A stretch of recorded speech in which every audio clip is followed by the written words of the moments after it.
camera. Like on camera, it looks like it's like not that big a bookshelf. That's a massive book, and it looks like the camera angle's got it looking like nothing. Whatever. I had to rearrange my whole house because we installed a fireplace. Oh, wow. Yes. So that's what, this is the problem too. I'm so busy at the moment. I know it make it sound like I'm really important. I'm not that fucking important, but I'm just so busy. You're pretty important. Come on. I'm going to send you a photo of the fireplace, but this used to, where the fireplace is, we used to have the kids' craft area set up and their desk and stuff. And this bookshelf was around that corner with all of their craft stuff on it. Yep. So the bookshelf behind me had all my books on it, and there was a bookshelf over there that had all my books on it. And we had to dismantle all their craft stuff and take all their craft stuff outside. And I was like, well, I don't want my nice bookshelf going outside, my nice timber bookshelf going outside. So they can have the two small chipboard shitty bookcases that I've been using in my office, and I'll have the nice bookshelf. And not that it's like that nice of a bookshelf, but it's nicer than the other bookshelves. You know what I mean? Yeah, it's nicer than the other by comparison. Yes, exactly. In comparison, I love the fact that you've got your little your icon is your, what do you call it? The little character that I made. Yeah, your little character. Yeah. I got a little alert that says that you're live. So, yeah. Happy birthday, Maddie. Yes. We'll have to sing happy birthday. I already gave Maddie my birthday present to them. I accidentally. I was just joking. We were moving the camera around and Maddie saw more than he was meant to. No, complete jokes. Yeah, complete jokes. An accidental one, yes, via long-distance camera technology, Lily. Yeah. And honestly, the first thing Maddie said was, if only we were live, Lily will be so disappointed that she missed out on that. That they missed out on that. Yeah. I thought of you first, Lily. I was like, man, if we were live, first thought that popped into Maddie's so many head. tips coming in right now to tomorrow's stream. Oh, if only. If only. Now I'm adjusting my camera. Look at that. Terrible. Winning, that's all I ever want for my birthday. Or bubble wrap. Yeah, bubble wrap's great. Paint it red and call it attention sheet. Thank you, Lily and Amy, for the happy birthday wishes. Much appreciated. Yeah. Happy birthday to you. I can't sing for shit, so it's always hilarious when I start singing. Thanks. I always miss the fun. Zab, you never miss the fun. Everybody missed the fun on this one, Zab. This was done before we went live. It was just camera adjustments. I was really going to say, I'll give you a little sneak peek. It was just a little bit of this. It was that's the entirety. I don't want anyone being left out. No one's being left out. Hey, Spark. So, hey, hello. How you going? Bell, remind me. Credit goes there. Molly. Much appreciated. I don't want anyone to feel left out. See, I don't want anyone to feel left out. But so OnlyFans when? There's clearly a demand for it, Tam. I know. I was going to say, hey, we were just talking off air, like we're some before we came on live, we were talking about the Ko-fi and how we haven't done enough for the Ko-fi. So maybe what I'll do for the Ko-fi is I'll just have the camera pointed down a little bit lower and record my videos. Record the same podcast, but with the camera tilted downwards slightly. Yeah. So that we get the camera view from here down. Yeah. Lily, I speak the biggest game for someone who's celibate.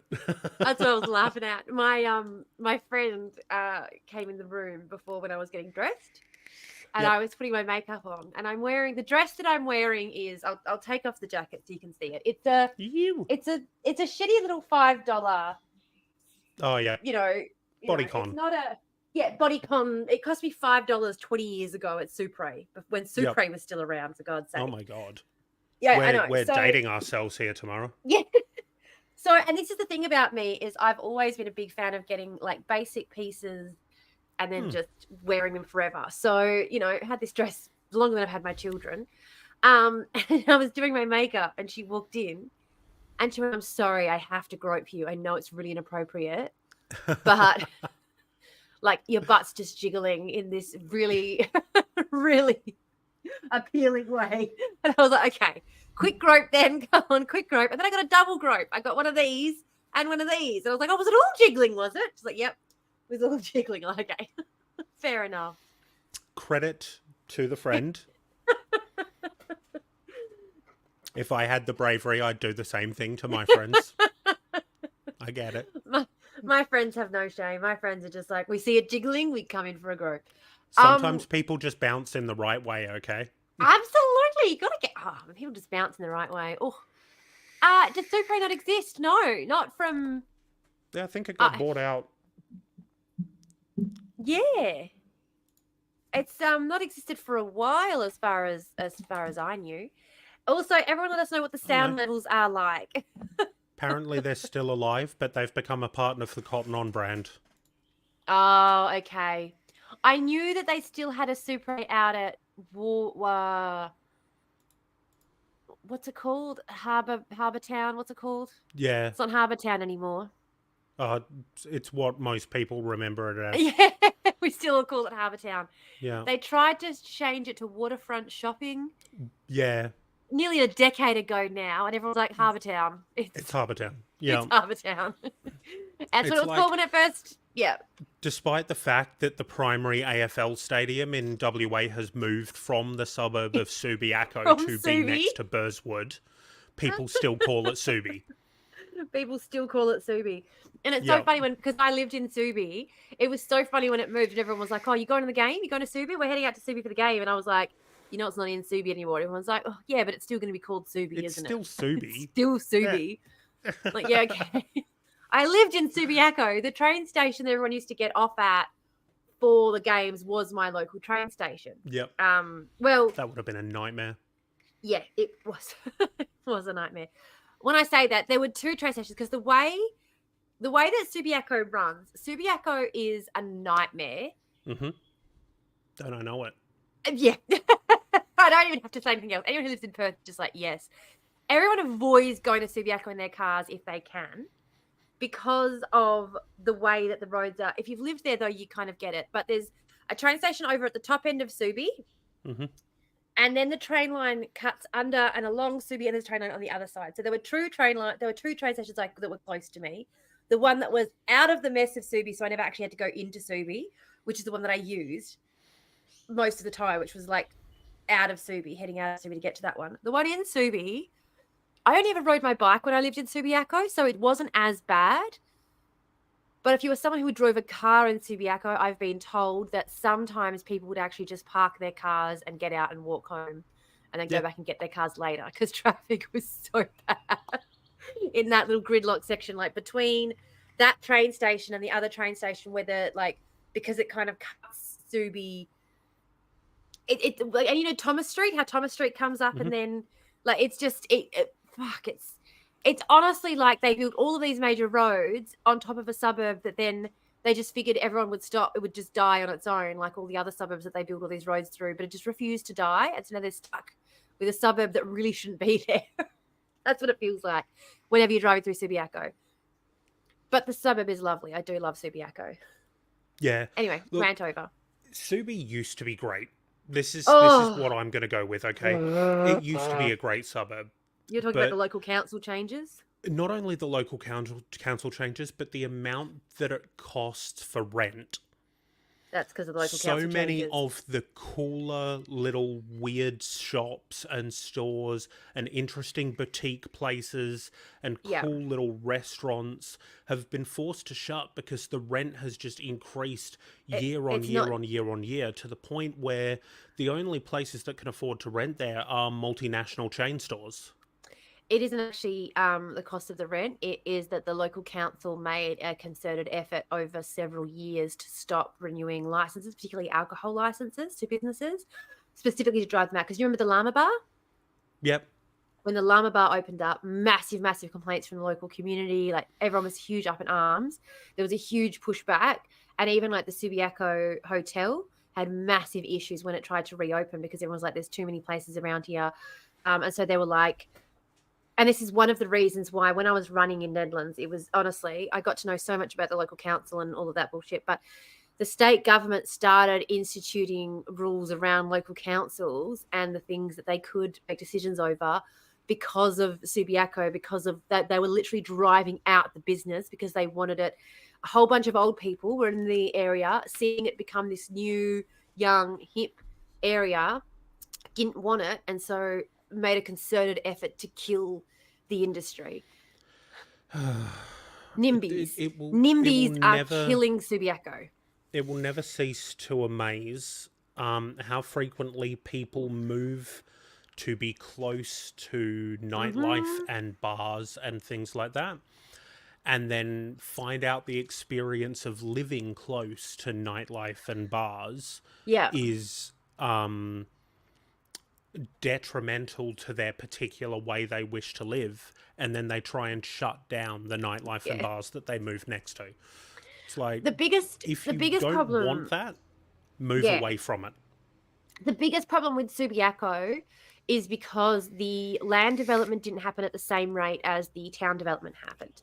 So there was a lot of development and revitalisation happening to the business district, but meanwhile the local council were blocking any attempt to do any sort of development, to the point that one of the Homes West developments that are in there is like completely boarded up because they can't get planning and permit approval through to redo it, because they started tackling it up on the housing side. So they didn't let people, but because it was so close to the city on train, it still did become a little bit of a flow on nightlife from Perth, especially because no one wanted to go into Northbridge at the time. Northbridge had a really bad reputation. And so Subiaco became the place to go for a lot of people because of that. A lot of the bars in night, I mean, obviously Maddie already knows this, but a lot of the bars in night in Northbridge were owned by the bikie groups, which, fine, no problem, except they get into tussles with each other and then like shit kicks off in the streets of Northbridge. So going into the clubs would be fine. And it was actually really good, because if anyone ever did anything to you, you'd have like two great guys coming over to handle them so quick. Like, I had a guy threw a glass at me. The glass did not even hit me. Someone grabbed him, and he was gone. Like, so quick. Like, that used to be my job. Yeah. Great places to go hang out, but shit would kick off in the street, and then there'd be brawls, and then the cops would show up, and it ended up killing the nightlife in Northbridge because people didn't want to be around what was going on outside the clubs as much. And then they started trying to bring in lockout laws. Like, anyway, Subiaco became the place to go. Stop and search laws. Yeah, stop and search laws. So Subi became the place to go to avoid all of that. And the local Subiaco locals didn't like that, because they had spent over a decade ensuring that no apartments got built in their neighbourhood 5 minutes from the city on a major train line to Fremantle, the second biggest university. You've got Perth with all the universities, and then Fremantle with all the universities, and a fucking big train line that connects the two, with a single apartment built along the entire fucking thing because of these fucking NIMBYs. And when I was like patrolling, I'm next to the fucking train line with this woman telling me that she doesn't want development in her backyard. And I'm going, you live next to the fucking busiest train line in the state. What the fuck is wrong? Get out of here then. Go somewhere else. What the fuck is wrong with you? But they don't want to, because like, we were here first. And the world is changing. Change with it or get out the fucking way. Anyway. Exactly. Hey, Kim. How you doing? Going live without telling everybody. I know. And I had a very bad week last week, so I did not go live at all like I was supposed to. We had a bad week. Yeah. Anyway. Ooh. Okay, I'm not lying. Do you know how many pairs of tweezers I have found around my house in the last couple of days? They're all coming back. They are. They must know something you don't, Tamara. I found a pair of tweezers the other day, and I was like, oh, what's that doing there? And I went into my room to put it away where it goes, and there were 3 pairs of tweezers there already. I'm like, how do I have 4 pairs of tweezers? And then I just found this one in the couch cushion. I'm like, 5. I have 5. I have not been able to find a pair of tweezers in 20 years. Anyway. Are we allowed to Thank you mention the to obvious? Buckaroo Doug for wishing me happy birthday. And Kim, yes, absolutely, you're allowed to mention the obvious. Happy birthday. Is that the obvious we're talking Is about? this going to happen every time? Happy birthday to Why you. have we Yes. got a YouTube link? What's going on here? What do you mean? Why have we got a YouTube link? There's Oh, been a Kim YouTube wants link us to that's been play put a in. video. Oh, Ben! Hey, Ben! yep, I know what it is. Hey, Ben. There we With go. Yep, audio. cool. That explains it. Hi, Ben.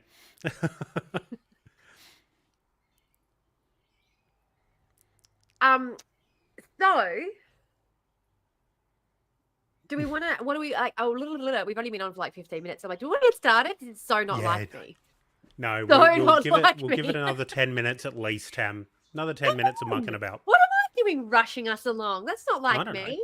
You got I'm places not. to be. I don't. I have nowhere to be. How dare I? I know. Yeah. So I was having a bit of a bad week. Where's the chaos? Everywhere.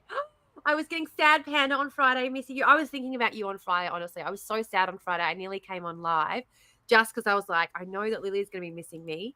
But I had a very sad time myself. I was feeling very sad myself. The depression panda came and got me. Okay, well, that's not actually fair. I had a bit of an incident on Thursday, which derailed me a little bit, threw me for a six. And you know what it's like when you're someone who deals with a lot of anxiety, mental health issues.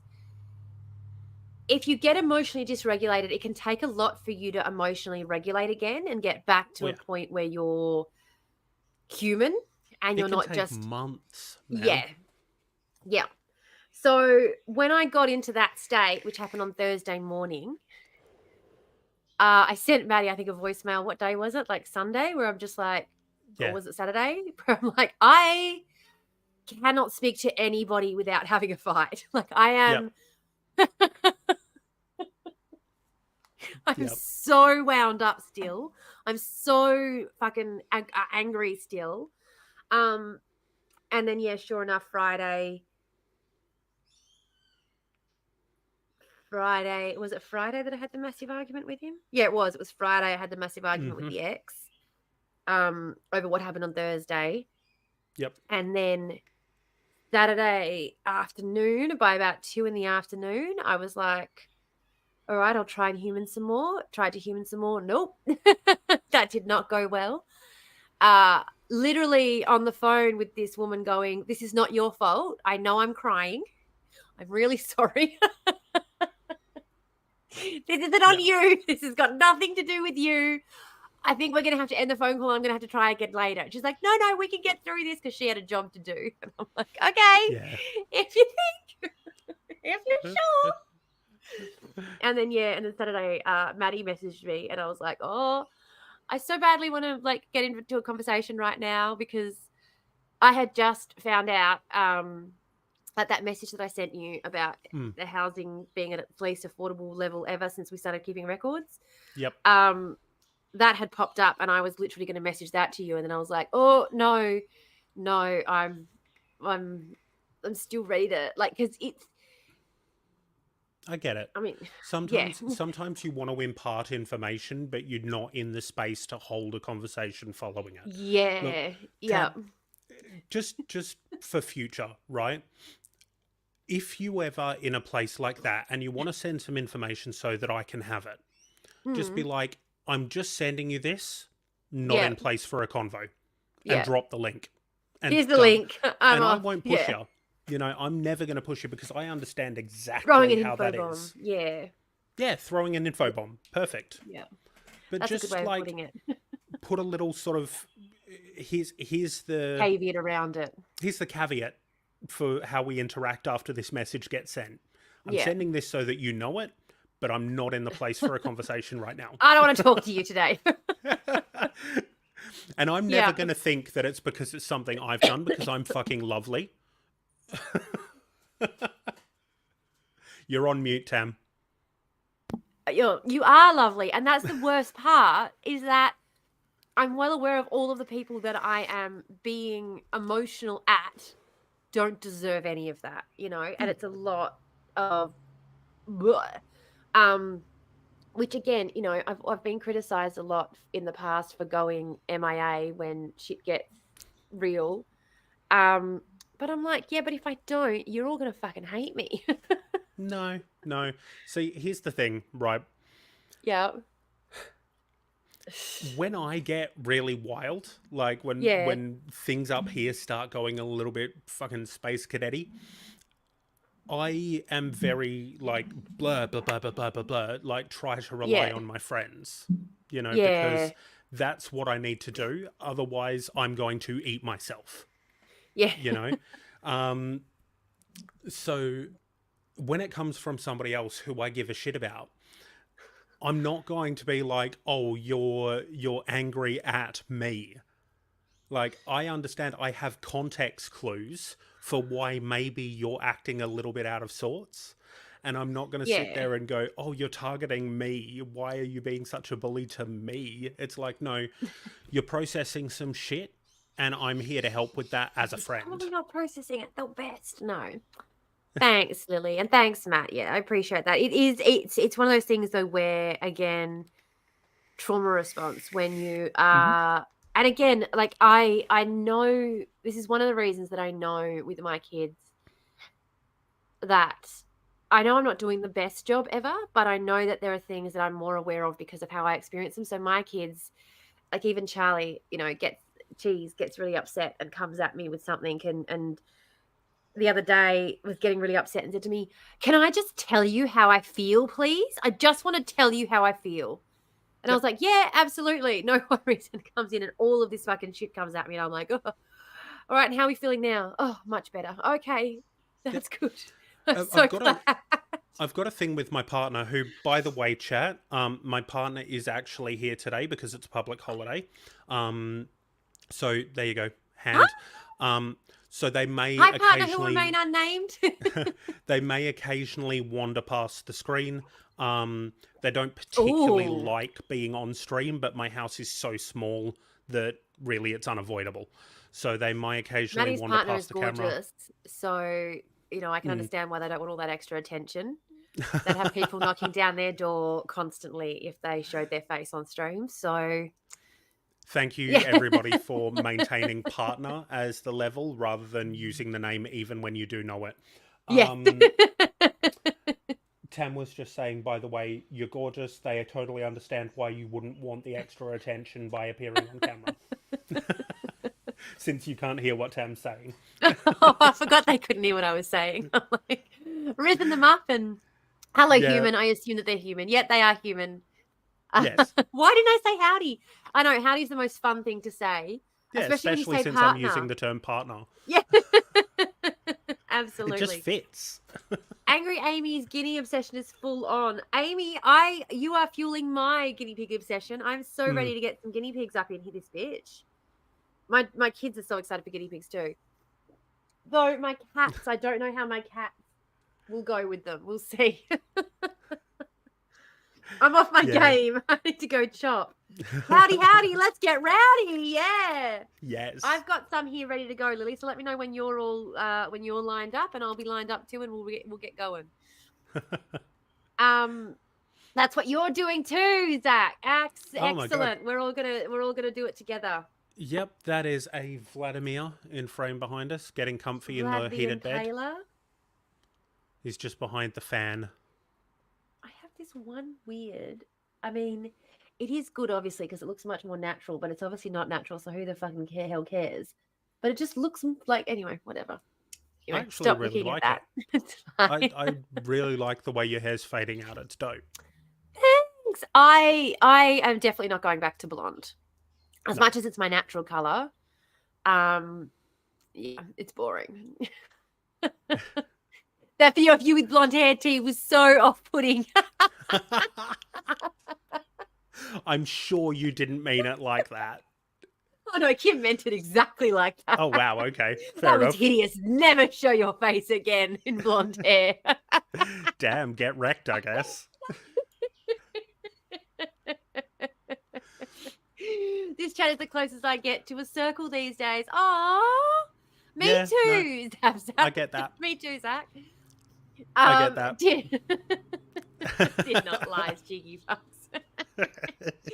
What would you do without us, hey? What would you do? Right. And Yep. I, honest to God, sorry. Your Mondays would be so fucking boring without us. So boring. And I, honest to God, like, this is, I love you guys so fucking much, but this is why, because it just doesn't matter what the fuck's going on. We come around, we do a circle. I giggled at everyone's instinct is to shirt and bra and never bra. No worries, Ben. Have a good one, pal. Thanks for coming to say hello. Yeah, Lily, if I shortened it to bra, like, I wouldn't be able to help but go California Surfer and be like, sup, brah? What's up, brah? Sup, brah? Fucking shakas, brah. Do you know the worst experience I've ever had going viral? What's that? When I went viral for saying air. I said, you paid $1.50 for air? Because in America, they have to pay to use the tire pumps. Oh my God. So I just made a TikTok stitching someone's being like, you just paid $1.50 for air. Yeah. And it went fucking viral with all of these Americans going, what's a buck? What's $1.50? What's air? What's this air she's speaking of? And I'm like, oh my fucking God. It was the worst experience in my life. Americans. All I said, and I swear, I have said some controversial shit on this app, right? Like, I have said some fucking controversial shit. The fact that I had to avoid the app for a month because I said, did you just pay $1.50 for air? And that's what sent off the Americans? Like, the reaction was worse than when I made that fucking Trump video a couple weeks back. Honest to God, my worst experience going viral. Zab went viral explaining that human skull can't be crushed by being sit on. See, that would be so much better. Look, Zab, that may be the case. Yeah. But I am willing to try multiple times just to find out if I can't find that single case where it does happen. I am willing to be the test subject for that particular theorem.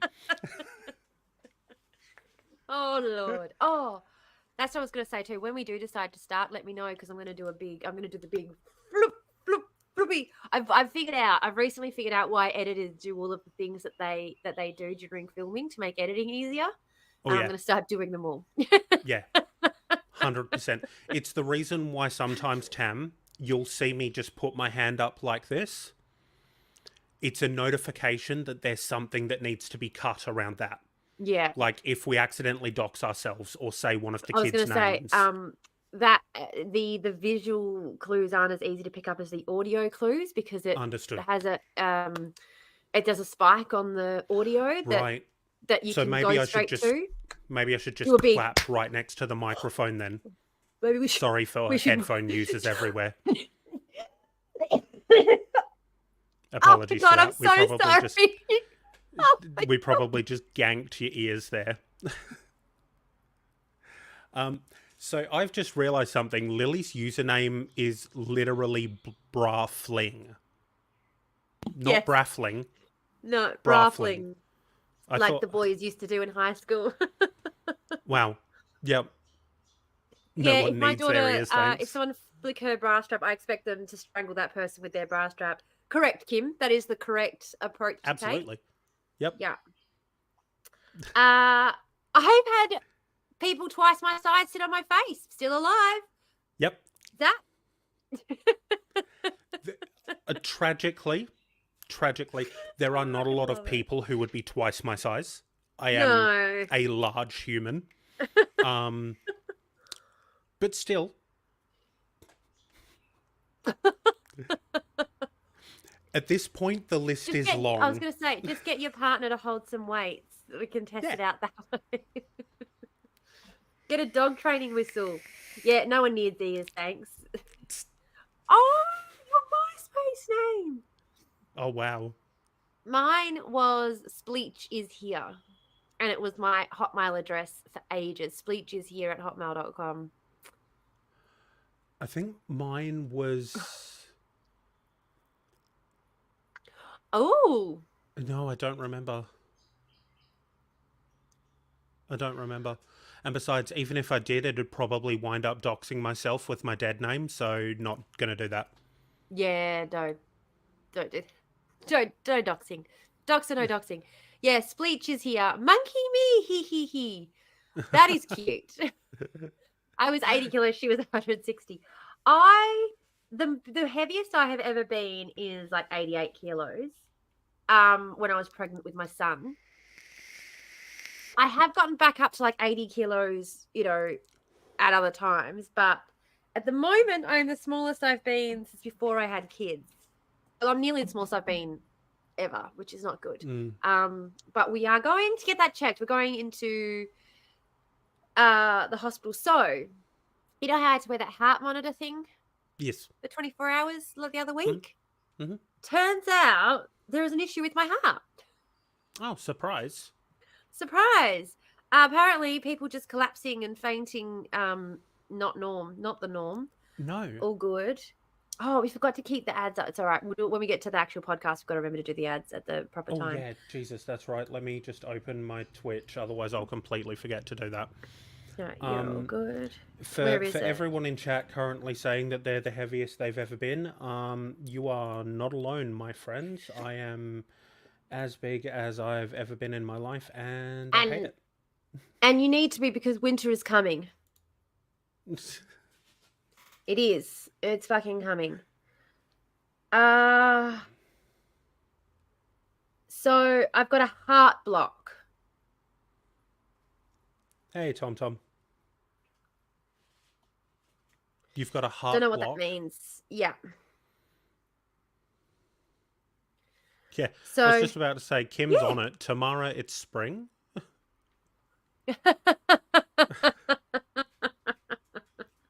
Thanks, Tam. That means I die. Yeah. Anyone want to fast together? What? Fasting? No.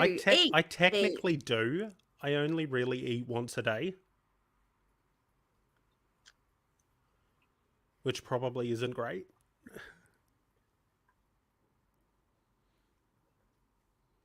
Okay, so this is why I've been having issues I've been having pretty much in my entire life. So my entire life, sorry, I know I'm completely changing the subject. My entire life I've had issues like with fainting and shit. And when I was younger, they, and this is the funny thing, after I had the issues recently, they tested my blood sugar because they immediately go, I was always a slender kid when I was younger. And they always go, you're skinny, you're fainting, it's food. So they tried to get me, they wanted to diagnose me with an eating disorder, and that was it. They started telling me to keep a food diary, and that was it. They basically just clocked it off and went, sorted, no problem. Except I wasn't anorexic. I didn't have an eating disorder. I do have disordered eating, but I don't have an eating disorder. I've not had any issues, and I not casting any aspersions. I've got my best friend has an ED. My mother has an ED. My sister has an ED. I'm very well aware of how prevalent they are, and that it is a serious concern, and that yes, doctors need to check for that sort of shit. But this was 20 years ago. They started investigating this. Yep. And this is the first time anyone's thought to put a heart monitor on me to see if there might not be another issue. And they've picked up a heart block. Yeah. So it's like, oh, so you've had really low blood pressure, like exceedingly low blood pressure your entire life, as in this has been like a medical mystery that people have marked on all of your, it's one of those things that people go, no, don't freak out. She does have really low blood pressure. Whenever I go into the doctors, they're always like, oh, no, don't freak out. She just has really low blood pressure. And everyone's like, oh, okay. Yep. And it's like, well, has anyone ever checked to see why she has really low blood pressure? Oh, it's because there's a heart block. That means her heart's not working properly. Oh, interesting. Nope. I'm assuming in this case, Tom, heart block means that one of the veins or aortas leading from the heart has a slight blockage. No, so basically, a heart block is a blockage in the electrical signal that the heart is sending. So there's not necessarily a physical block in the heart. Understood. They haven't seen in the heart to be able to see what's going on, but the electrical signal in the heart is being disrupted. I see. Which means that, so my heart just stops working at different times. So you have an asynchronous heartbeat then?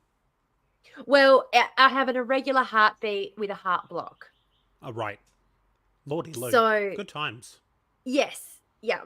So, and they've known about this for a very long time. Like my heart skipping beats and stuff. When I, was in high school, we got that. They were like, oh, she's a teenager. She runs long distance. She's in the state track team. Like, I'm sure her heart's fine. Like, blah blah blah. But yeah, it just says that the heart doesn't work very well. Your heart either beats really slowly or skips beats. In severe cases, and it can affect your heart's ability to pump blood, causing low blood flow to your entire body. So one of the symptoms of having this kind of heart block with the electrical whatever is low blood pressure. Wow. Okay. So they've known about this for ages and yeah. haven't really done anything about it. Yeah, and until recently. And the thing is too is when I fell over and I got the concussion, I kept saying to them, I'm not really all that bothered about the fact that I fainted because I've been fainting my whole life. I've had low blood pressure. I've been fainting my whole life. And they were like, oh, okay, fine, no worries, because no one's ever thought anything of it before. Then when I went and spoke to my GP and I said, yeah, I'm not really worried about that. Like, I've always had low blood pressure. I've been fainting my whole life. And she said immediately, okay, well, then we need to get you in to see a cardiologist. I was like, well, why? And she goes, because that's not normal. To have low blood pressure and constant episodes of fainting, that's not normal. There's something going on here that we need to figure out. I'm like, but I've been dealing with this forever. She goes, good, so it's probably not going to kill you, but we might need to investigate further in case. I'm like, okay, right here. So death isn't the only thing the doctors are trying to stop. I really just figured it was just death. Working in medicine, I realized GPs aren't concerned by low blood pressure. No, low blood pressure, they're really not concerned by it all. High blood pressure is obviously much more concerning. Low blood pressure, the only intervention anyone's ever offered me for low blood pressure was a blood transfusion. It's very much treated like it's a temporary symptom that will correct itself eventually. And so the fact that I have had chronic low blood pressure for over 20 years, over 2 decades of recorded low blood pressure. Maybe should have been an indicator to people that something was up. Yeah. If they treat it like a temporary condition and expect it to resolve itself in short order, the fact that it's existed for 20 fucking years maybe should have given someone pause to be like, maybe we should look into this further. Something might be wrong. But no one's ever said anything to me about low blood pressure being an issue before either. Like the only thing my doctor had ever said to me previously was drink more water. That's the only advice I've ever been given about my low blood pressure was drink more water. I'm like, okay, I'll drink more water. I'm probably dehydrated. That's probably what's causing it. Nope. Wow. Nope. Yeah. Medicine is so lacking and I'm tired of pretending it isn't. Yeah, and the medical gaslighting, particularly that happens to women. So I have an infected stomach ulcer as well. That's another medical condition that I have. And what's really frustrating about the infected stomach ulcer is that I was complaining about nausea and stomach pain, and I kept getting told that it was period related, that it was menstrual related. And then when it wasn't menstrual related, and I could clearly highlight that it wasn't menstrual related based on when the symptoms were presenting, I got told that it was anxiety related. And I had to go get my anxiety treated before they were willing to look at the fact that I had a fucking infected stomach ulcer in my gut, which is cured with a course of antibiotics. I had to spend a year going to mental health treatment and get my mental health sorted out first before they would even look at my gut and give me the course of antibiotics required to fix this infected stomach ulcer. The medical gaslighting, especially of femme-presenting people, the medical gaslighting is just insane. I remember when I went years and years ago, I went to the doctor, I was having massive, massive stomach pains, particularly on the right-hand side. And she said to me, well, it's probably just you're ovulating. I said, it's not ovulation pain. I know what ovulation pain is. And she goes, well, ovulation pain can get more painful as time gets on, as you get older. I was like, yeah, I'm aware. My point is I know what ovulation pain feels like. Ovulation pain can get more intense or less intense. It's still the same kind of pain. You still know. It doesn't completely change dynamic. No. This feels like someone is ripping a hole through my stomach and like tying parts of it up with twine. Like my whole stomach feels like it is being stretched and compacted at the same time. And she's like, that sounds like ovulation pain to me. And I'm like, no, ovulation pain feels like somebody is scratching at my ovaries with a wire brush. That's what ovulation pain feels like. And she's like, well, and I'm sitting there going, I am describing two entirely different experiences. And you keep like, anyway, whatever. Let's have a look. Where are we? Just I love reading there's the back lady through with the chat. heart block that is one of the few actually trying to address the figurative blocked heart of the nation and its inhabitants. Tom, that is very sweet. Yep. Good That shout. is very sweet. Good shout. Speaking of, sorry, I'm going to Yeah, stop speaking rambling of, now. we've now gone for 40 minutes. I think everybody Yes. that's going to be here is here, and anybody else can drop in part way through. Shall we get started? It wasn't until I went to a fertility specialist that I found out about a blood clotting disorder, which I was born with. Only then was I sent to a private hematologist. And even then, the public system ignored his injection orders. I'm not here, but I can hear. Excellent. That'll do us. And this is something as well that I want to point out, like again and again and again. A lot of women don't receive medical care until they become pregnant, and a lot of women won't. A lot of women will find out, like for example, me with my fucking heart condition, won't find out about conditions like lifelong conditions they've had until their children are diagnosed with them. So I found out about my hip issue when my daughter was diagnosed with it. I found out about my ADHD when my son was diagnosed with it. I found out about my autism when my daughter was diagnosed with it. Like our medical issues get so ignored by the system, but we will advocate for our kids. Yep. And when our kids start getting medical help, suddenly we start going, hang on a second, maybe I should get some medical help too. See, Wait a minute. The thing that I've seen is my friends who've had kids and their kids have got diagnosed with something and the doctor will say, this is a genetic condition. Yeah. Yeah. And all of a sudden, because the kids are getting looked after, the mothers are finding out what's wrong with them. Yeah. So, Tamara, before we start the intro, let's bang out a 1.5 ad. Yeah. All right. So that everybody can get their shit sorted. And then we can jump on. Literally just started. Literally just started. Started mine. Excellent. Did I finish my coffee?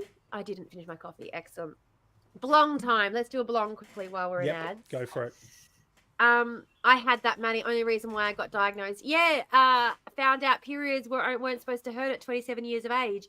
Literally going to the doctor with stomach pain, being told it's just your period, and me going, that's not how my period feels like, and having them go, it's probably just your period, and me going, you think at 35 years of age I've worked out what my period feels like?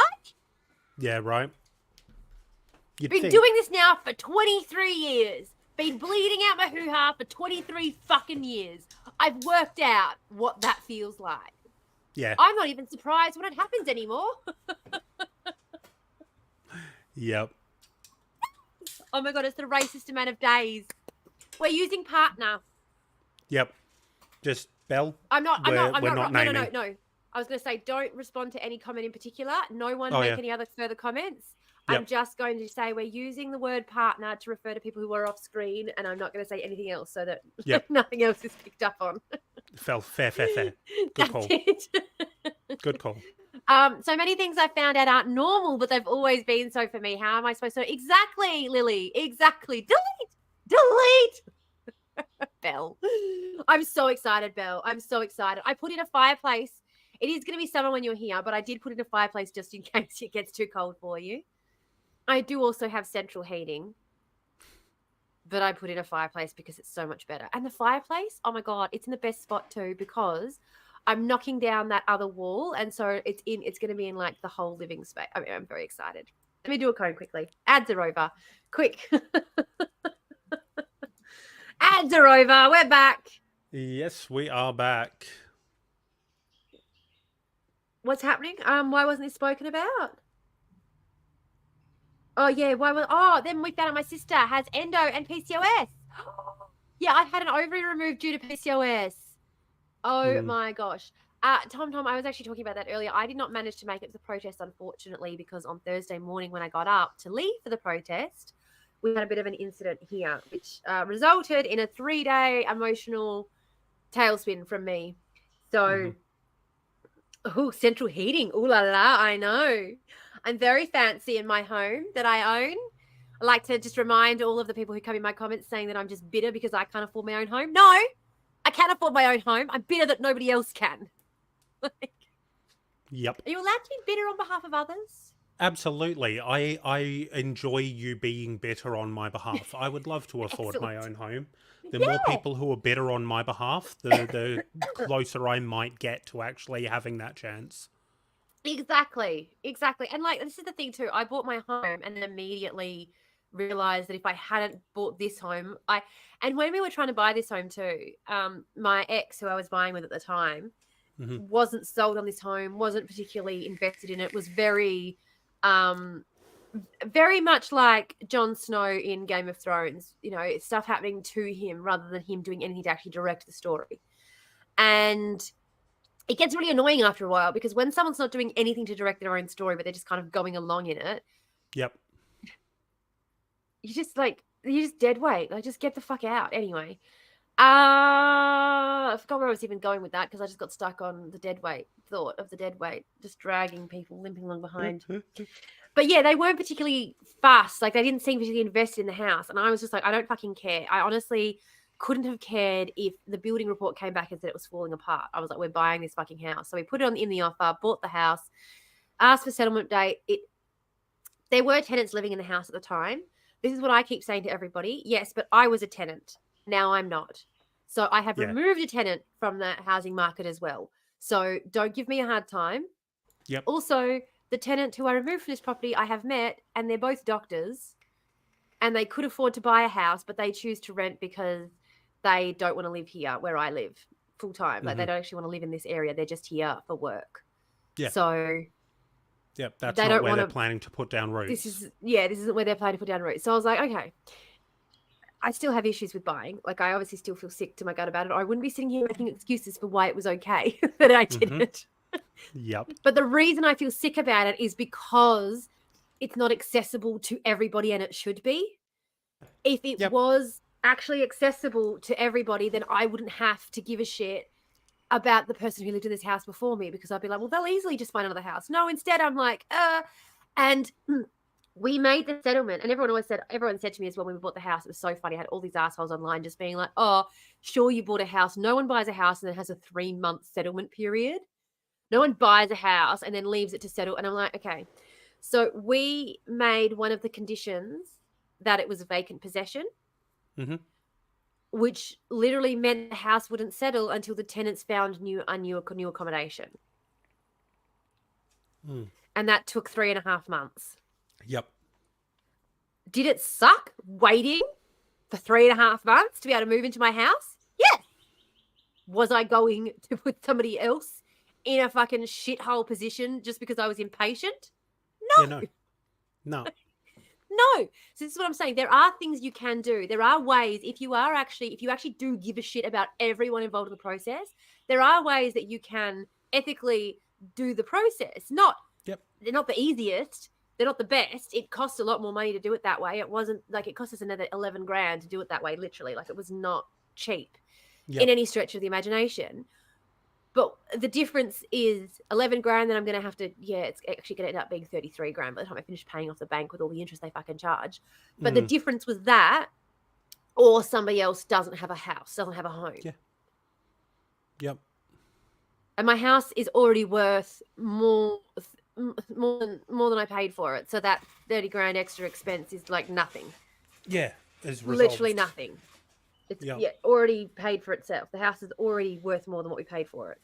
So anyone who sits there and makes any complaints, like with Albanese kicking his tenant out so that he could then put the house on the market, because that's the kind of thing that the person who, if someone was looking to buy this house who wasn't willing to take on that extra expense of then yes, it is going to actually result in a lower sale of the house. When we purchased this house, we put in the offer at asking price, and she accepted it the same day. We had applied for we put in offers on 3 other houses at asking price every time we went in at asking price, and we got outbid. This house we went in at asking price and we did not get outbid, and she accepted the offer the same day. Because the house was tenanted, she had not had any other offers. Because having a house tenanted makes it a lot harder to sell. 90 days used to be the normal. Yeah, 90 days used to be the normal, but still, like, heaps of people have settlements that long, right? I didn't think 3 months was that long for a settlement. It's really not. And again, I've worked in real estate where you're waiting for a property to settle so you can get your paycheck, and then a settlement gets deferred, and you're like, oh my God, our settlement went through on settlement date, the date that the bank booked in for settlement, the date that the tenant said, yeah, we're going to be out by this date. We've got another property. Bank booked it in, settlement, but everyone booked everything in. It settled, no problems, all done. Because before we got to that point, we were like, what do you need to make this happen? What do we need to make this happen? Like, what's good? We were all on the same page. There was no, people go, oh, no one wants to buy a house that's tenanted because then you're stuck dealing with a tenant who doesn't want to leave. That's only the case if you're an asshole who wants a 1 month settlement, who doesn't want to give a tenant time to get out of property, who's not willing to negotiate and work with the other people. If you come to the table willing to negotiate, a tenant in a property is not an issue at all. The reason that people don't want to purchase properties with tenants in them is because of the systemic issues that exist in the industry further, that mean having a tenant gives you an extra complication. But if you, instead of viewing it as an extra complication, view it as a human being in need of housing that is giving up their housing for you, because that's the thing, these people were giving up their housing for me. Mm-hmm. If you actually realize that this was their home that they lived in, and they're giving it up so that I can turn it into my home for my kids, and that's how you're viewing it and not as like an investment, that it's a much more humane and human interaction. I can unfollow and follow again. What? Yeah, no need to follow and unfollow there, Lily. I think property rights are the least worst option. I hate that it's technically stolen land, though. The idea of owning land, as I've said, yeah, Tom, 100% agree. 100% agree. There's over my shoulder here, there's a Noonian who is getting baby time right now. Yeah. We personally didn't want to buy one because we knew there were no rentals. There was no for the tenant to go. And again, Amy, that was the reason that we had a really long settlement date. And we didn't just say that we're going to have a 3-month settlement date.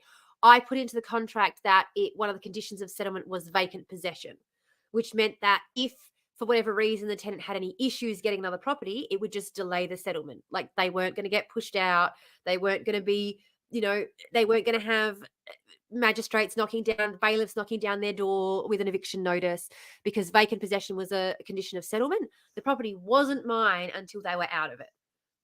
No skin off my nose. It could have taken them a fucking year to get out of the place, and it literally would have been no skin off my nose. And that's why we did it that way, because it does, like, yes, as I said, it cost us a fuck ton more. It wasn't the cheapest option, but it was certainly the easiest for everyone concerned. Yeah, absolutely. I've been a tenant before and have had, well, I'm still a tenant. I've never not been a tenant. Yeah. But I've had a situation where someone decided that they were selling the house who was going to develop the lot, and I was given the minimum amount of time to vacate the property with absolutely zero warning that the house was even on the market. Well, like this had been a sale that had happened without the house going to market. They had been approached by somebody that's exactly who what offered happened to them me. an amount way above what they expected to get. They sold, they signed the paperwork, and then told me. I got a call from my property manager letting me know they were no longer my property manager, and that's how I found out the house had sold. Yep. My property manager called me to say, we're no longer managing this property. We've just received notification that this is the new owner. This is their property manager. You're going to have to contact them for everything. I kid you the fuck not, I had no issues the whole time I was living there. From that moment on, it was just like, get out of the house, get out of the house, get out of the house, get out of the house, get out of the house, get out of the house. No, we're not fixing the leaking roof. No, we're not fixing the electricity. It's not working. No, we're not fixing that. Get out of the house, get out of the house.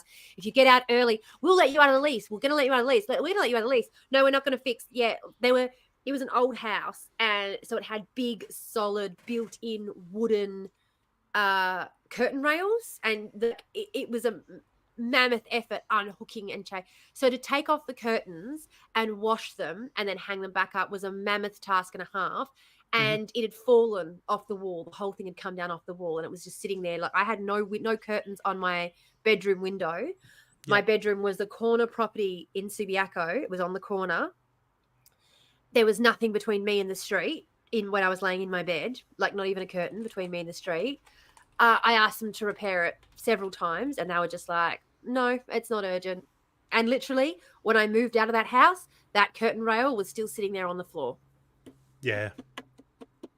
And I slept in that room for 3-4 months with no curtain on it. There was mold. There was a line of mold about chest height all along the back room because we were built down a hill and the house behind us was built up the hill, but it was a it was a duplex. So they shared a wall. And the woman who lived in that house had died and no one had been in that wall. And so in that house. And so the damp was coming through on the wall. And I was spraying it, cleaning it. The mold just kept coming through. I made complaint after complaint after complaint. Mold started coming up the window.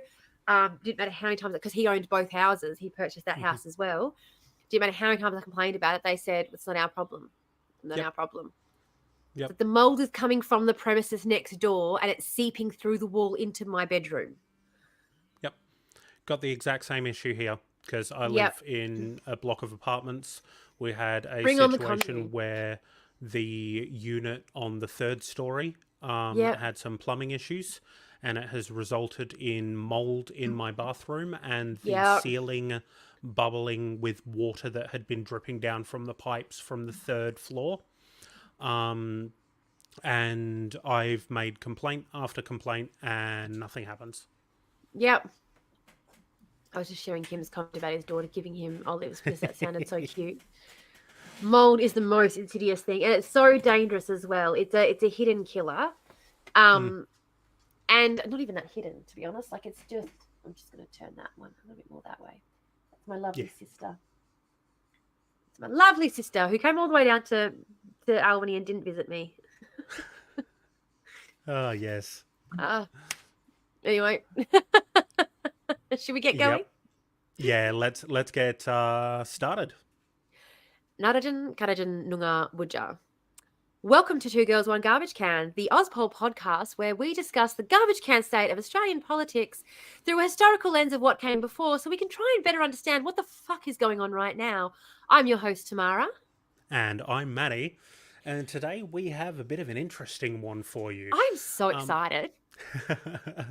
Now, I will warn you all in advance. I have been on a bit of a research binge for the last month for this particular topic, which is usually a much longer turnaround time than what we usually have for our podcasts. Yeah. But this particular situation is quite in depth. Usually we give about 2 weeks to research a topic, and this has been a full month, so I think it's going to be a lot more information heavy, but not as depressing. All right? Correct. Yeah. Okay. Cool. This isn't as depressing, although I will say there is one bit that is just like a bit gnarly. But I am going to warn you. We get to a certain point of my research, and then my usual scripted style is going to become a lot more open because I haven't finished what I need to do for this particular episode.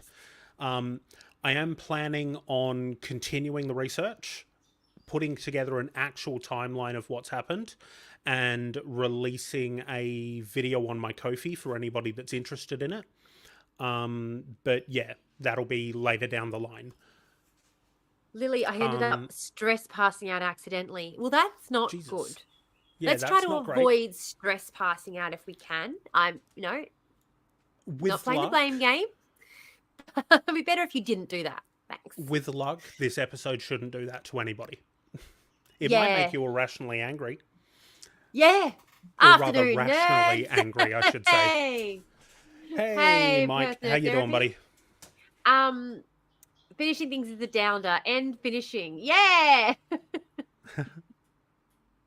End finishing. Excellent. No, finishing is nice. I have not been able to finish in the longest time. It's been very frustrating. I shouldn't laugh. I'm sorry.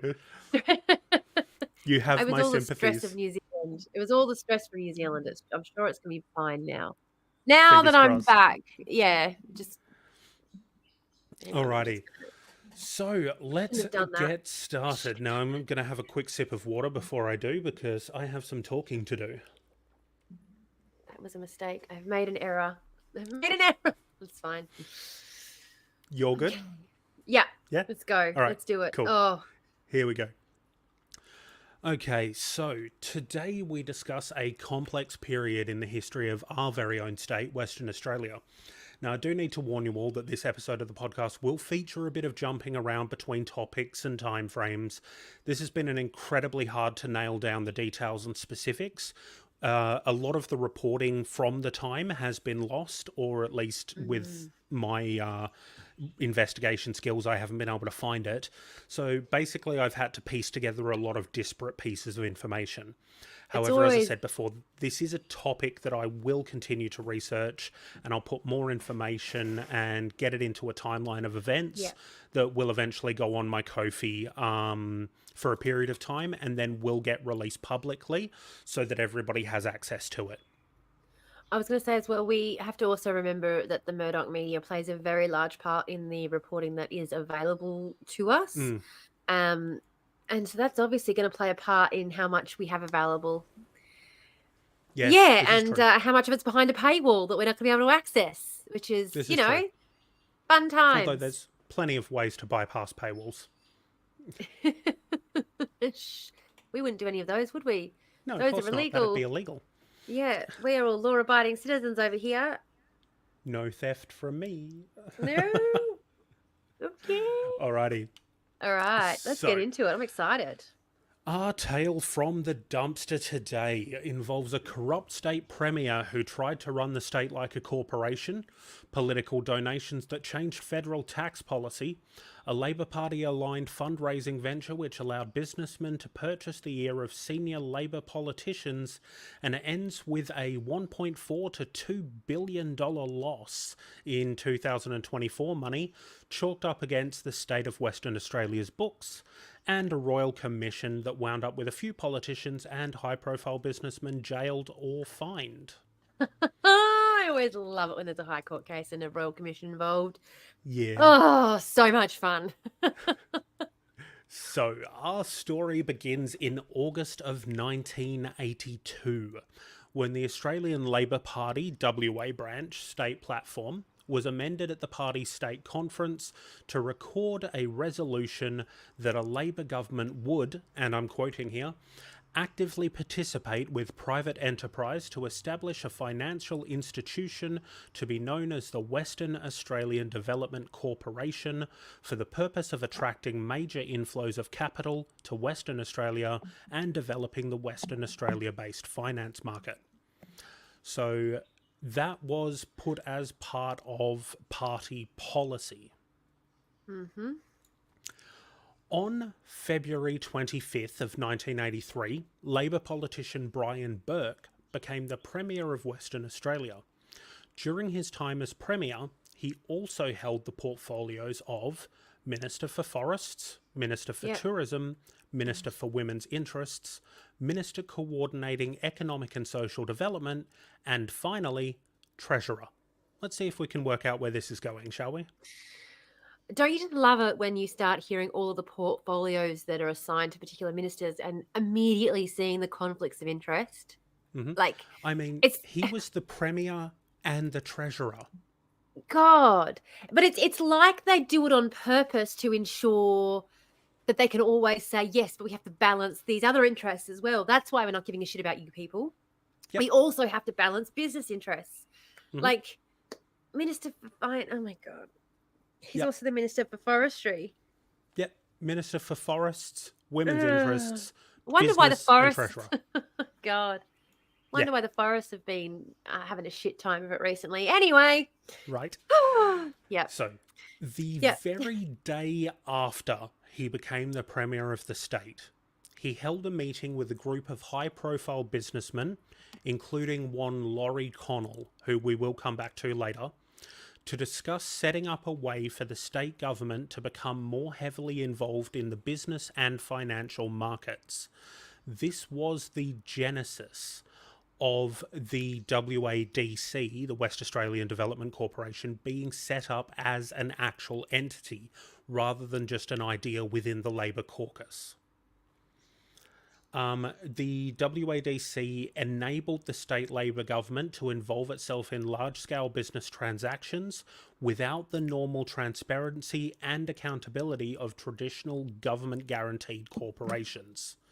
the WADC was a part of what became known as WA Inc. And that's what our episode today is about. I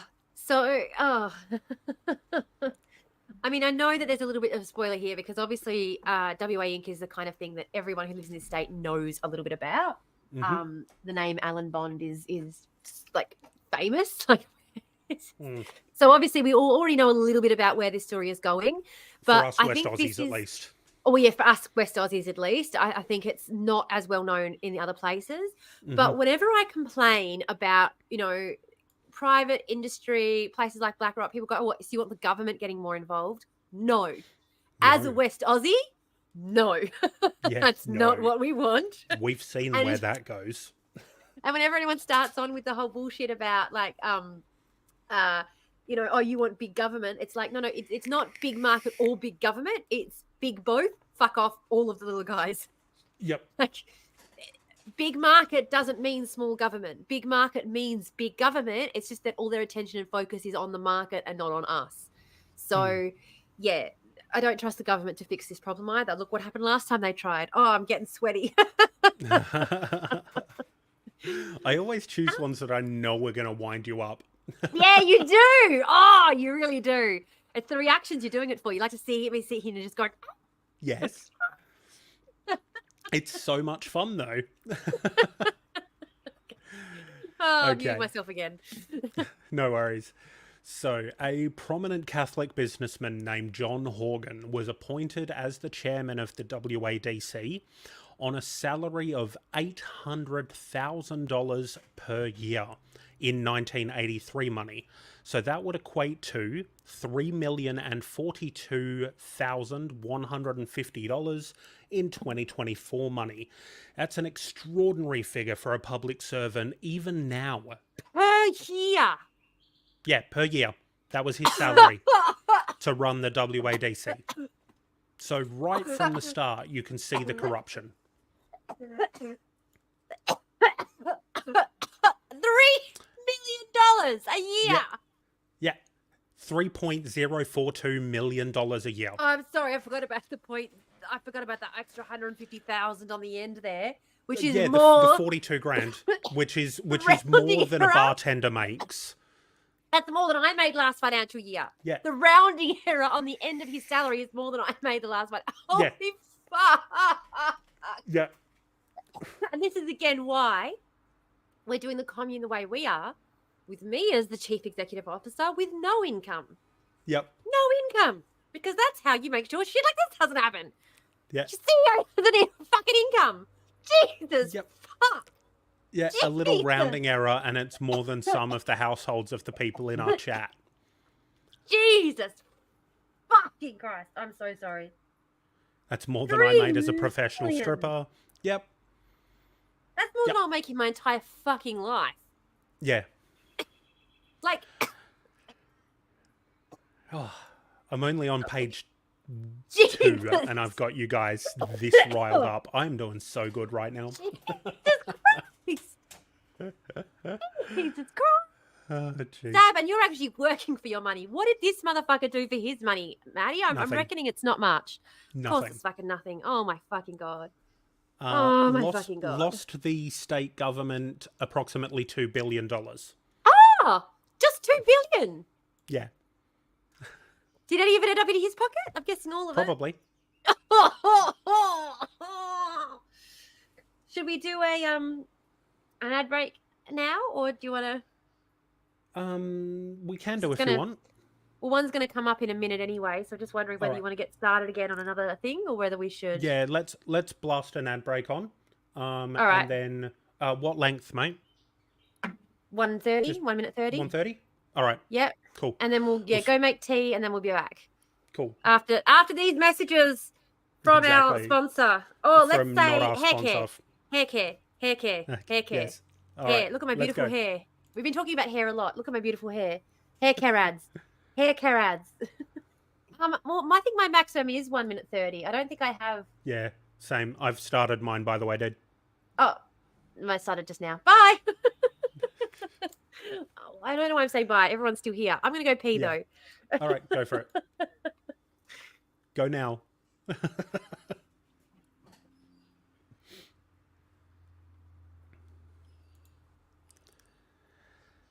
Yes. So for anybody who can still hear me through the ad breaks, I don't know if anybody can. Yeah, today's episode is on a part that quite a lot of West Aussies know about, and that is WA Inc. So West Aussies have heard about it, or at least heard about one of the major players within it, but not a lot of us know exactly what happened. And even less people outside of Western Australia have any idea what's happened here. So it is pretty intense. There's a lot of very interesting things that went on. Got 20 seconds ish before the ad break ends.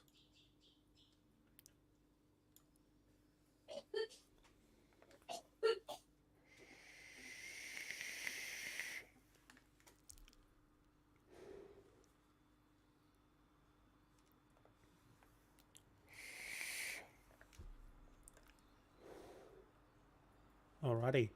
So it looks like my ad break has ended. So hello to the one person watching on my channel.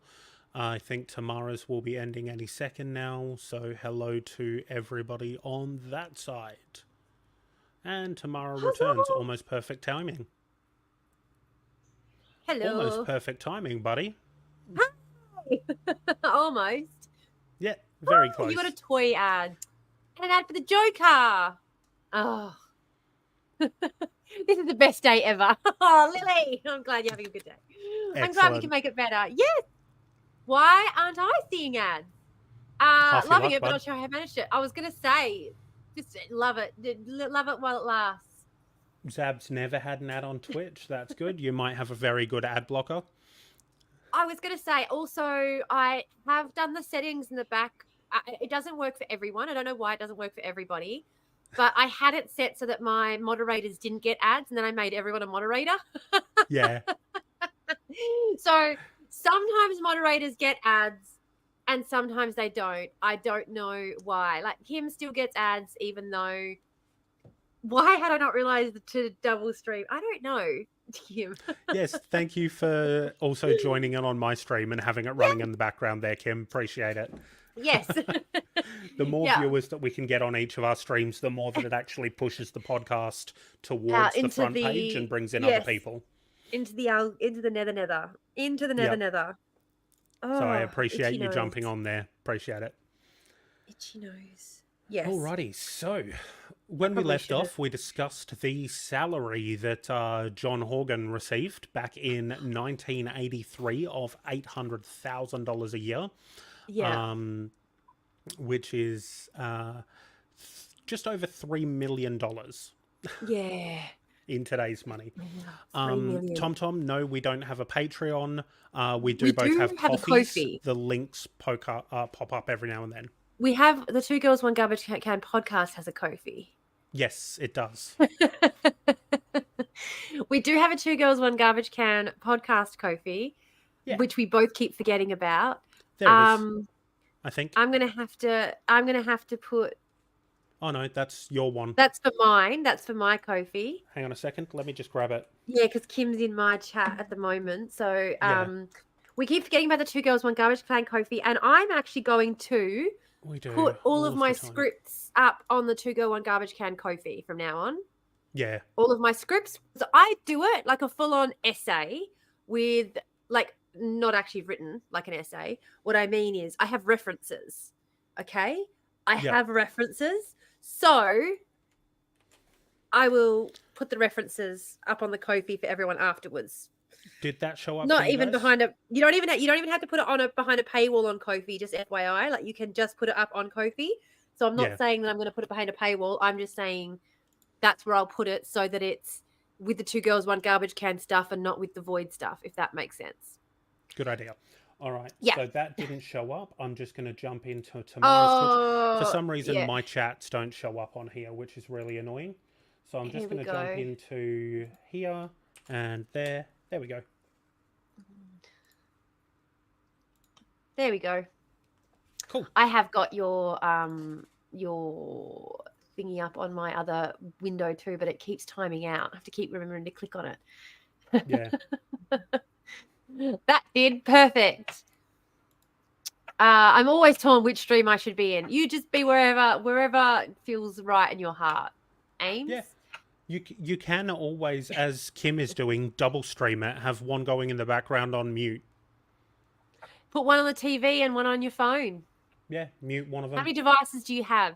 Why don't you have every single one of your devices streaming us, really? You should have one open on YouTube, one open on Twitch. Yeah. Alrighty. All right. Let's continue. Oh, let's continue. All right.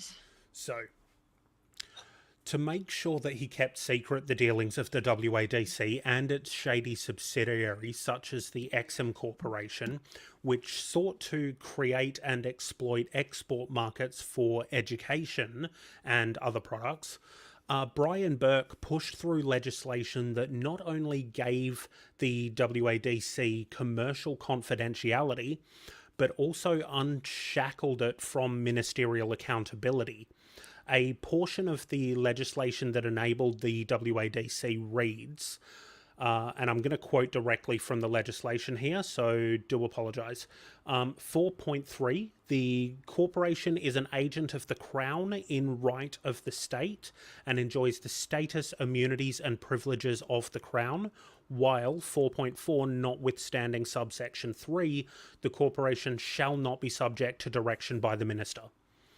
So basically, it meant that it could entirely operate outside of standard ministerial shackles. Oversight. Yeah. There is no ministerial oversight for this organisation. They have all of the rights pertaining to any government organisation with none of the oversight. Correct. There is only one reason you get those sorts of rights and responsibilities is because you have the oversight. It's the same thing with doctors and lawyers. You're given a higher level of responsibility dealing with people's confidential information because you are subject to stringent oversight. Yeah. Like, you don't get to run around doing whatever the fuck you want with that kind of responsibility. Oh, no wonder. Like, this thing was going to go tits up right from the get-go. Oh, yeah. Anyone would think they planned for it to go tits up right from the get-go. Yep. Well, it's quite possible. Amy, please don't be paranoid that you're not doing enough. Don't even stress about it. Like, everything we said there about streaming on every device you have was a joke. No, don't stress. Absolutely. No, I'm not even streaming on every device I have. Like, are you kidding me? I'm genuinely not worried about it. Like, so you guys shouldn't be either. All right. Tamara's just wandered off, so I will wait a moment. I've got to be honest, the only reason I'm wearing makeup today is because I've been editing the videos for YouTube and because I haven't been putting the videos up yet. And I've been seeing how dead my face looks in the videos. And that's the only reason I even put makeup on. I was just like, oh, I don't like looking at that for hours and hours and hours on end. It's fine that other people have to look at it. I don't give a shit. But with me looking at it, it's doing something to my brain. Hey, that's why I can't edit videos of myself, hun, because I have to look at my own mug and I'm like, no, that bad.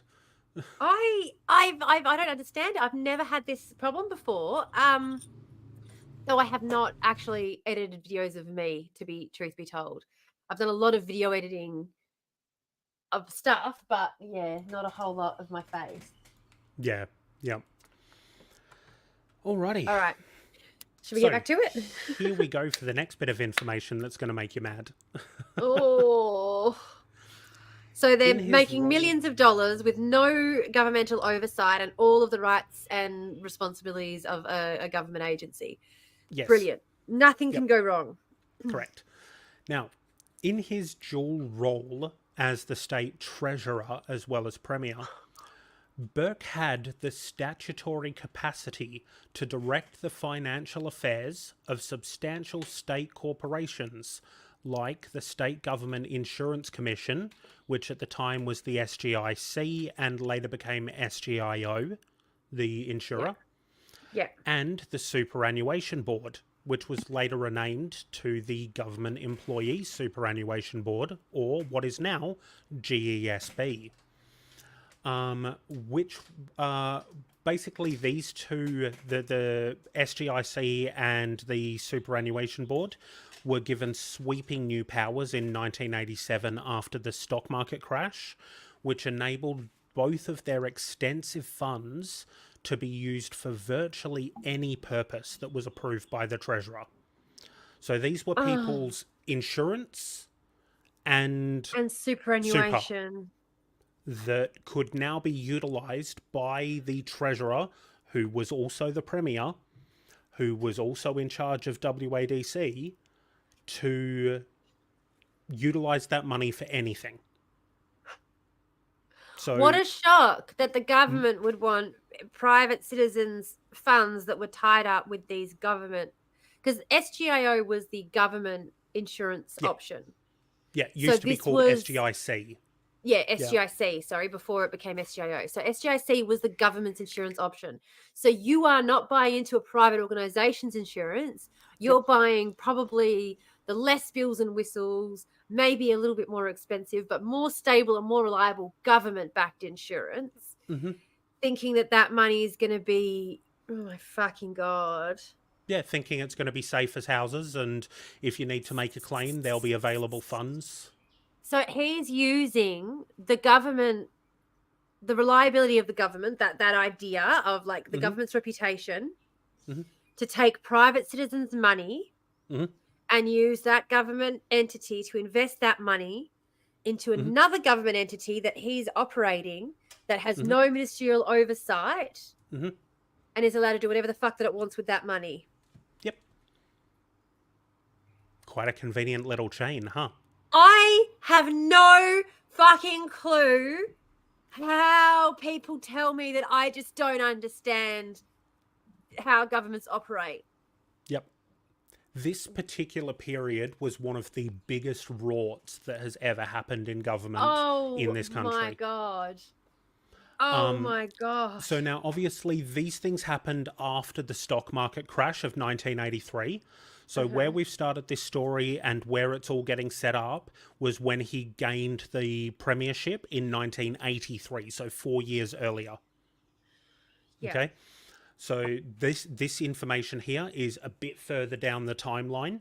But as I said, unfortunately, because of how complex this is, it is a bit all over the place today. We need to break it up. I think it's also really interesting to note that he was a multi-term Labor government when that is virtually unheard of in this state. Yep. He had like 2 terms back-to-back. Yeah, and McGowan got 2 terms back-to-back was because of the COVID effect. Like that's, you know, it was remarkable that happened. So, for him to have got 2 terms back-to-back as a Labor premier, holy shit. Yep. Amy, Queensland's got nothing on WA for corruption. Nothing. Yeah. I promise you, WA is corruption central for governments. We don't know about the corruption that our cops do because they can hide the bodies a lot easier. Yeah. Out here. Yep. Really. I'm 100% serious. This entire episode is about how bad it is here. And we'll I promise you there's more to come. We're only just scratching the surface right now. I was going to say, I won't tell you about what happened with the machete in town because... Don't dox yourself, dox myself. Yep. But I'll send you the link to the article later. Please do. No, for the longest time, Western Australia was literally called the Wild West because it was the most corrupt state, both policing, government, everything, business. It was all corruption from top to bottom. I was going to say, because there wasn't a lot of financial investment in the state, it became, and it actually is the reason I tell people all the time that Australia is actually the peak location for white collar crime globally, particularly against its citizens. And people go, oh, fuck off. It'd be somewhere like, you know, and they mention some third world place. And I'm like, no, those places are corrupt. Yes. White collar crime is something different. White collar crime is when you use the systems and the legislation and you use it to your advantage to make whatever you're doing. Like, yes, it's a crime and it shouldn't be happening, but basically it's the crime, the punishment is a fine and you pay the fine and you continue doing what you're doing. Like, it's a way of structuring the system so that it serves your purpose. And because Western Australia was so lacking for investment for so long, one of the reasons that mining, the excuse everyone gives is, oh, they'll take their business elsewhere. If we don't let them do this bullshit to us, they'll take their business elsewhere. That is the line that's being used towards us since I was a little girl. We have to let them treat us like shit, or they'll take their business elsewhere. Like, we have known that we were getting raked over the coals for years, for decades. But at least we get a couple of thousand jobs out of it. And even then, no, we don't, because it winds up being FIFO from other states. You know, and this is the way it goes. Or under the lovely Palm program, which I'm doing an episode on next week. I'm sorry, Banksy is going to have to wait another week. I do apologise. That's okay. But this is a current breaking story about actual literal slavery that the government is doing in this country. Oh, boy. Yeah. So I found out about that. So now we're doing an episode on that next week. Anyway, back to what you were talking about.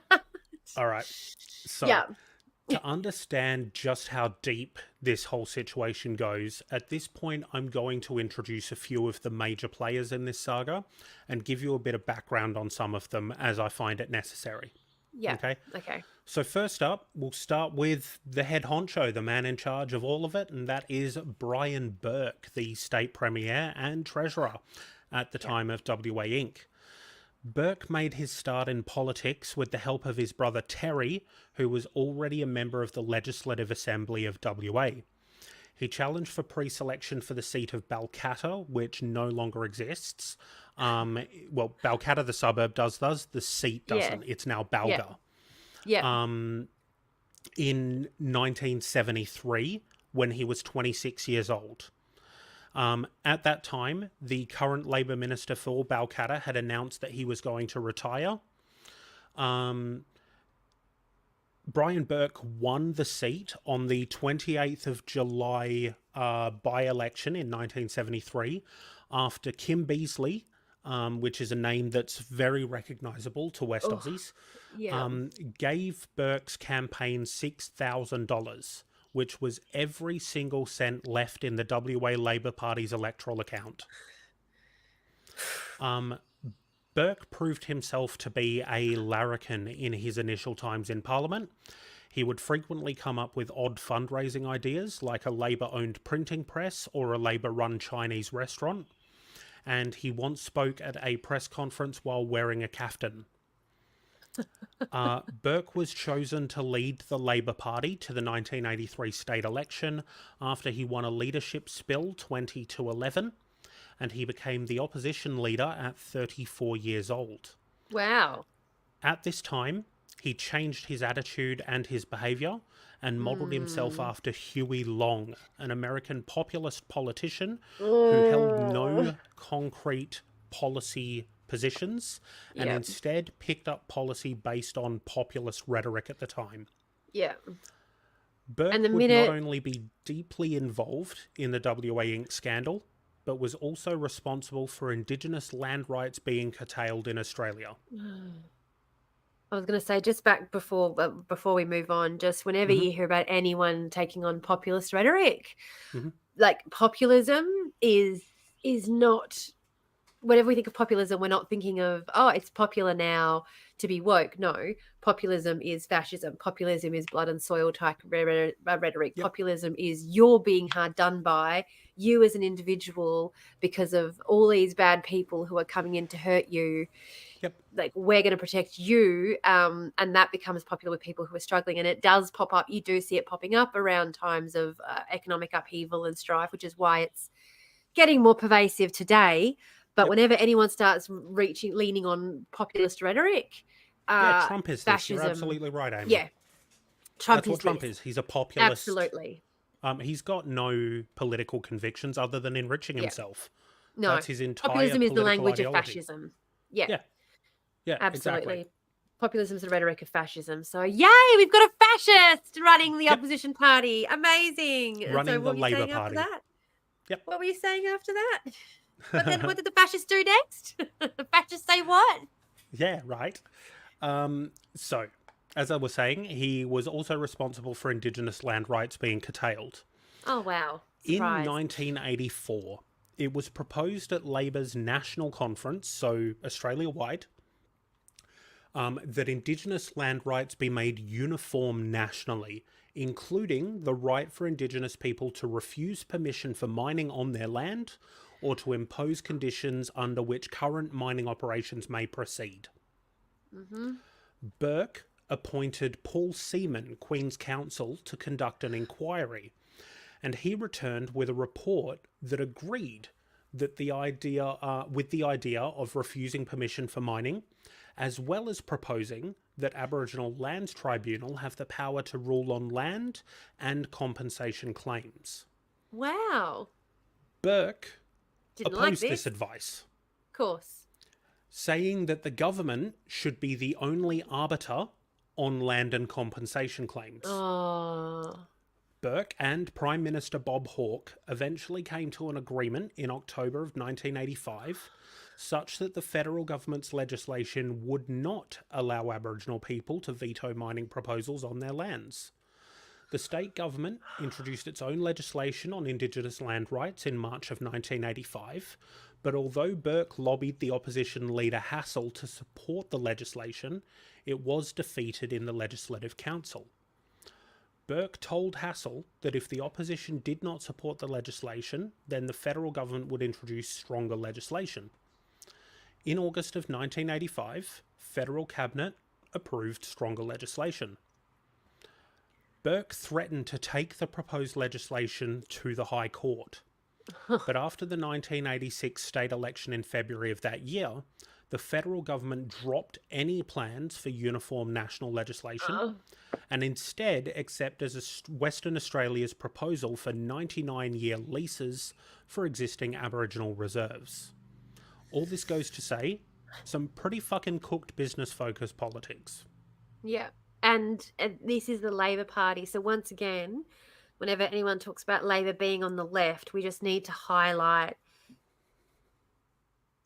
people seem to ignore the economic aspect of policy when they're talking about left and right. They seem, and economics is fucking, particularly because we don't get a vote economically. We don't get a vote at work. We don't get a say in what kind of industry there is out there. We don't get a say in what kind of jobs are available. We don't get a say in even in what kind of jobs are available where we live. We just have to take what's available to us. We have so little option when it comes to our economic voice.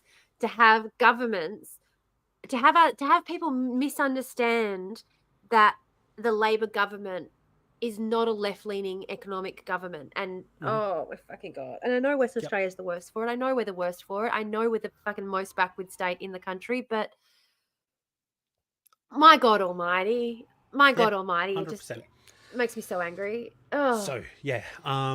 Anybody that ever tells you that Labor is on the left of politics, you can confidently tell them that they have not been on the left of politics since, like, the 1930s. 40s. Yeah, 1930s, since the Great Depression. Yeah. They came out of the Great Depression with some left-leaning policy, and they went into the war promising to deliver it after the war. And then they realized how much money there was to be made during the war, and decided to go back on all of that shit. Yep. All right. So now that we're done with Burke for the moment, we will move on to Laurie Connell, who I mentioned earlier. This is the man that Burke met with the day after he became Premier. Laurie was an entrepreneur and the chairman of Rothwell's Merchant Bank, more accurately known in business circles as a lender of last resort. Now, he had a close friendship with Brian Burke and with Alan Bond, who we will be talking about soon. Sorry, Zach's just making fun of all my grunts and groans, and it's making me laugh because I'm doing it while you're talking. I keep doing it. Sorry. Yeah. You're all right. So during the 1980s, Mr. Connell started acquiring numerous local businesses through aggressive takeovers before setting himself up as a deposit taker for investors under the name Rothwell's Merchant Bank.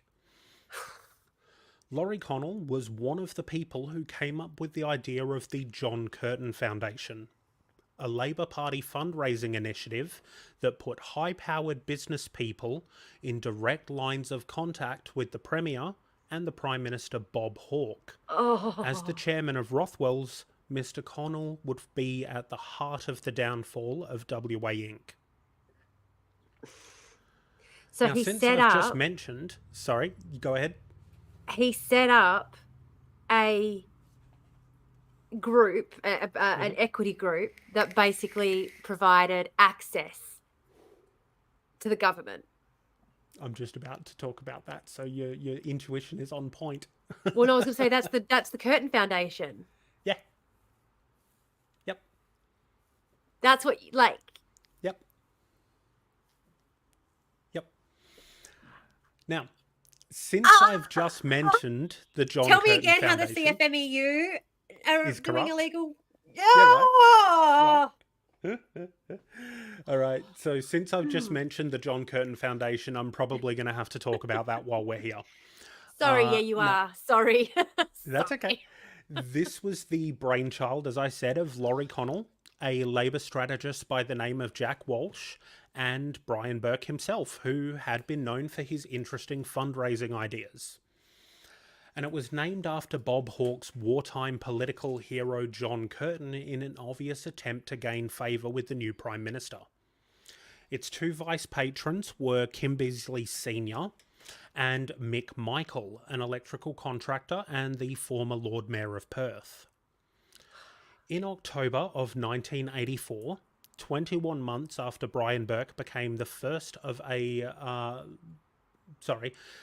21 months after Brian Burke became the West Australian Labor Premier, Bob Hawke, having just been in the Prime Minister's job for 20 months himself, hosted a lunch for the new foundation. In attendance were Prime Minister Bob Hawke, Laurie Connell, Alan Bond, who I will be speaking about shortly, John Roberts, who was the founding chairman and executive director of Multiplex, James McCusker, the founder of the Town and Country Building Society, Ernest Lee Steer, a businessman and horse racing bigwig and one of what used to be called the Six Hungry Families, which were some of the most powerful families in Western Australia since Federation. I've done some work with one of the families, so that name was familiar to me. I was like, yep. oh, shit. Kevin Parry, who founded the Perth Heat baseball team. I was going to say, you can't actually do any work in Western Australia. You can't do any development work whatsoever in Western Australia, any property whatsoever, without coming across one of the families. Yep, one of the six families, absolutely. One of the six, yeah. So also in attendance were Kevin Parry, as I said. He founded the Perth Heat baseball team. Parry Field in Belmont is literally named for him. He also founded Parry Corp, which held a bunch of department stores that had grown out of his father's furniture making business. And he was the person who funded SciTech for a period of time until his business crashed in the 1987 stock market crash. So SciTech is like, for those who don't know, it's basically like a museum for science stuff, or like more like a zoo, I suppose, for science stuff. Not like a zoo. I suppose I can't call it a zoo. It's like a museum. Discovery centre for school children. Yeah. I mean, I take my kids there for their birthdays. I used to take them every year, but it's really awesome. The stuff, it's interactive. There's like displays and there's, it is really... Teaches kids about... With physical props, it teaches kids about things like physics, gravity, trigonometry, geometry. It's so much fun. Physical things. It's a very cool concept. Yeah. And probably one of the better things that Kevin Parry did. Yes, but really important to highlight whenever anyone says we need billionaires because they fund things like SciTech. SciTech is not fucking worth anything like the shit that they... Like, are you fucking... That's it.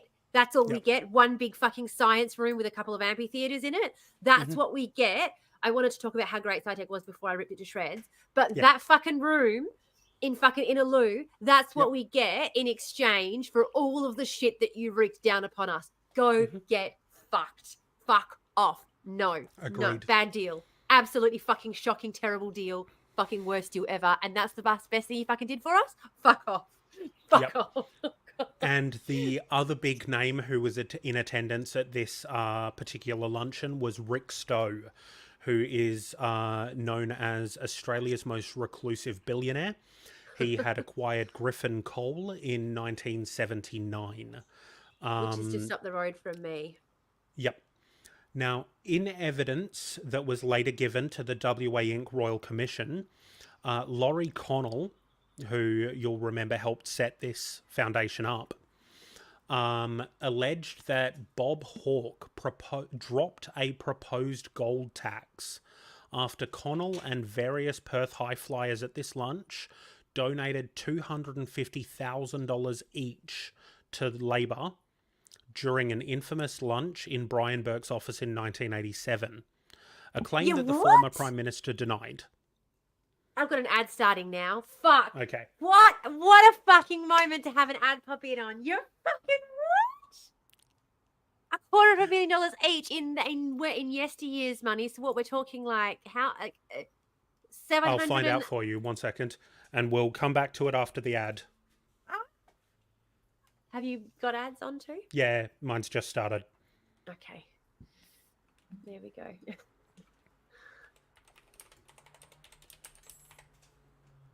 Oh my gosh. Yep. Let me go make a quick coffee. Okay, here's the thing, all right? Alan Bond is known, the name is synonymous with the loss of people's retirement. Like, yeah, it is synonymous with the loss that came afterwards. That's how well known this idea is. Anyone thinks of Alan Bond, they immediately think about the fact that they're never gonna, like, their grandparents' retirement was destroyed by this motherfucker. Yeah, that's how I know Alan Bond. Yeah. So I forgot where I was going with that thought. Mm-hmm. We were talking but just about hearing how much about money all had of got this donated. all of this money that's flying around up there, and you think about how much more that would mean. Think about how much more that would mean, how much more a drop in the bucket that would mean to, like, your grandma versus someone like fucking any of these motherfuckers. I was trying to think of which one I was literally thinking which is the worst name that I could pull out of that list, and I was going to say Stowe. Then I was like, no, we don't know enough about Stowe to actually think that he's the worst. Yep. All I can, they're all, the rest of them are all, I mean, John Roberts. The worst. John Roberts is a founding chairman and executive director of Multiplex, for God's sake. Like, Multiplex is an absolute fucking nightmare company. You got to toy ads. I think we are back from ads. They're just all the worst. So I'm going to go back over that last bit because I don't know where we got cut off. Yeah.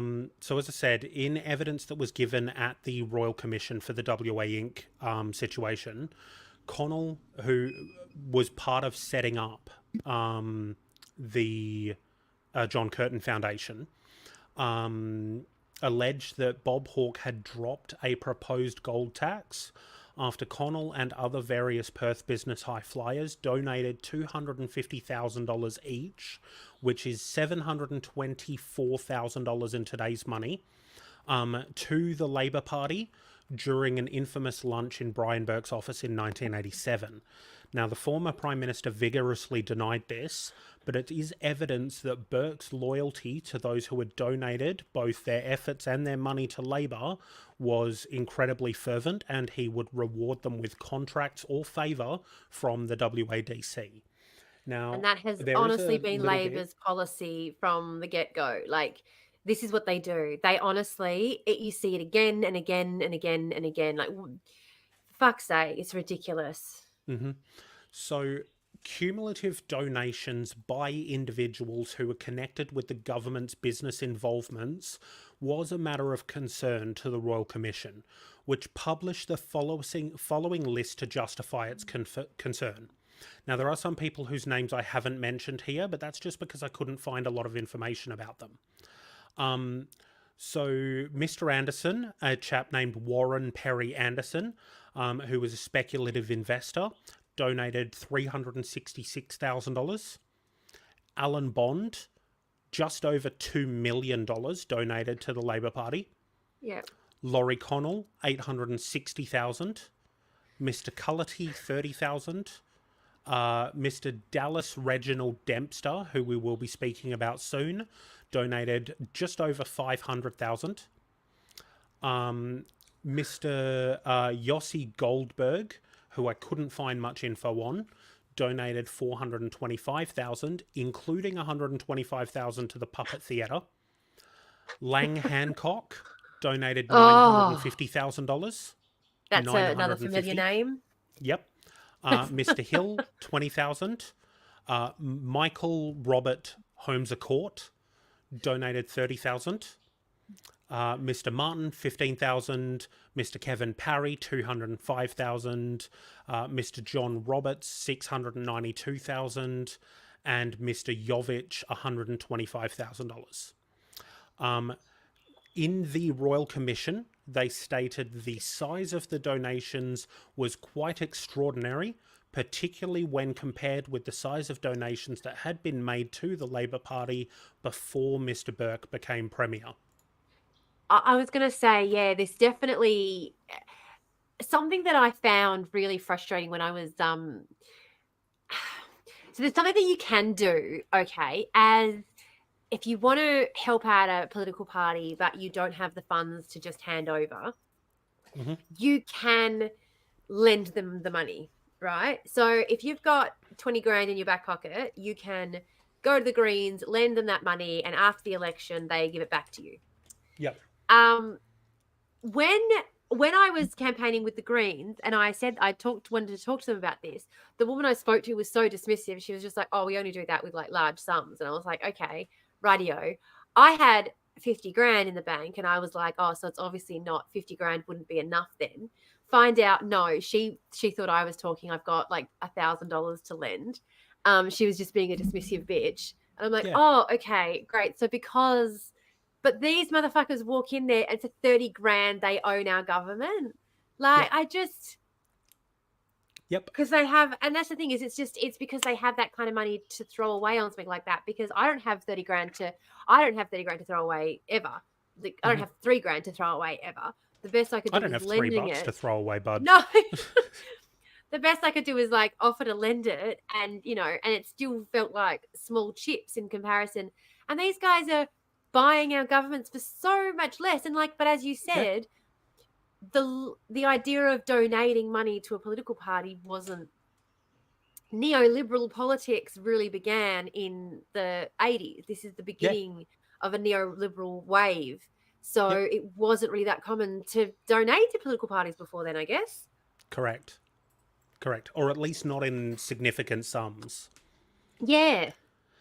Now, we do have a few more people to introduce. I realise this section is running quite long. I will try and keep these next things brief, but there are some things I do need to discuss. We've learnt a lot, and it's all been very interesting. Yeah. I do keep interrupting with my little 2 cents worth too. That's all right. I'm happy for you to interrupt, bud. Trust me.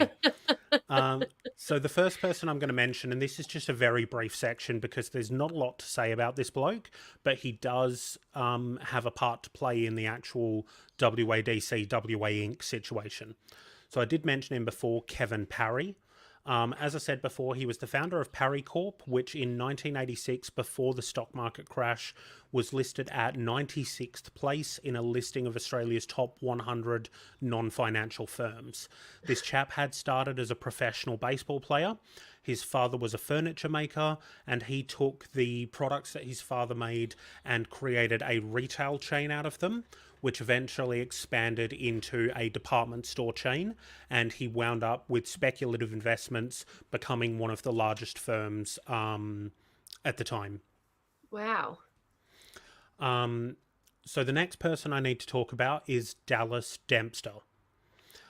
He was a principal in the establishment and early development of the Burswood Casino, for which rival bidders accused Dempster of improper dealings with State Premier Brian Burke prior to the awarding of the licence for construction. But after a thorough investigation of these affairs, the WA Inc. Royal Commission stated there was no evidence of impropriety. However, it noted that following the awarding of the licence, Mr. Dempster, who was a registered Liberal Party member, had begun making large donations to the ruling Labour Party cause. He was also in partnership with Laurie Connell on Petrochemical Industries Company Limited, PICL, which had proposed the Kwinana petrochemical plant, which we will talk about later. Okay.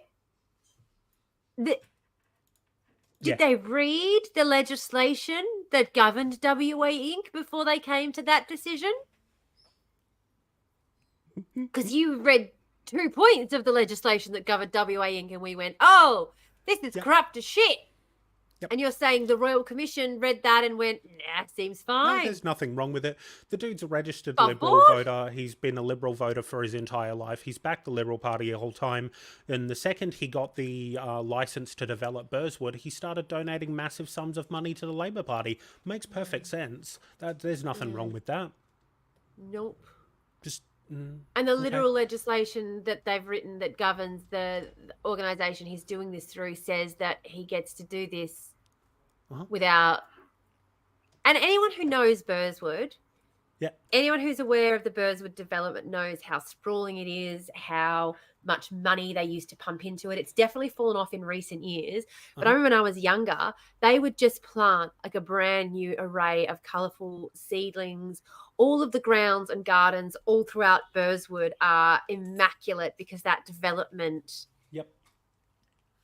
Oh, the amount of money that he pumped into that. And, of course, it's the casino. When we say Burswood, it's the resort and casino. So he's...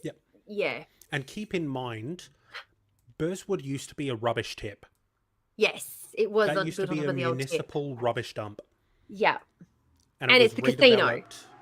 It was redeveloped into a casino. Yeah, the Burswood... I kind of feel like we kind of missed that point. The Burswood development is a casino. Yes, not the rubbish dump. Although sometimes you could be mistaken. Yes. Yeah, it was a lot more still fun trash. before. Exactly, that's why you can be mistaken, Zab. Yeah. It was a lot more fun before they developed it. You could get tetanus. Yeah, exactly. I mean, you still can, Tam. Yeah. Yeah.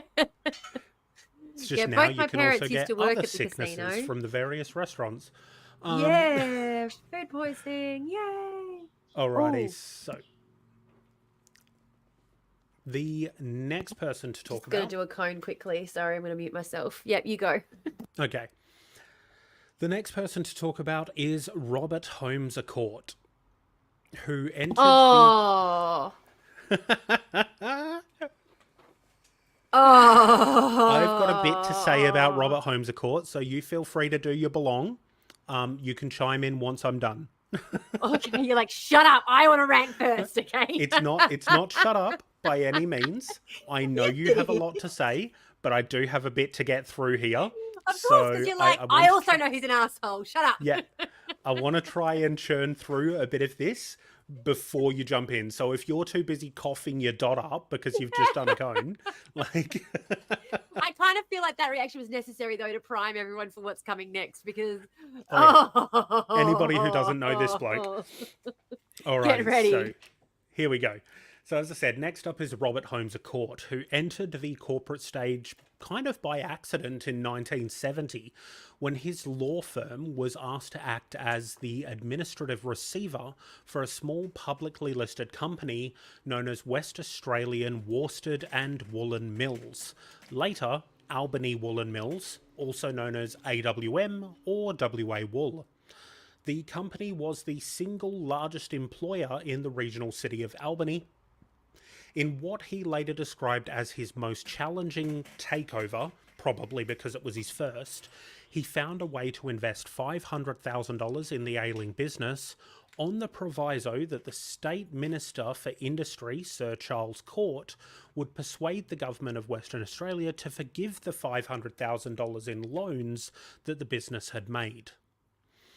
In 1973, Holmes à Court's AWM acquired Bell Brothers, a well-known West Australian transport and contracting group, for $9.6 million through a reverse takeover. Bell Brothers would ultimately become his flagship company as the Bell Group Limited. Bell Group acquired media interests, including the Albany Advertiser, the Katanning Weekly, the Great Southern Herald, the Collie Mail, and the radio station 6VA. It also made unsuccessful bids. Oh, go ahead. I I just wanted to jump in and just let everybody know that the newspapers you just listed then covers every newspaper available in the Great Southern. So we're talking about a takeover of every single newspaper available in this part of the world. Yeah, aside from the primary state paper, the West Australian. So this is all of the regional papers. Yes. Beside the state paper, the West Australian, which now owns the Albany Advertiser, funnily enough. Yep. So, every single, and like local news, again, when you're talking about the largest employer in the region, also owning every single, this is an ongoing problem in this region still. Yep. The largest employer in this region is also the owner of the largest source of media in the region. Yep. Which means that any problems that happen at that largest employer don't see any press time. Because if anybody tries to write an article about it, they get shot and fired. Not necessarily in that order. He literally bought the paper and ran it out of business. They started up a second paper to try and run some alternate news. And 2 years ago now, a year and a half ago, he ran them out. He bought them up and ran them out of business. Like they had to close down. Yep. Lily, Alice got the idea from WA. WA started this. Okay, so we are the worst. Oh yeah, my friend. We're the champions at being shit. Keep on dying in the ass. So not only did he buy up all of these media sources, he also made unsuccessful bids for companies such as Griffin Coal, Greenbushes Tin, and Emu Wines. These bids, while they were unsuccessful, earned him significant profits, mainly because aggressive takeover defences from the original owners resulted in inflating the share prices that were held by Holmes à Court. So he could then sell those shares for a massive profit. And you're talking about industries that entire towns depend upon for their livelihood. Like Griffin Tin, the town where it was based, is dead because there's nothing else. So it's one thing to be like, oh, okay, when you're talking about corporate interests, but this is a time when we're going from national ownership to corporate ownership.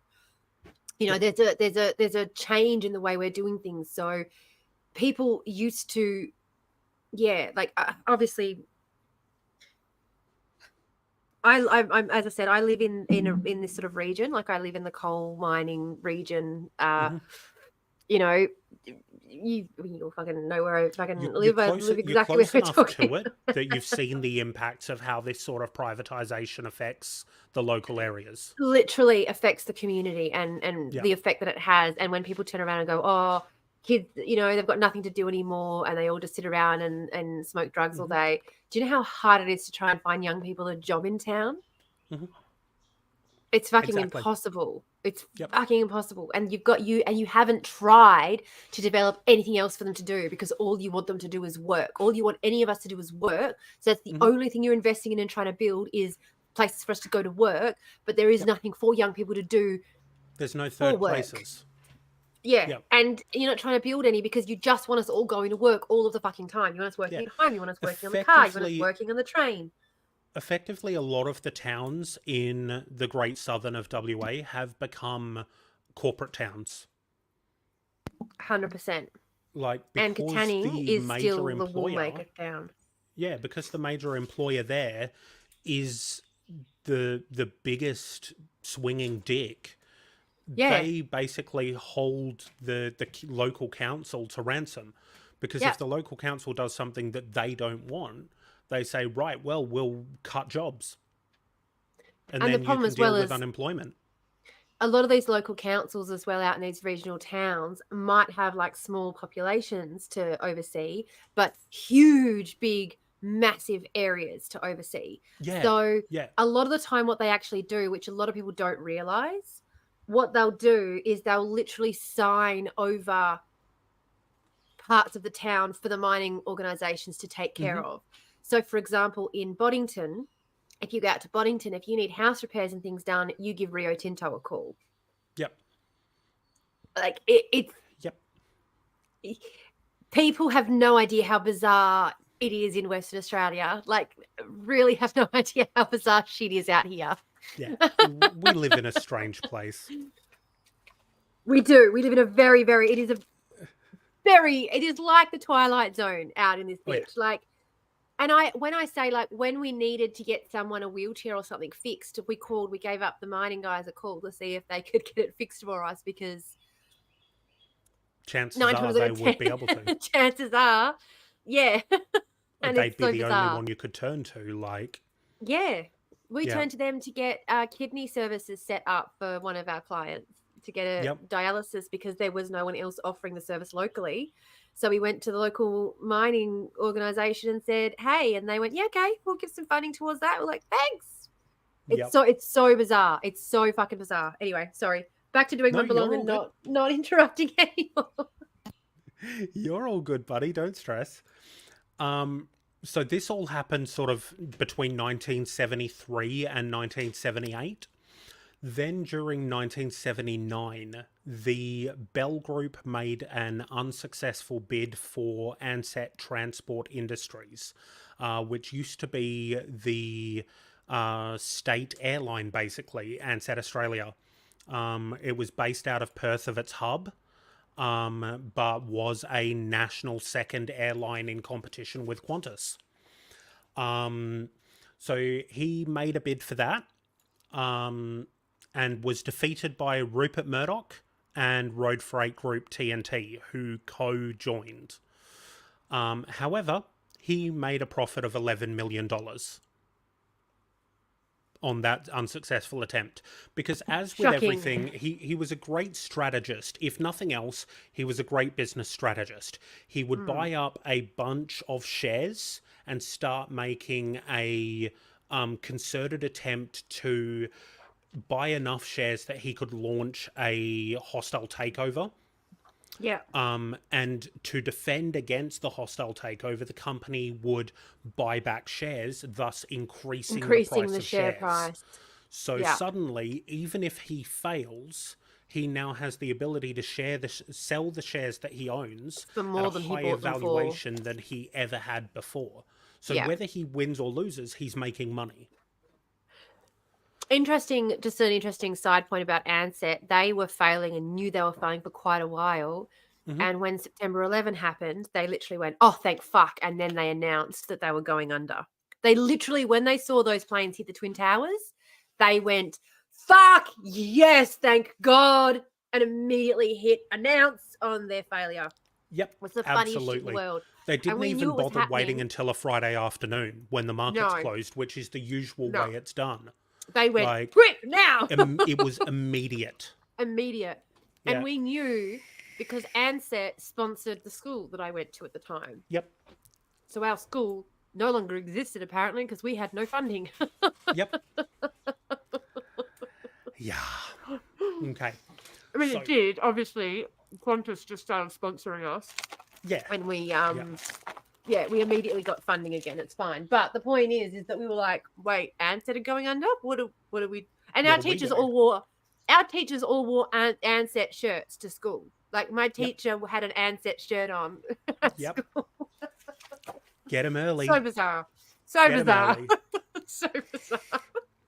So Bell Group made a unsuccessful bid for the British newspaper The Times in 1980, and at the same time initiated a new Perth newspaper called the Western Mail, which was a direct challenge to the Herald and Weekly Times Group, which was the owner of the West Australian.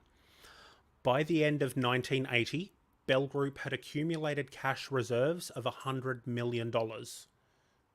Of cash reserves. So that's not even assets, that's just cash on hand. In 1981, it made a bid for Elders Goldsboro Mort, which is now just known as Elders, for $120 million. The bid failed, but Holmes Court earned a profit of $16.5 million off of that deal. This guy is the definition of failing up. Oh, this guy is like the definition of Didn't work? Oh, well, just made a cool $16 million off my fucking failure. Yeah, Okay. 16.5 mil off of a failed I wish, takeover bid. I wish every time I tried to buy a house, I made a cool, like, a third, a quarter of what the house was worth. Oh my Yep. God. Yep. Are you fucking kidding? Absolutely.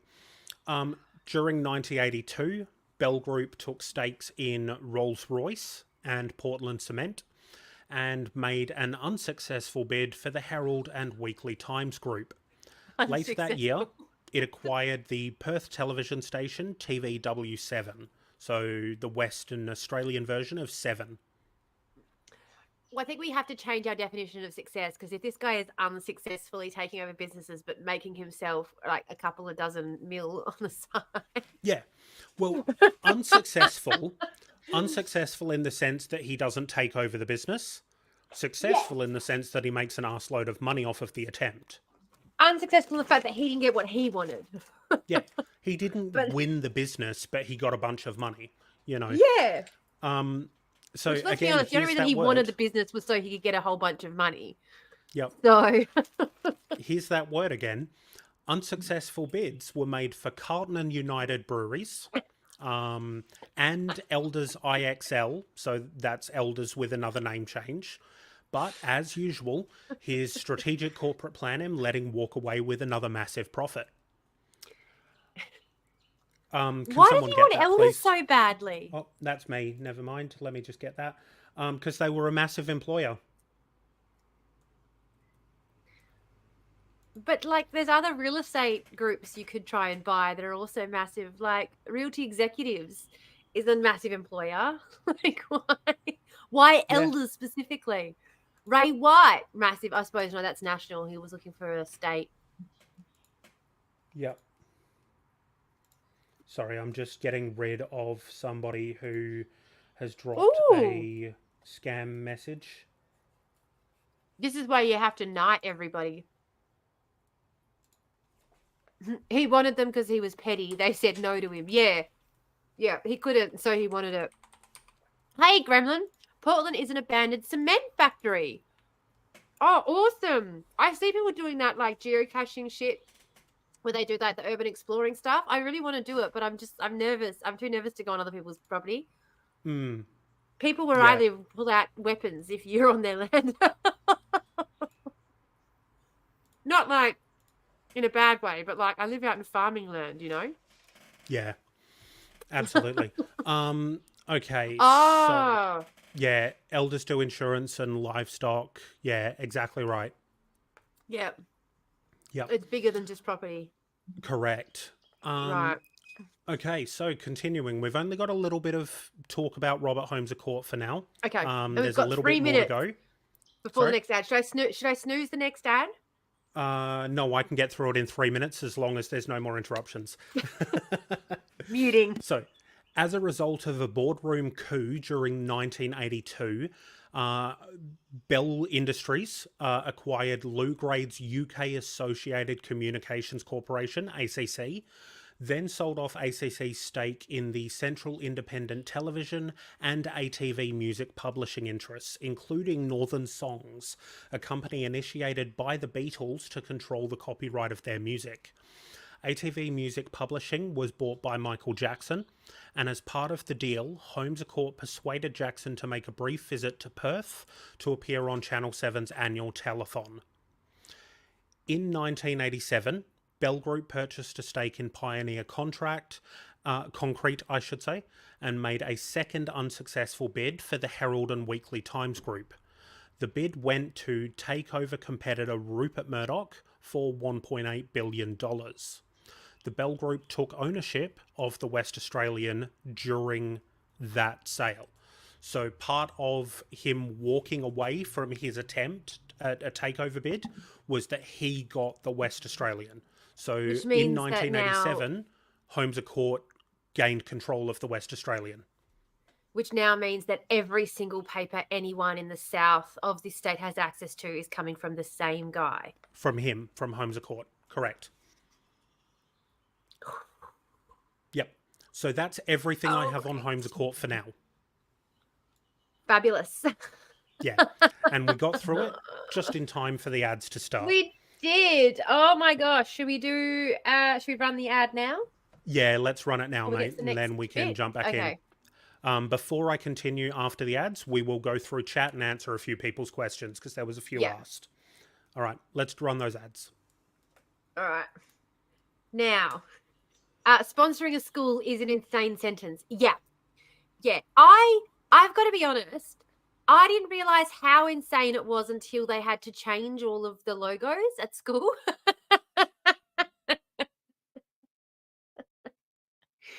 You know?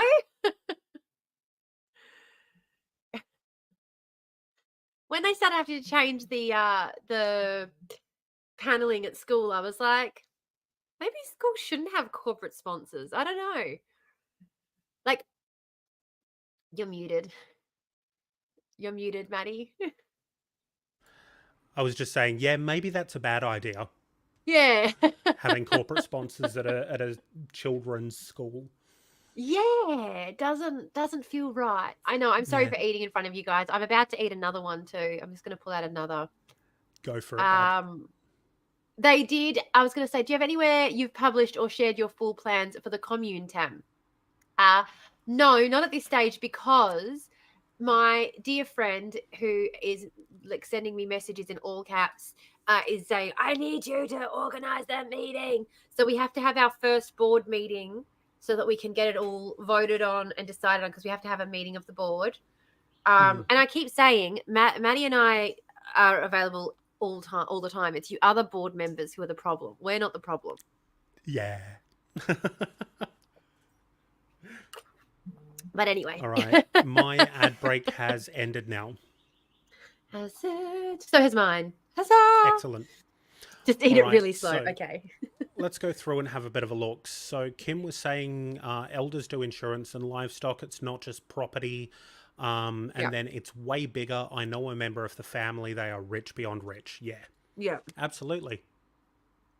Elders is huge. It's really funny when you meet people too who are, you find yourself in those circles with people who are at that other level of rich, of wealthy. Like meeting Rose Portier and being like, you people are actually so deranged. So Like they've really... in another life, before I became as outwardly weird as I am now, Yes. I used to be involved within fashion photography. Yeah. And would do horticulture lookbooks for various designers. I worked with international designers who were coming to do runway shows here in Perth. And I have met some incredibly wealthy people and incredibly out of touch people. So out of And touch. done photography work for them. Yeah. They genuinely have no idea what it is to live as a human being. No. The amount that I could charge for those photo shoots They was have insane. no idea. Was insane. So I one could thing I charge found so really much because they just had frustrating... no concept as to how much that money was. No. One thing I Like, found really frustrating though was that they'd all try and get out of paying all the fucking time for everything. Like I never had anyone try and scam me out of paying like a rich person who, like I did a bartending gig on New Year's Eve for this motherfucker who was then at the end of the night, because he didn't want to pay the extra rate to have us stay until midnight. Yep. Because like we have a midnight New Year's Eve package, which is when we stay until after midnight and we do the whole bit, and he didn't want to pay for that, and so we clocked off at 11:45. Yep. As in 11:30 we stopped serving drinks. 11:45 we're packed up ready to go. He had us still serving drinks up until 11:45, and then he came up to us trying to act all friendly and being like, so are you guys going to hang around and celebrate with us? And we said, oh no, like I've got 2 kids at home. I don't do the really late ones. My friend who was bartending with me, like he had us sous videing fish and shit, like cevicheing fish, which we were not supposed to be doing. Like it was just, the whole night had been absolute schmozzle. And she turned around and said, absolutely not. You booked us until 11:45. I'm leaving at 11:45. And he immediately drops the whole pleasant facade and goes, we'll just make sure you have our line of drinks ready to go there before you go. And make sure you started giving us the instructions. And I was like, it's 11:45. We are clocked off. We're leaving. We've packed up. We're going. Yep. And he was just like, well, we've still got all this alcohol we've paid before. And we've still got all this. And I was just like, yep. And there it all is. Yep. It's all yours. I'm not taking any of it with me.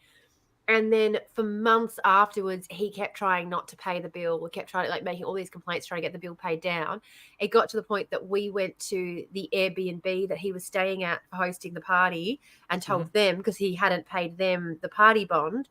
And so they charged his credit card the additional amount for, like, the party bond and split it with the manager of the bartending place, because we couldn't get, he wouldn't, like, my boss never ever, I didn't even know any of this was an issue until he was like, I need you to write a thing up for Airbnb about what happened that night, because that guy still hasn't paid his bill.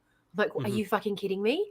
Are you fucking kidding me? He had 2 fully trained bartenders there all fucking night on New Year's Eve for $800, and he's refusing to pay the fucking bill. Yep. So my first photo shoot that I did for one of these international designers here in Perth, I charged a significant amount of money for it because I didn't really want the job. Like, I didn't really want it. So what I did, and what I used to do when I didn't want a photography job, rather than refusing, I would give them a quote that was way above what I expected they would pay. Or be if they said yes, then you have to go home. And I would give them terms that stipulated that the payment need to be made up front before the work was completed or handed over. Yeah. And I'd stipulate in it that it was because someone had tried to stiff me before. Yeah.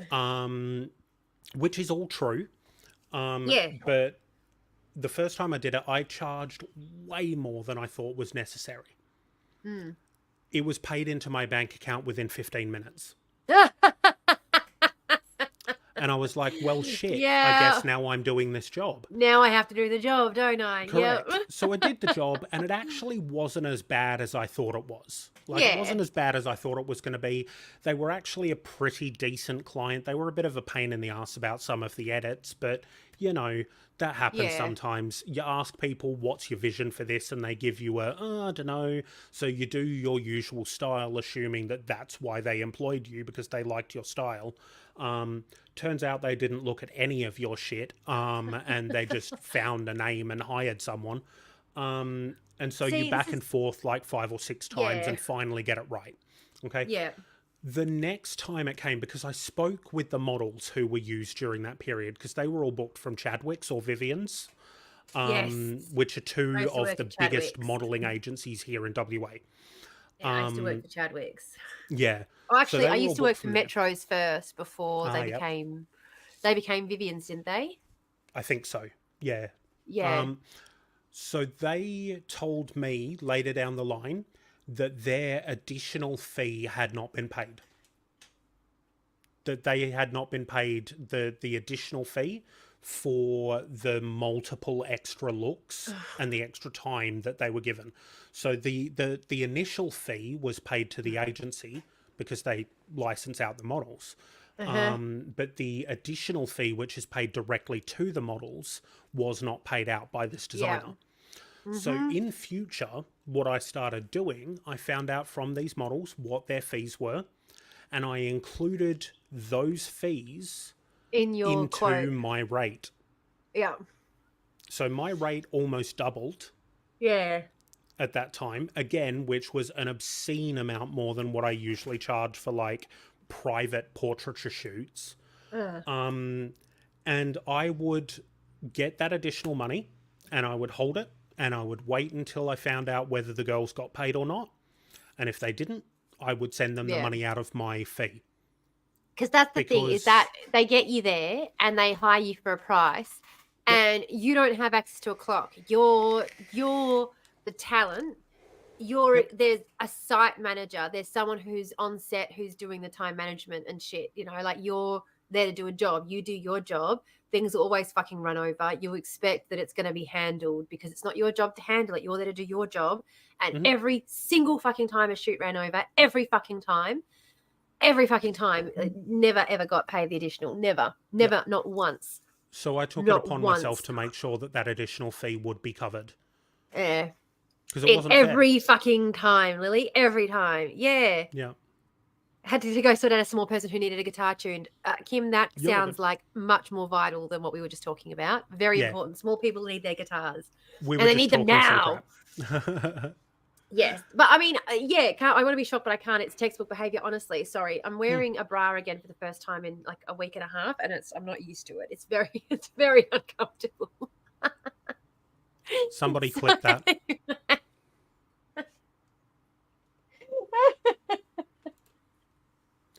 Never mind. Yeah. I clipped it myself. Every fucking time. Yeah, I want to be shocked, but I can't, honestly. My favorite was the people who would come in when I was at Flight Centre. Maddie will know this one as well. Mm-hmm. They'll come in and they'll book these huge, big holidays and put down all this money, and then they get back and they complain and they want every bit refunded. And I used to have them, and they'd complain so much that Flight Centre would turn around and refund them part of their money, and they just put a negative on my account that I'd have to work off. Yep. Every fucking time. And you'd sit there and you'd go, fantastic. You got all this, like, you're doing all this extra stuff for them. It's brilliant. You make $1,000 commission off the booking. Amazing. And then you get back and you end up with a $2,000 negative that you have to work off. And you're like, And I had people I knew who were like friends of my parents through church do that to me. And my mum actually afterwards, they had gone up to my mum, and my mum was like, my mum can be cool sometimes. She had completely cut these people out of her life. And she came up to her one night. She's like, oh, I hope that this isn't about what happened to Tamara. That's just business. And my mum turns around and goes, you do realize that Tamara has to pay for that refund out of her own pocket. Yep. You made all those complaints, made up all of that shit, and now Tamara is working off your refund. She's working off that debt. And they went, oh, what? No, we had no idea that. We thought that they'd get the money back from the hotel. We thought they'd get. And my mum was like, if you honestly thought that, you would have gone and complained to the hotel yourselves. Yep. Not to Flight Centre. Yep. You didn't complain to the hotel in Thailand that you were staying at. You didn't complain to any of the tour guides that she booked for you. I had like back-to-back world tours booked for them, all of this stuff, itinerary booked for them. And they complained about like the shower in Thailand didn't work properly. One of the guides wasn't available on the day they wanted to do the whitewater rafting in South Africa. Like all these fucking little complaints that they had that I was like, okay, I can go back to the tour guide and they can give you $25 back for that day. And the hotel will give you a coupon for the next time you stay there. They said that you complained on the day and they fixed it immediately. So they're not willing to do it. But they would just complain until Flight Centre, just to get rid of them, would do the old, here's 2%, 1% value of your trip back. Like, see you later. They go away happy as Larry, but it's the workers who then Flight Centre doesn't. They don't. Because of Flight Centre's rules, which by the way have changed now because it was found to be illegal. They would force employees to pay the money back, and they tried to do that at me at one point. It was on a $72,000 round the world ticket. Which included hotels, like all sorts of shit. There was tours and itineraries and various tour groups involved in the whole thing. They tried to do that to me at one point because they made a complaint.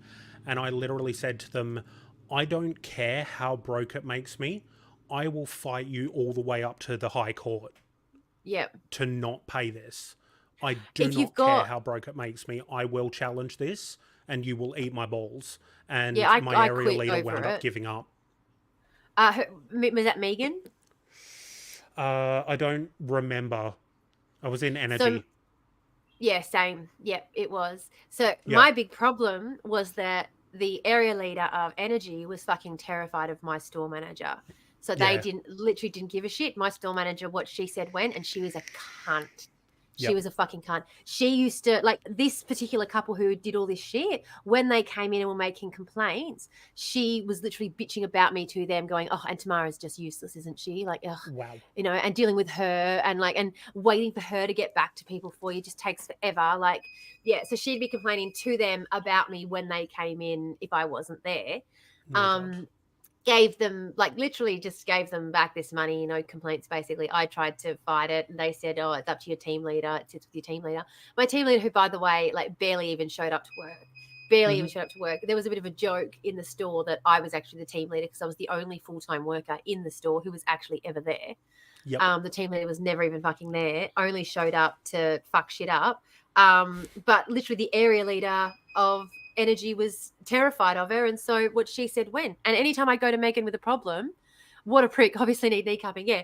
Every time I go with a problem, she'd just be like, you know, and as I said, I made a complaint to HR, took it all the way up to HR. And she was posting on Facebook about how my manager sent her flowers because of all the difficult things that she had to deal with. Mm-hmm. Dealing with my HR complaint about my manager. Yep. Alrighty. Yeah, that's me. Sorry. We've had a bit of a sidetrack there. About the Let's jump back into bourgeoisie. it. Sorry. Yes. That's all right. No problems. I'm going to give a little clap just for the audio so that it's easier to edit. So, finally, for the introductions, we come to Mr. Alan Bond himself. Now, I am going to keep this one brief because there's going to be more of this covered throughout the rest of what we talk about. Alan Bond, who was in this time period one of Australia's most prominent businessmen. He was a property developer and speculative investor. Bond had business interests in brewing, gold mining, television, and, amusingly, airships. He also started Australia's first private university, and in 1983, his Australia 2 syndicate won the America's Cup. That's probably what he became most famous for. Before the scandal. Alan Bond was at the beating heart of WA Inc.'s failures. And Kim, yes, he was actually a complete dickhead. You're 100% correct. No surprises there. Yeah. So, I understand that was a lot of introductions that I've just done, but we have now established all of the major players at the head of everything to come. Okay? Now, I will also let you know, this is the point where my standard level of research and scripting kind of comes to a bit of an end, because I ran out of time.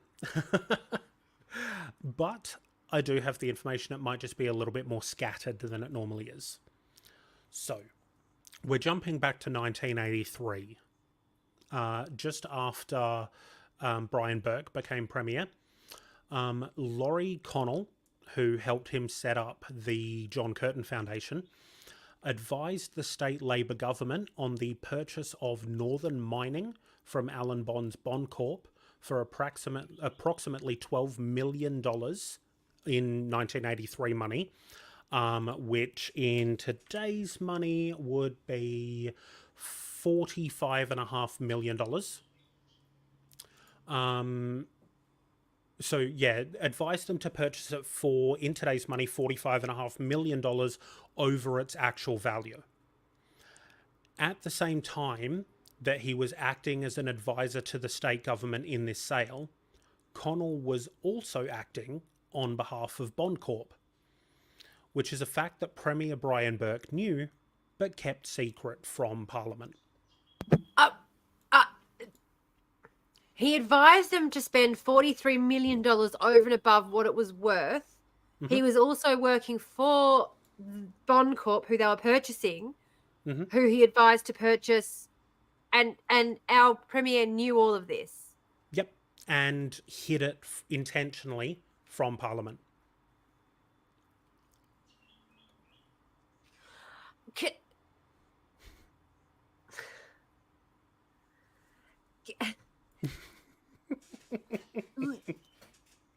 Again, anyone who doesn't understand why anarchy is the only way to go,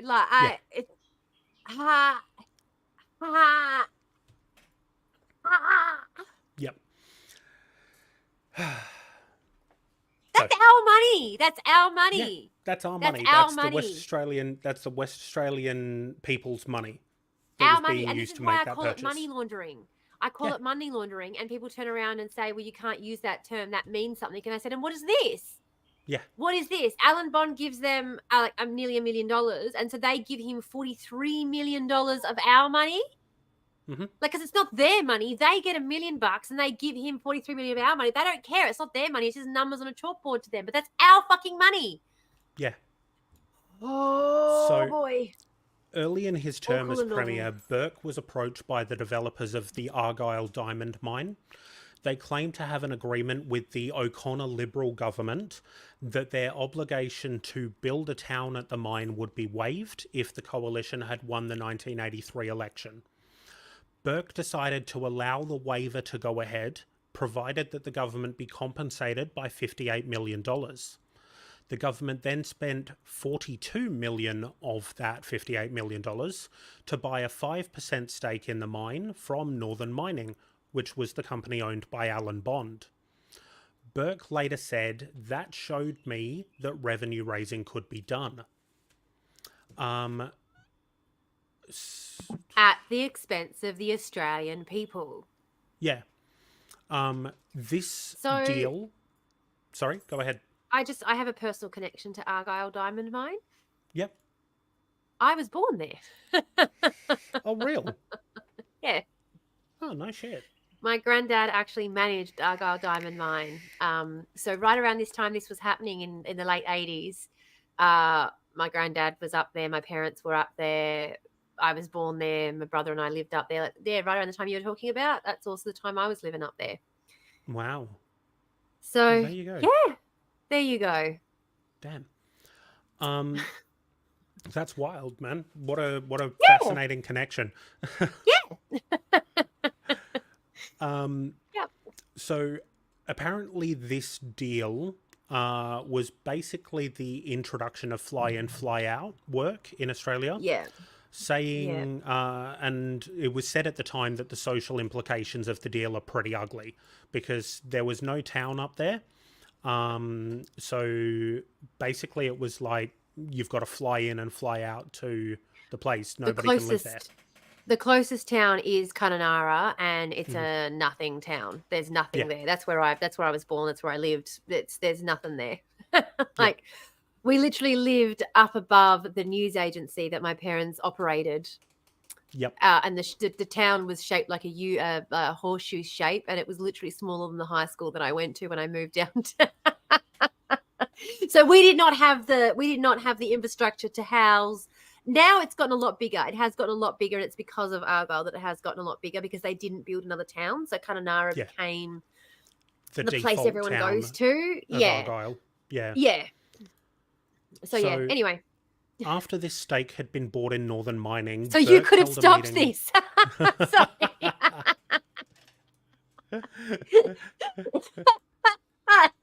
As a literal infant, you could have stopped this all from happening. I'm so sorry. That just made me fucking laugh. You were there, one, Tom, you got and him. You did nothing.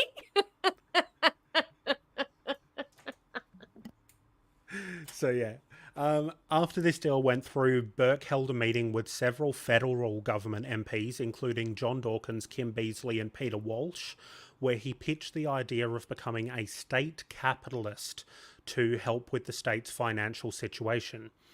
As I said before, it was later revealed in the WA Inc. Royal Commission that Connell was a paid advisor to both Burke and Bond during the deal's negotiations.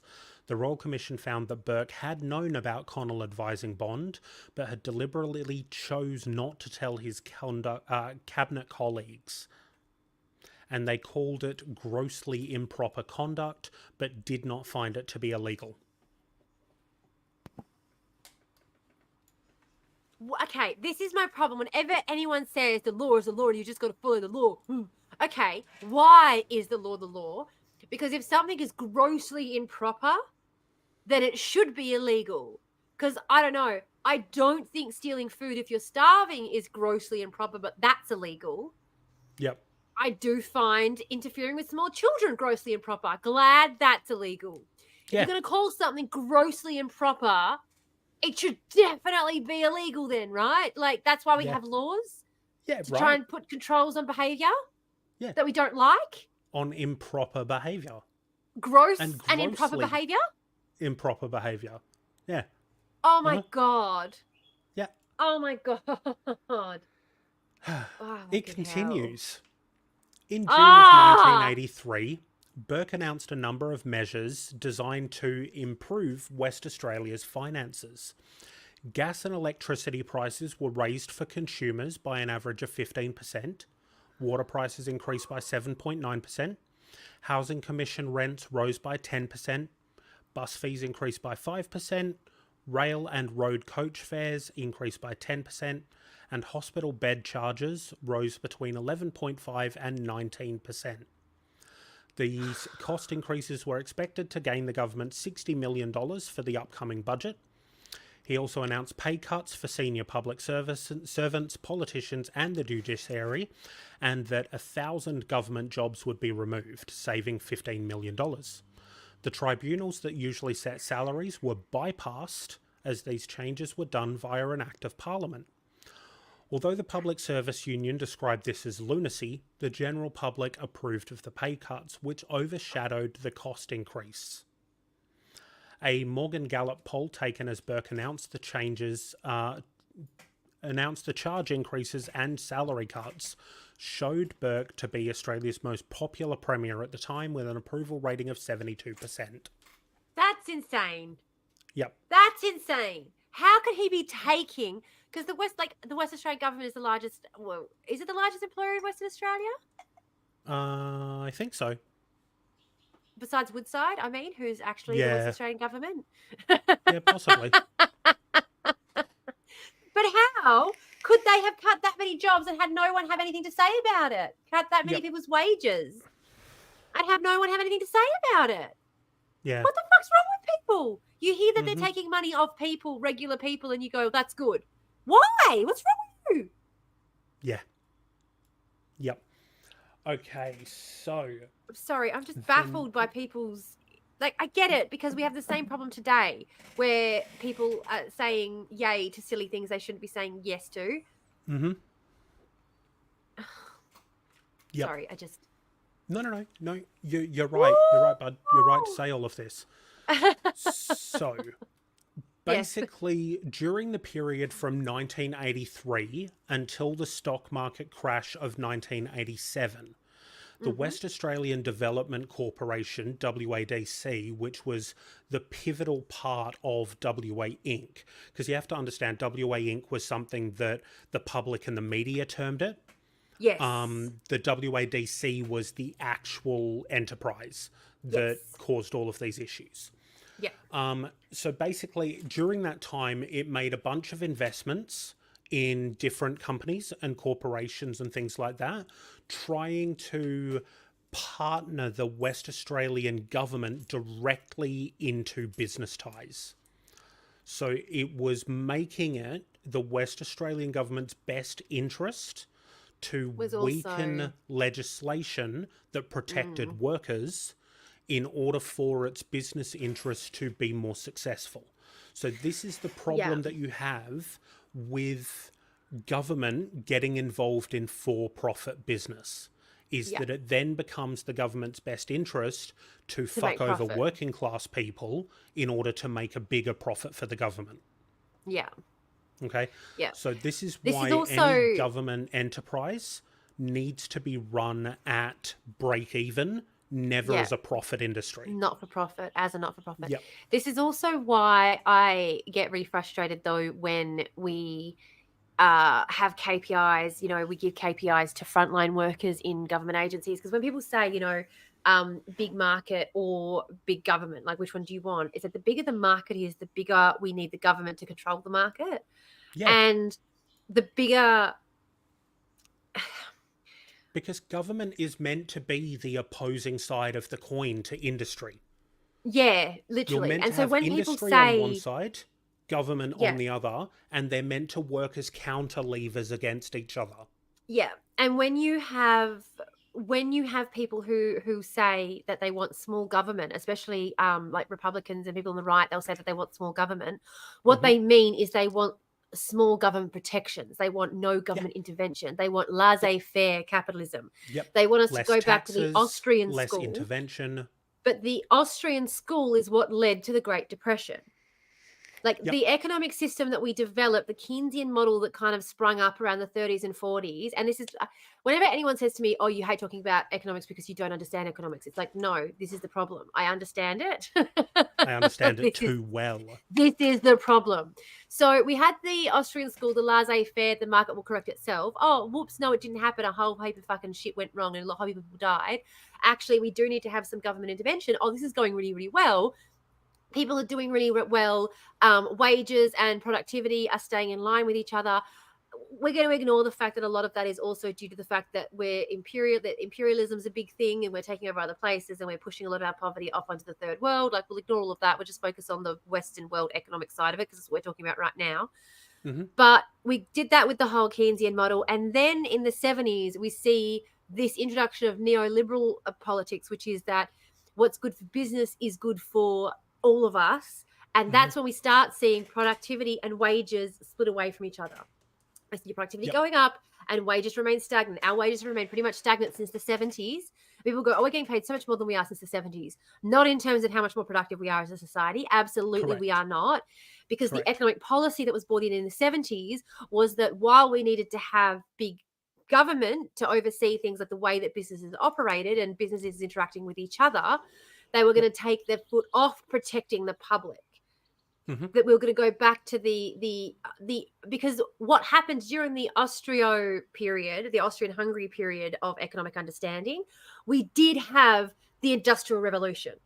It was a massive period of growth, but there had been nothing before it. So when it all kind of collapsed, it was like, oh, big bubbles cause big crashes. We need to have a little bit of a lever on this to try. We were still learning how this system worked.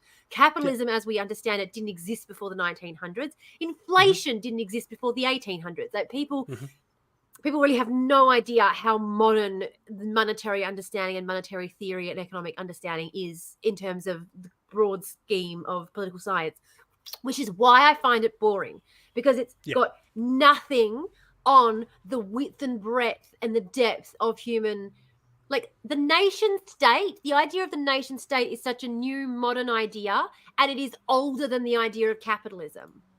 That is why I get so fucking shitted off with talking about economics, because it's boring, not because I don't understand it. Anyway. Yep. Point that I'm making is that businesses then looked at that massive growth that happened during the Industrial Revolution, saw that a lot of it was as a result of businesses being able to do whatever the fuck they wanted with no government intervention, turned around to governments and said things are stagnating a little bit because there was a bit of stagnation happening around there. If you take the foot off and let us do whatever the fuck we want, then the economy is going to start growing again. The government went, well, that's our job. Our job is to stimulate the economy, because up until now, that's what we've understood our job to be. Our job is to control and grow the economy and keep economic growth happening. That's what we've understood our job to be up until this point. So, that sounds like a great idea. Except now, because that's working and the economy is growing, they've just ticked the box and said, yes, success, ignoring that we had economic growth before the Great Depression as well. Yeah. We had economic growth before the French Revolution. We had economic growth before the Russian Revolution.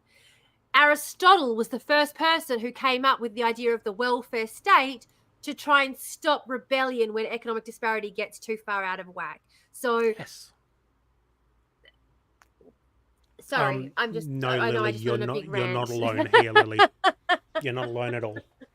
Every time Tamara gets more anarchist in her speech, I find myself falling just a little more in love. It just happens. And that will happen with anybody. The second I see somebody filling up a glass bottle and tearing a rag, I'm like, oh, I will marry you. Marry me, please. Yeah. Yeah, it's a whole thing. Yeah. Sorry, I know I just went on a huge big rant then. Sorry. No, do not apologize. This is literally the point of our podcast. This is what we do, right? You let me go on tears when I need to. I'm going to let you go on one when you need to. All right? When it comes to the economy, it just frustrates the shit out of me, because we really, whenever anyone starts talking about it in terms of how important it is, I'm like, you haven't studied political science. Yeah. Or economics. Well, yeah, you've studied the wrong kind of economics. You've studied Yeah. business economics, and you've decided that that's the same as economic theory. Agreed. Yes. Okay, so we're not Rant quite at over. 1987 yet. 1987 is where everything truly goes to shit. But we're going to discuss a few more things that happened before then. Okay. Yeah, okay. Now, I mentioned earlier that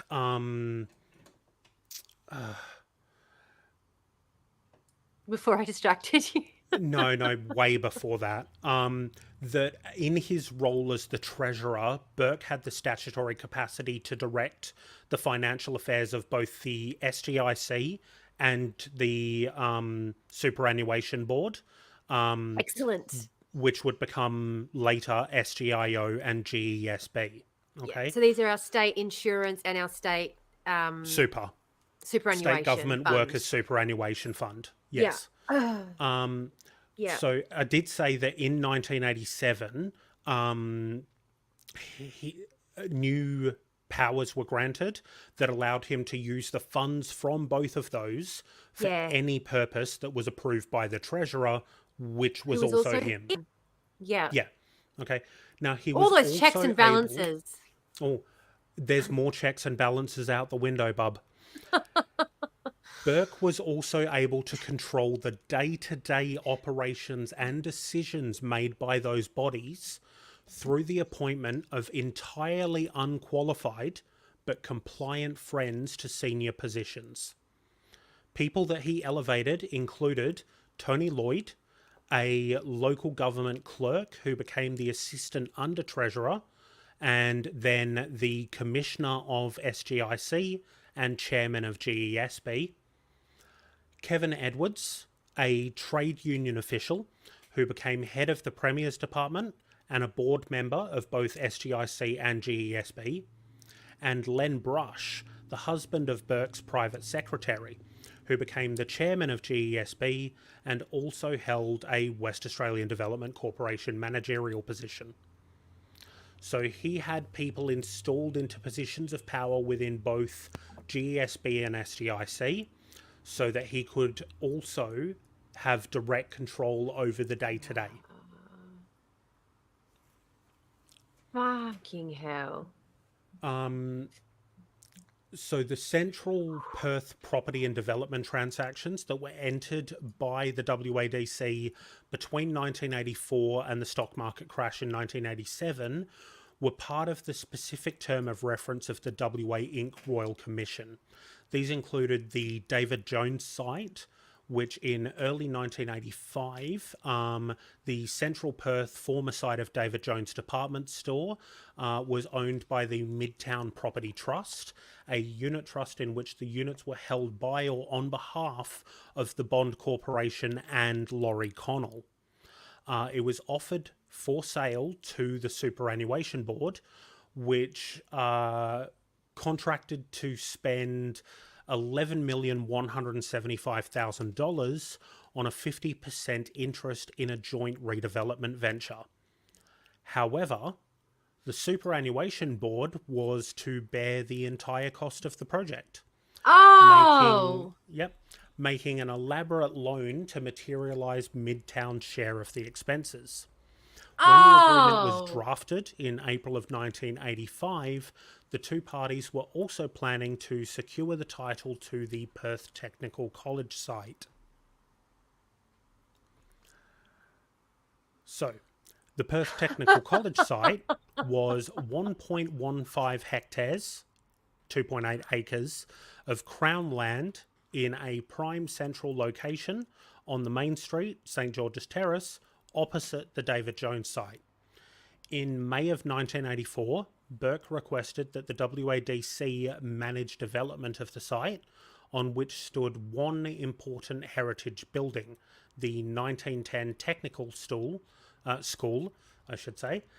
was designed by Hilson Beasley. No relation. I know exactly where this is, because the technical school, the facade of it's still there. Yes, the facade remains. The The rest of the facade is building is still gone, but there. the facade remains. I know where it's located. I can pick exactly where it is in Perth. How funny is that? They've got a little plaque out the front of it that says that and you go behind it, and it's quite funny because it's like a little rabbit warren, like something out of the Scottish, Edinburgh. When you go up there, it's a bit rabbit warren behind there, and they've got like a burger shop and all sorts. But there you go, interesting little bit of history there. They're trying to. If you've come to Perth, it's the very out of place looking orange brick building.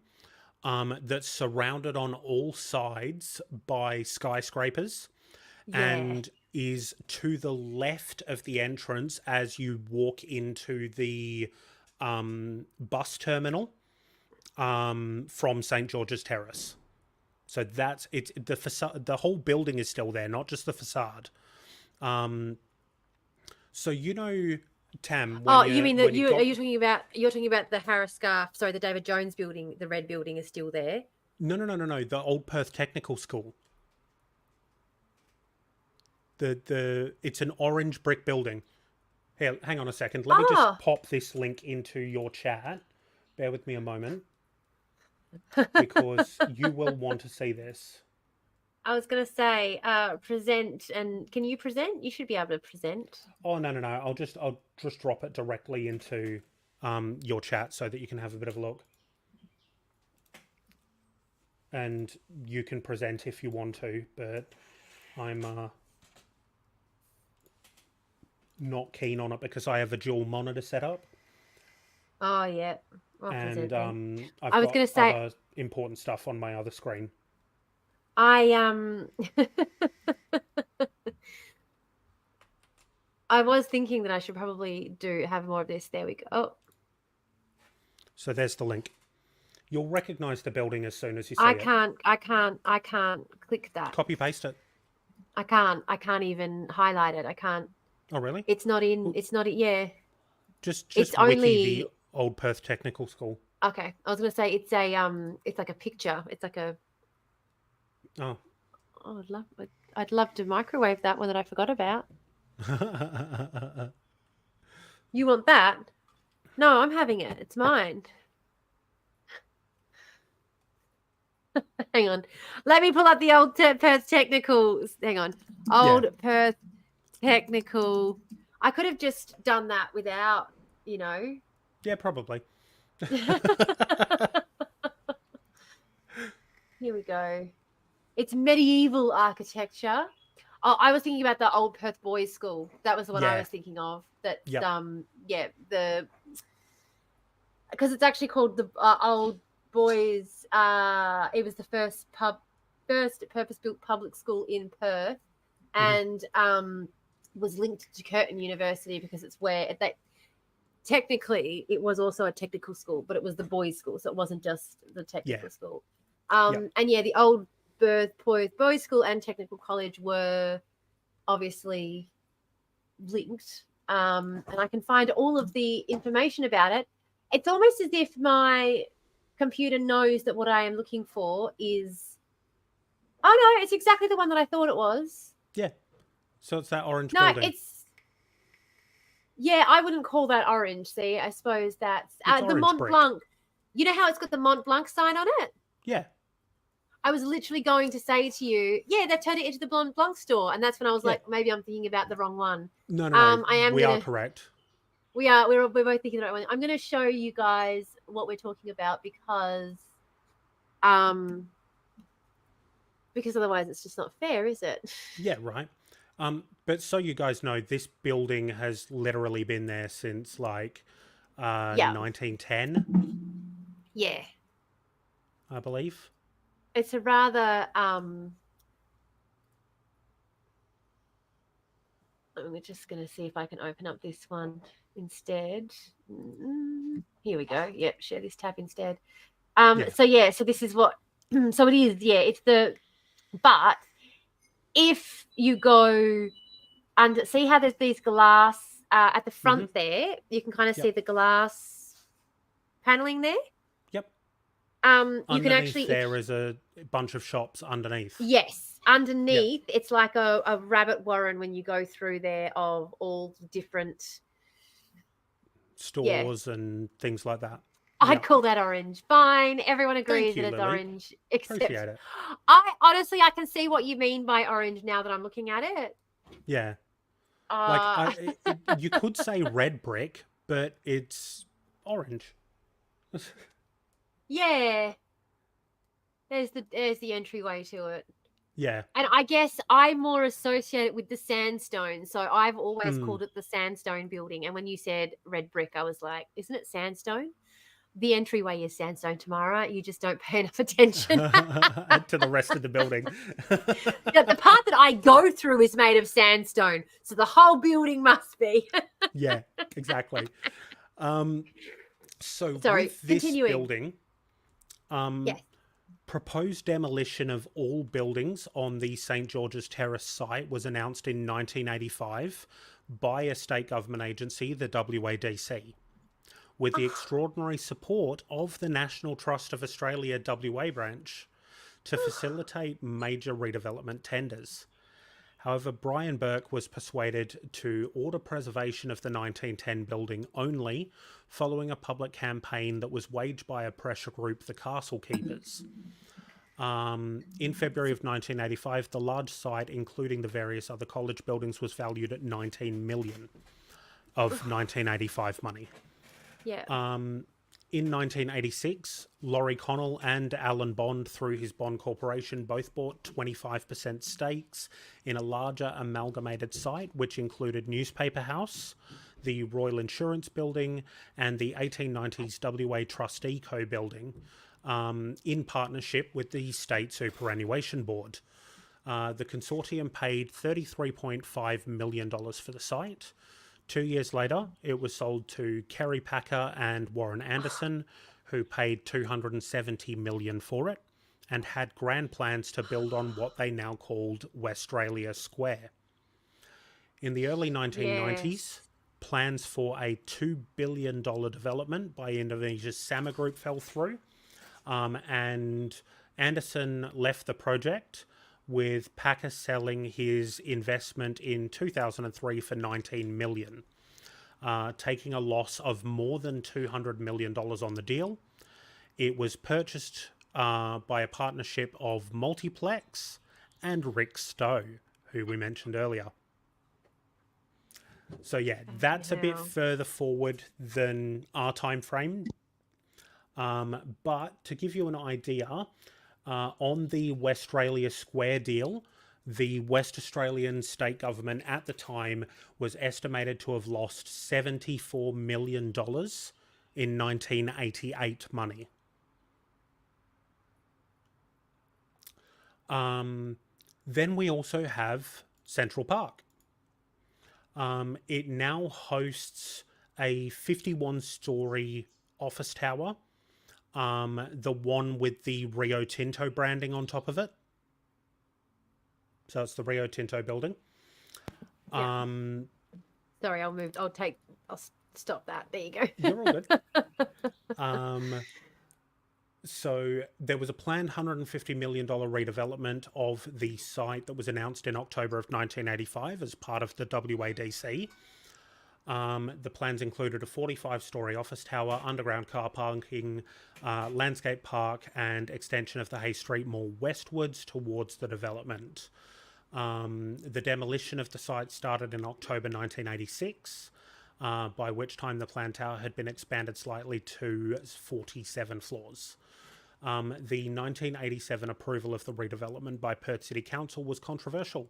The council's own town planning scheme imposed a limit on the number of parking bays in the central business district to ensure that city streets could handle increased traffic levels from extra parking. Under the scheme, the site was only entitled to 300 parking bays. However, the developers sought approval for nearly 1,200. It's almost 4 times the amount. Which council planning experts said would cause traffic to back up to King Street waiting for entry. The council wanted developers to consider constructing a road tunnel from Mounts Bay Road to the underground parking to reduce traffic congestion around the tower. Yes. Just sorry, if you wouldn't mind just redeveloping the entire area of the city so that we could Yeah. charge more for parking, that would be great. What the Exactly. fuck? Exactly.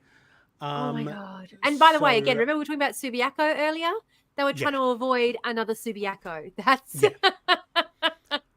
So on the Central Park property redevelopment, WADC lost $100 million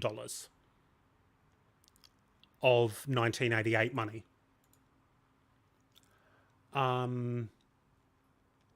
So yeah, there's those two. And then we have got Rothwell's and the situation with Rothwell's.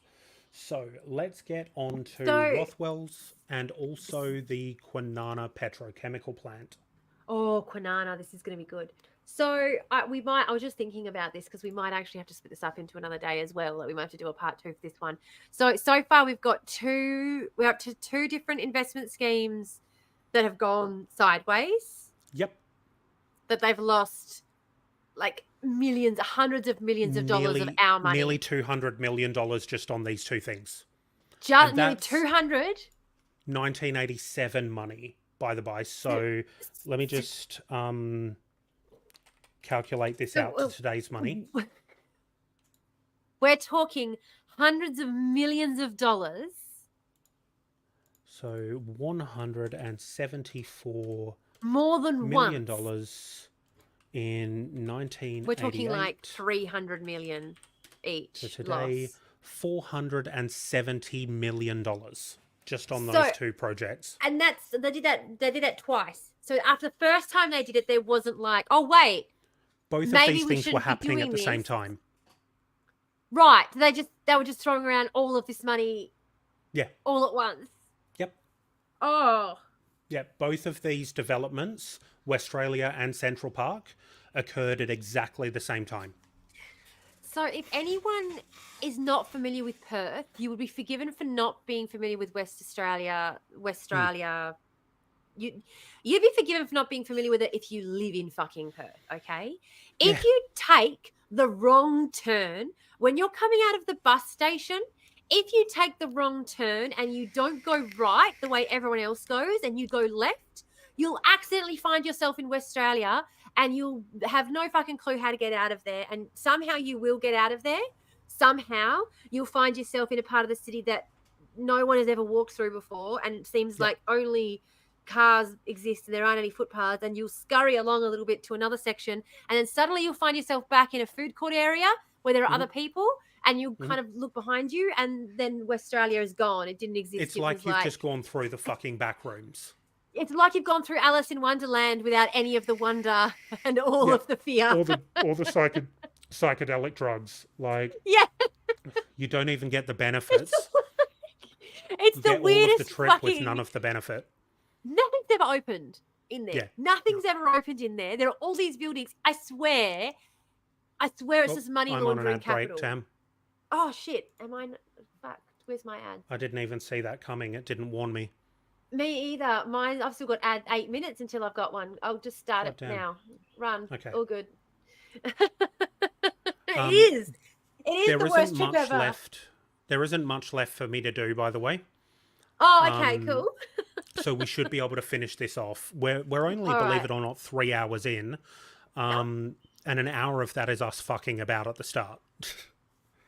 So this is actually... You're kind of selling it. This has actually been a bit shorter than I thought. We're kind of selling Westralia to them. Honest to God, every time you go in there, and the only reason you know it's Westralia is because when you get to the wall, because there's a wall, right? There's you know the wall. You know the wall, mate. I do. You get to the wall and you have to make a decision, and there's a little plaque that says Westralia on it, like Westralia Court or whatever it is. Are you looking for the weed? You're gonna have to grind some more. I don't know where it is. I've smoked it all. Oh, here it is. There's only a little bit left, but you're definitely gonna have to grind some more. Yeah, but otherwise you'd have no fucking idea what it was if not for the little plaque when you get to the wall. Yeah. Agreed. All right. So my ad break is coming to an end now. I think yours will be soon. Mine's got 20 seconds Yeah, left. I'll that's just cool. do my cone quickly. No worries, mate. I just love, though, I love that we got to talk about all these quirky little Perthisms and West Australianisms. I'm so glad we get to talk about them. Yeah, that we get to, like, have a bit of interesting conversation about.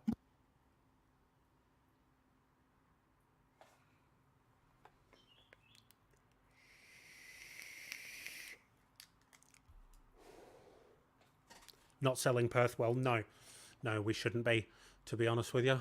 It's definitely a place to come and visit for a little bit and then go back to somewhere that's not so insane. Yeah, don't live in Perth. No, I only live here because I'm used to it. The whole thing that I've got about the commune, the reason I'm like, yeah, we're doing a commune out in the outback in Western Australia is because A, the environment is much better where I'm looking at doing it. And B, if we stay away from the major cities, they will ignore us. They're too busy running their own rackets. It's not like, in places, yeah. I was just going to say, Kim, I wouldn't say that Perth is worse than Sydney. I think Sydney might beat Perth for being worse. Sydney is tragic. Like, this is coming from someone who grew up and lived in Perth all of their life. Walking through Sydney was one of the most depressing things I've ever experienced. There is no soul to that city. Yes, Sydney feels dead, doesn't it?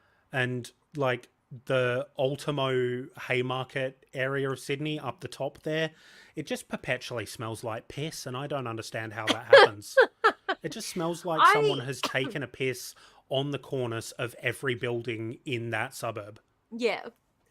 The last time I went there, I should, thinking about it anyway, but anyway. Last time I went there, it was to do my egg donation. Yep.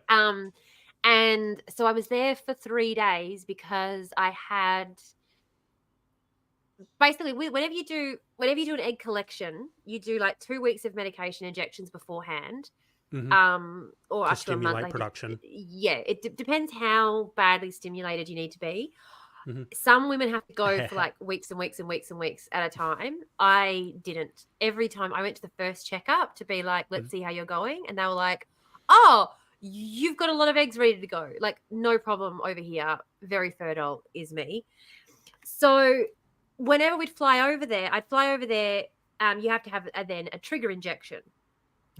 So the medication that you're doing, you've got one that stimulates egg production and one that stops the hormone. Because when you release an egg, as a femme, there's a couple of different hormonal things that happen. Your body has to do the thing where it prepares the egg and then separately do the thing where it releases the egg. So you've got to take two another forms. Third thing that stops a second egg from being released. Yeah. So you have to take a medication to get the eggs ready and then also stop the hormone from releasing it. So you're getting the eggs ready, don't release. Get the eggs ready, don't release. Get the eggs ready, don't release. Get the eggs ready, don't release. And you do that for a couple of weeks and then they're like, holy shit, you've got plenty of eggs. We don't need to worry about that. Then you have to do the trigger, which is now the eggs can release. And that's so they can go in there and because your eggs are on that, like, anyway, it's not comfortable. It's not pleasant. Anyway. Yeah. Because I'm ADHD, I wanted to be in Sydney for the trigger injection because you have to take the trigger injection 16 hours before surgery. Or 14 hours. I can't remember what it was. Whatever it was a number that I was like, there is no way that I can get that number right with a time zone difference in there as well. Like, I can't do that. I'm going to fuck it up. So I'm just going to fly to Sydney for a couple of extra days. Anyway, that was a really, really long way of just explaining that I was in Sydney for 3 days, even though I only needed to be there for a day. That was a roundabout way of saying it, yeah. So roundabout. But I basically had to kill 2 full days before I could even get in to see the doctor to get them to get it done. And I was like, oh, it's fine. There's so much to do in Sydney. Like, I've never actually been able to spend any time in Sydney. It's always been with work or like for a friend's wedding or something. Like, I'm always flying in, rushing around, flying out. I've literally got 2 days to do nothing. I'll go hang around Sydney, literally nothing to do. And I had my sister with me because she's a nurse and she was pushing me around in a wheelchair. So nothing to do. And my feet aren't going to hurt. Let's walk around Sydney. And it felt like a giant shopping mall. Mm-hmm. Like, it just felt like walking around a giant shopping mall. It was, even the parts of it that were beautiful and lovely and historic just felt fake. Yep. Like, none of it felt... Agreed. Yeah. Yep. Alrighty. So, before the ad break, we talked about Westralia Square, the Old Perth Technical School, and Central Park. Okay? So these two failures added up to 174 million in 1988 money, which is almost $500 million in today's money. Okay? Holy shit. So that was just two of the failures. Now we're going to talk about Rothwell's Merchant Bank and the Kwinana Petrochemical Plant. Fuck. Okay. So we will talk about the Kwinana Petrochemical Plant first because it kind of leads into Rothwell's. Okay. So the petrochemical plant was a never realized plant that was proposed in the late 1980s to be developed in Kwinana.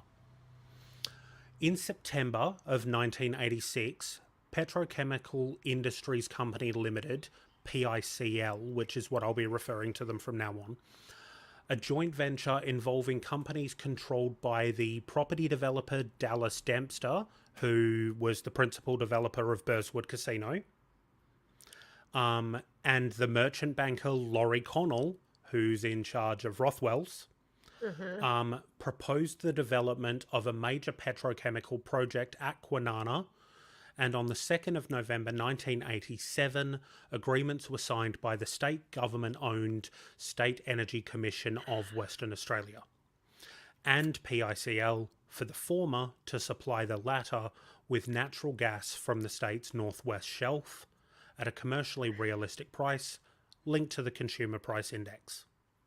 Okay, well that's yeah.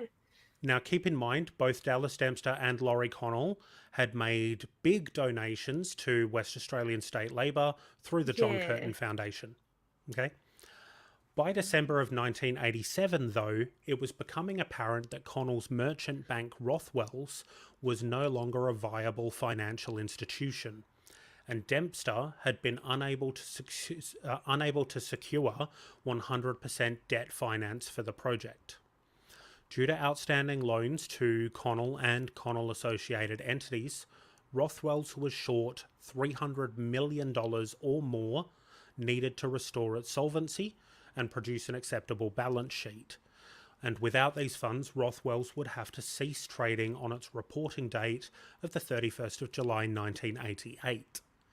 In order to deal with Rothwell's impending crisis, a mid-1988 meeting involving representatives of the state government, Rothwell's, and Allen Bond's Bond Corp agreed that the government would give a discounted energy price and other guarantees to PICL so as to boost the company's value to $400 million. The Bond Corporation and the government would then purchase PICL for that price, $350 million to be paid to Connell so that he could repay the $300 million of debt to Rothwell's and add $50 million of liquidity and $50 million to Dempster for his share. When PICL was sold to the state government and Bond Corp, its sole real asset was a heavily mortgaged block of land in Kwinana valued at $100,000. That the government paid how much for? $400 million. And how much at this point had they already lost? So 200 million? The government didn't pay the full 400 million. They went in on it with Allen Bond, just to give an idea. But yeah, so that was another thing that happened. Okay. Oh my God. Now, Mike, this is a This is, Labor hang on. government, a state Labor I government, know. so the great economic managers kind of actually falls flat on its face. I honestly, and this is, I like this. I really just want to point out that if Hmm. we were talking about, if we replaced like Elon Musk and replaced all of these with companies that were all owned by him, he Hmm. would be done. Like he'd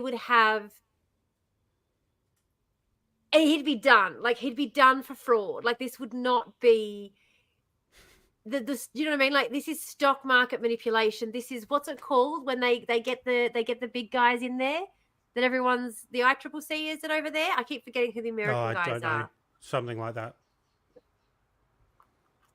But this is the kind of stuff like Billions, that television show that's on Stan. Yep. This is the kind of shit that gets you in trouble with them. Yeah. And our government's out here doing it with their mates on Yep. the, like, just on a weekend. Yeah. I just, like, this is fucking illegal. Like, this Hmm. is so fucking illegal. Yep. Yep. Alrighty. So the next bit, which conveniently leads on from the last, is we're going to talk about Rothwells. So, as I mentioned earlier, Rothwell's began with Laurie Connell acquiring Yeah. numerous local businesses through aggressive takeovers and then setting him up as a deposit taker, and creating Rothwell's Merchant Bank. However, immediately after the 1987 stock market crash, there was a run on the bank by local investors. Yeah. Connell put together a rescue package involving numerous Australian businessmen and approached the Premier, who provided $150 million in government guarantees to provide short-term relief. Despite that, after Burke's resignation on the 25th of February 1988, the incoming Premier Peter Dowding was required to enter very complicated and controversial dealings in an attempt to protect the government's interests. Rothwell's ultimately went into liquidation, resulting in heavy losses to the government and Rothwell's investors. A Royal Commission later found out Mr. Dowding, as Premier, presided over a disastrous series of decisions designed to support Rothwell's when it was or should have been clear to him and to those ministers closely involved that Rothwell's was no longer a viable financial institution. It was. This How is culminated it? in the decision to involve the government through WAGH in the Kwinana Petrochemical Project as a means of removing the government's contingent liability for certain of the debts to Rothwell's. Electoral advantage was preferred to public interest. The political fallout from the collapse of the bank, as well as other government dealings during the period, dominated media and political discourse during the 1990s, Yeah. and ultimately wound up being one of the major factors in the Royal Commission being called. I was going to say too, and this is also what has led largely to the reputation in Western Australia of the Labor Party being terrible economic managers. Mm-hmm. Because, like, of course, like, this is terrible. Yep. But this isn't a Labor issue. This is a neoliberal politician issue. This is the Yep. problem with neoliberal politics. This is the problem with capitalist-based politics. Correct. Full stop. So, yeah. So, in total, Rothwell's and the Kwinana Petrochemical Plant lost the West Australian state government $408 million Fuck, that's all? in their time. In our time, 1.1 billion. Oh my fucking God. And then we have the final bit. They won't even put $1 billion into housing, but they'll put it Yep. into their friend's Into a failing failing business. bank. Yep. They'll put it into their friend's failing bank, but not into housing their own populace. Yeah. Tell me Yep. again how this government is about the people. Tell me again how Labor is about the people. Fuck off. Yeah, right. So then we have the final bit, which was Bell Group. Mm-hmm. Okay. So this is where Alan Bond comes into play. So Bell Group, as I mentioned earlier, was owned by Robert Holmes-A-Court. Hang on a second.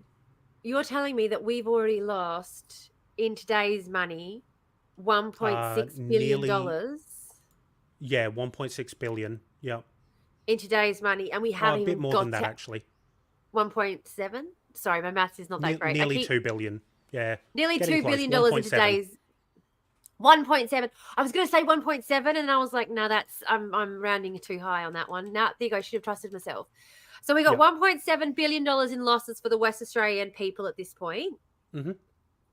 And Alan Bond barely even entered the picture. He's just hasn't on the even periphery. appeared yet. He's the only things that he's been a part of is that he was involved in the purchase of Kwinana Petrochemical Plant. And he was also part of the John Curtin donation. Yes. So he's been donating money to the Labor Party. He's been part of the group, but he's only been periphery involved, and we've already lost nearly $2 billion. Correct. So this government had already lost nearly $2 billion, and they thought to themselves, do you know what we should do next? Gamble with people's pensions. Yep. Well, all of these things that are happening was gambling with people's pensions. All of this money. They were using the pension funds for all of it. Yep. All of this. Oh my god. Pensions and insurance policies. Yep. Oh my god. Okay, so now we get to Robert Holmes-A-Court and Alan Bond. Okay? So by the time of the October 87 international stock market crash, Bell Group, which was owned by Holmes-A-Court, had accumulated assets that were valuable but weren't generating revenue that was sufficient to cover their debts. Yeah. Holmes-A-Court's family company, Hatesbury Holdings, at the time owned 43% of Bell Group, which in turn owned 40% of the cash-rich Bell Resources. However, Bell Resources was not able to buy its parent due to share raids being made by Kerry Packer, Adelaide Steamship Company, and IEL. Merrill Lynch withdrew its $1 billion line of credit facility, meaning that the parent couldn't acquire its subsidiary and thereby access the money. Holmes-A-Court initially disposed of some of the Perth properties, before accepting a joint takeover by the Bond Corp and the State Government Insurance Commission. Yeah. In which both parties took a 19.9% stake in Bell Group. Holmes-A-Court retained 6% of Bell Group and received $340 million from the sale. Bond Corp was subsequently forced to bid for other shares in Bell, with the result that it ended up with a majority shareholding of 68% of Bell Group. Bond Corp then proceeded to strip $500 million from Bell Resources in an effort to prop up Bond Corp's debts. The asset stripping included transferring cash from Bell Resources Limited for its own purposes, thus breaching the company code and ultimately sending Alan Bond to jail. Transfer of ownership of newspaper holdings into Bond Media, and the disposal of certain assets, including TV West 7. The amount that was invested into Bell Group shares by the government was $155 million. They also, let me just find it. I've missed a thing here. But like Bond had already owned several newspapers on his own as well. So now he's bought a whole lot more by acquiring Bell Group. Correct. So none of us had any fucking idea what was going on, because the guy who owned all of the fucking news through Bell Group, so because he now owns all of the fucking news, he already owns like the major TV network over here. We had GWN. Anyway, we're talking about a guy he owns the government, he owns the media. Like, of course he was just playing and doing whatever the fuck he wanted. Holy Christ. Yep. Jesus fucking Christ. So the SGIC acquired major stakes in the business in April, which allowed Holmes-A-Court, as I say, to walk away with $350 million. 2 years later, SGIC had sold off all of the stocks that it held in Bell Group at a loss of over $160 million. So what's that? He's already lost more than $2 billion for us. So what does it actually spent $355 million and lost $160 million on the sales.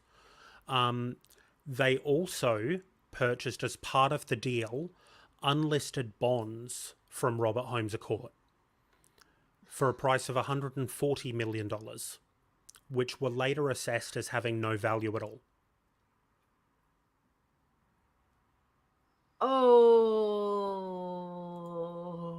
Yep. This is money laundering. This is what money laundering looks like. Yeah, so they bought bonds that had no value as part of the deal. To strip the Australian people of our money. Yep.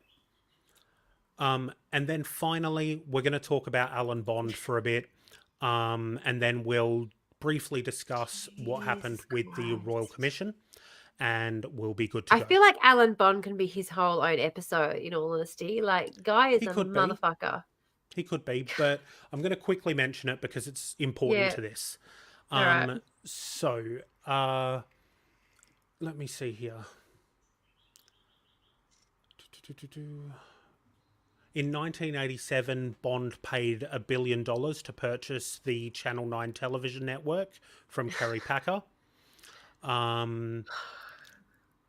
The price was actually $1.05 billion, I should say. $800 million in cash and $255 million in subordinated debt in Bond Media. When Bond went bankrupt, Packer was able to turn the debt into a 37% equity in Bond Media, which now included Channel 9 in Brisbane, and was worth about $500 million. It was valued at $1 billion, but had $500 million worth of debt on the books. So he got it at a steal. Yep. Because he turned his $250,000 worth of debt into $1 billion worth of equity. Yep.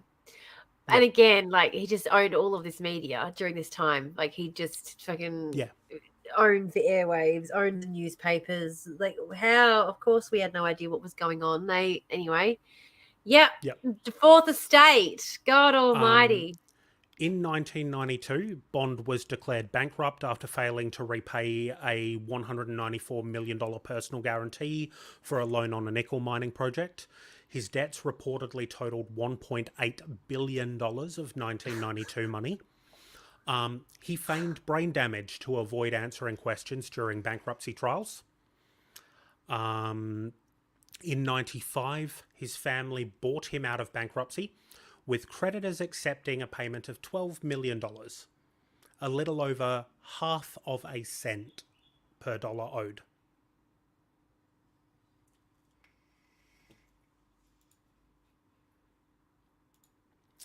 So, finally, I really wish I could accrue $1.9 billion worth of debt. Yeah. Like, I wish I had the ability to accrue that kind of debt. Yeah, right. Holy shit. Jesus fucking Christ. So finally we come to the Royal Commission. Okay? Yeah. So we've lost $2 billion of West Australian public's money. And then on the 19th of November 1990, Carmen Lawrence, the sitting Liberal Premier at the time, the then Labor Premier, I should say. So Labor was still in power somehow here. I'm assuming because Brian Burke retired in disgrace. Announced her government's intention to hold a Royal Commission to inquire into certain matters. The decision followed more than a year of strong public advocacy from the activist group People for Fair and Open Government, headed by the Premier's brother, a barrister by the name of Bevan Lawrence, the Professor Emeritus Martin Webb, and prominent political scientist Paddy O'Brien. O'Brien edited The Burke Ambush, which was subtitled Corporatism and Society in Western Australia, which was the first substantial expose of Burke's pro-corporate government.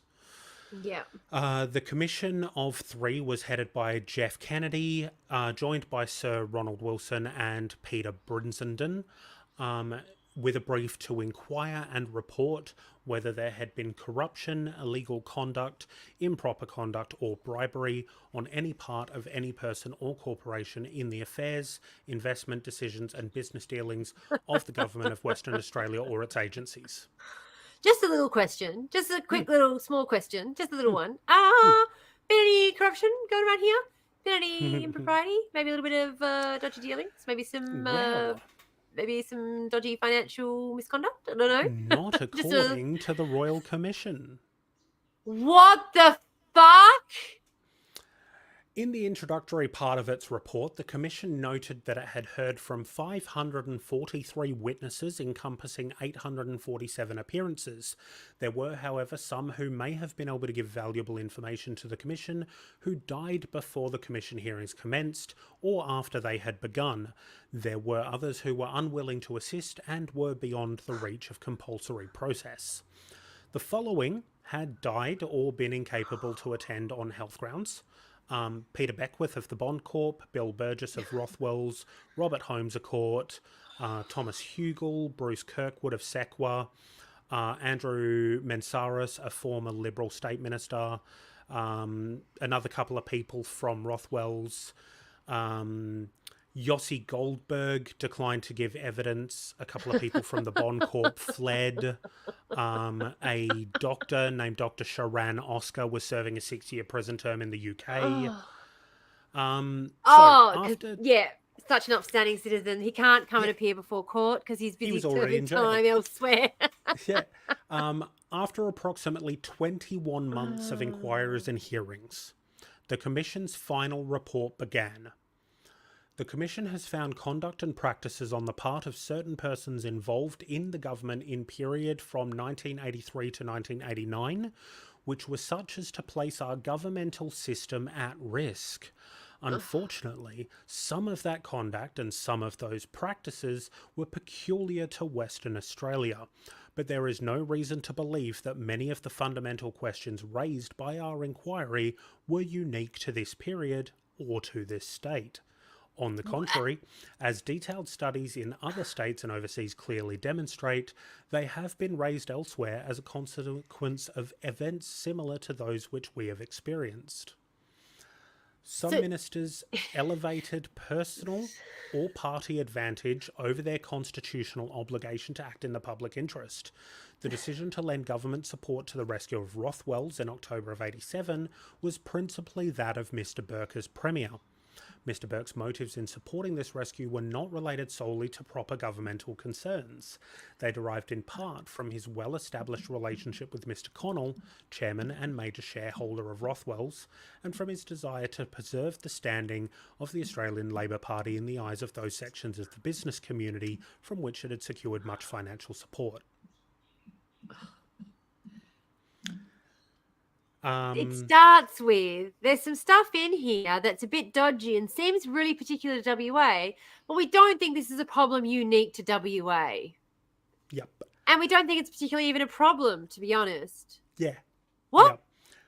Yep. Can we just take that one more time? Because that doesn't make any fucking sense. No, it doesn't. Any of it. You just use legalese to say, this seems dodgy and weird and very specific to Western Australia, but we don't think it's specific to Western Australia or particularly weird or worrisome, to be honest. We're very worried about it, but it doesn't seem particularly worrisome.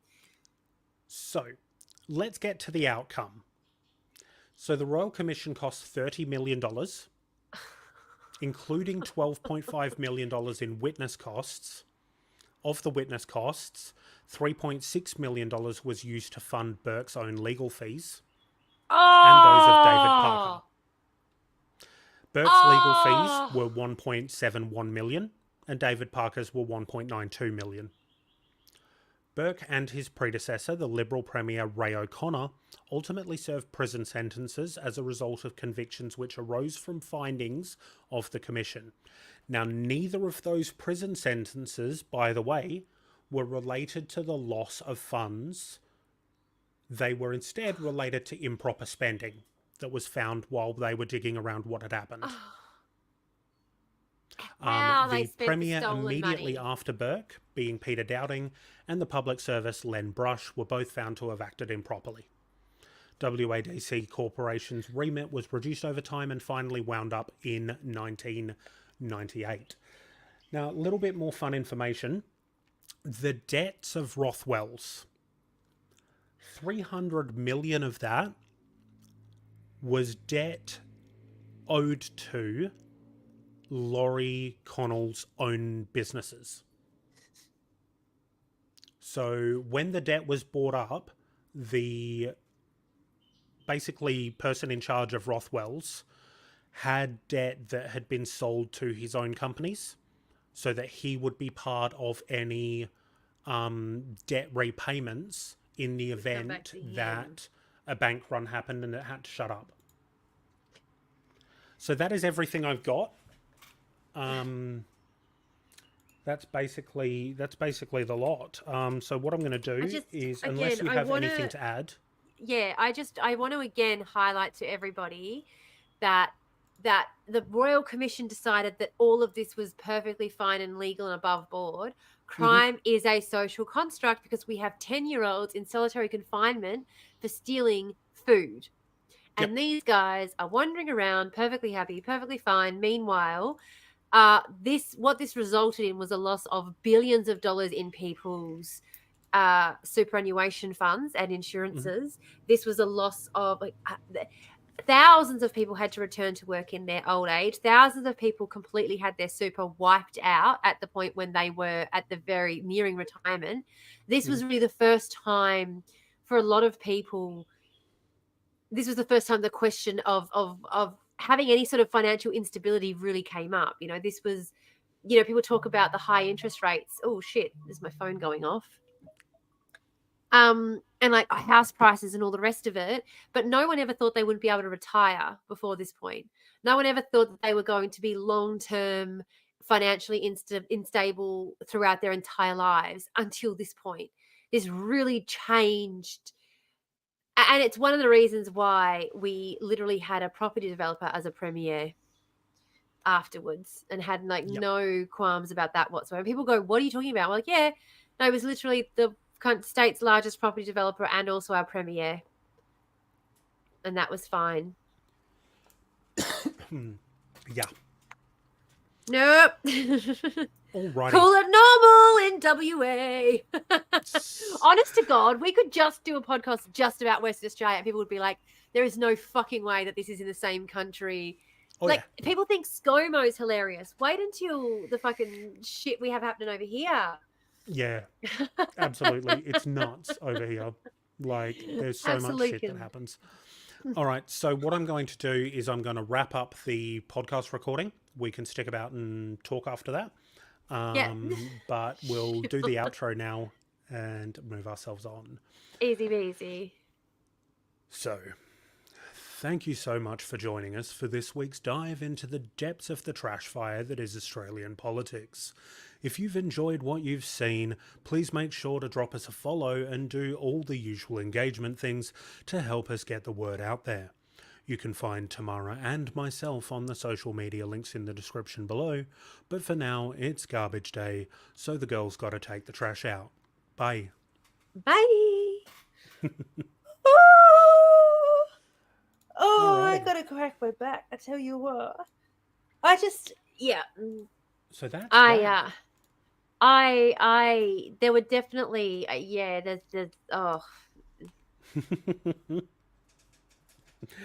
But yes, I am planning to put all of that together, a bit more researched in an actual timeline that I will put up on the Two Girls, One Garbage Can Ko-fi. I might do a solo video for it or a maybe just even a document so it can be referenced. For a time it'll be on the Ko-fi, so it will be on the Maddie Mohawk one. Yeah, it'll be there, because this is quite a bit of investigative stuff that I'm going into to find all of the info. I do massage incredibly, Lily. Don't even worry about that. I got you sorted.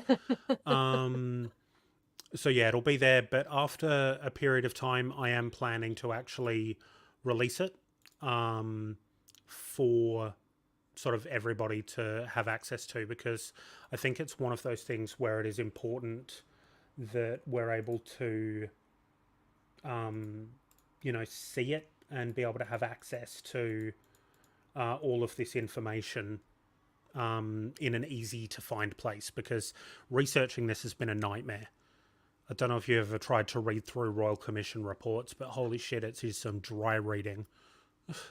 I mean, most of my study starts with the Royal Commission report, and again, having done legal theory as my undergrad, no, I Yeah, read them all the time for fun. Sorry, it's a we are nightmare, not, dude. I don't know how we you are do not the it. same. we We are are not not the the same same. people.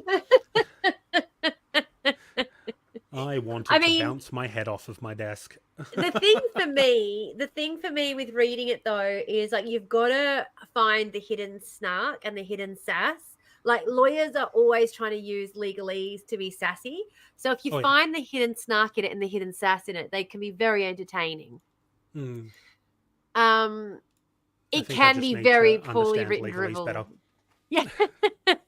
It can be very poorly written, especially if you're reading anything from like a lower court. If you're stuck reading anything from any of the lower courts, any of the lower court decisions, it's like, oh my God, can I just get the summary? Like, do I have to? I don't give a shit. Yeah. But what I find very interesting is I spend a lot of time obviously arguing and yelling at their decisions and what they say. So yeah, I'm always reading between the lines as well. Like I remember when I was actually doing one of my units was in health law, Hmm. specifically around, you know, life, birth, death, and the law. And one of the courses we were doing was around parenting rights. And we were reading the decision, the judge's decision. Oh, we've got Yep. an ad starting. Hang on, I'm going to snooze it. I'm just going Oh to yeah, snooze it good for 5 idea. minutes. We need you to do live readings to hear it better. Yeah. Yeah, okay. We'll do some live readings. But anyway, I said we were talking about it and I said, yeah, well, I disagree, but I said, well, this is what I think. Obviously, there are those who disagree with me. And the professor laughed and says, yeah, well, obviously, because the decision that was handed down was not the decision that I would have come to. But the reason I said it was because in the magistrate's decision, that's what they had basically said. They were like, obviously, there'll be those who disagree with me because in literally when she handed down her summary decision, both the lawyers were like, we're appealing this. And she's like, well, obviously, there'll be those who disagree with me. Yeah. Right. And so it's just like if you read it with this it I can be see. it can be, you've got to find it though. You have to find the humor, and it can be difficult to find the humor when in that particular instance you're reading about a family's life being torn apart because it was in relation to a custody decision. So it can Yeah. be Yep. Yep. Yep. difficult to find the humor in it. But when you read that kind of Absolutely. shit all day every day, Yeah. Agreed. yeah, you learn to. I mean, some of the decisions that I've read from judges and stuff, some of the things that they've asked questions about. Like, has anyone, you guys read with the rebrand? Have you guys followed her on TikTok? Don't think so. She reads out dramatic court readings, and she's got these glasses that she wears on her head that she flips Oh up and then puts yes. down, Yes. and then flips up I and know then who puts you're down. talking Yeah. about. Yeah, she's fucking hilarious. You watch her and she gets some really fucking good ones.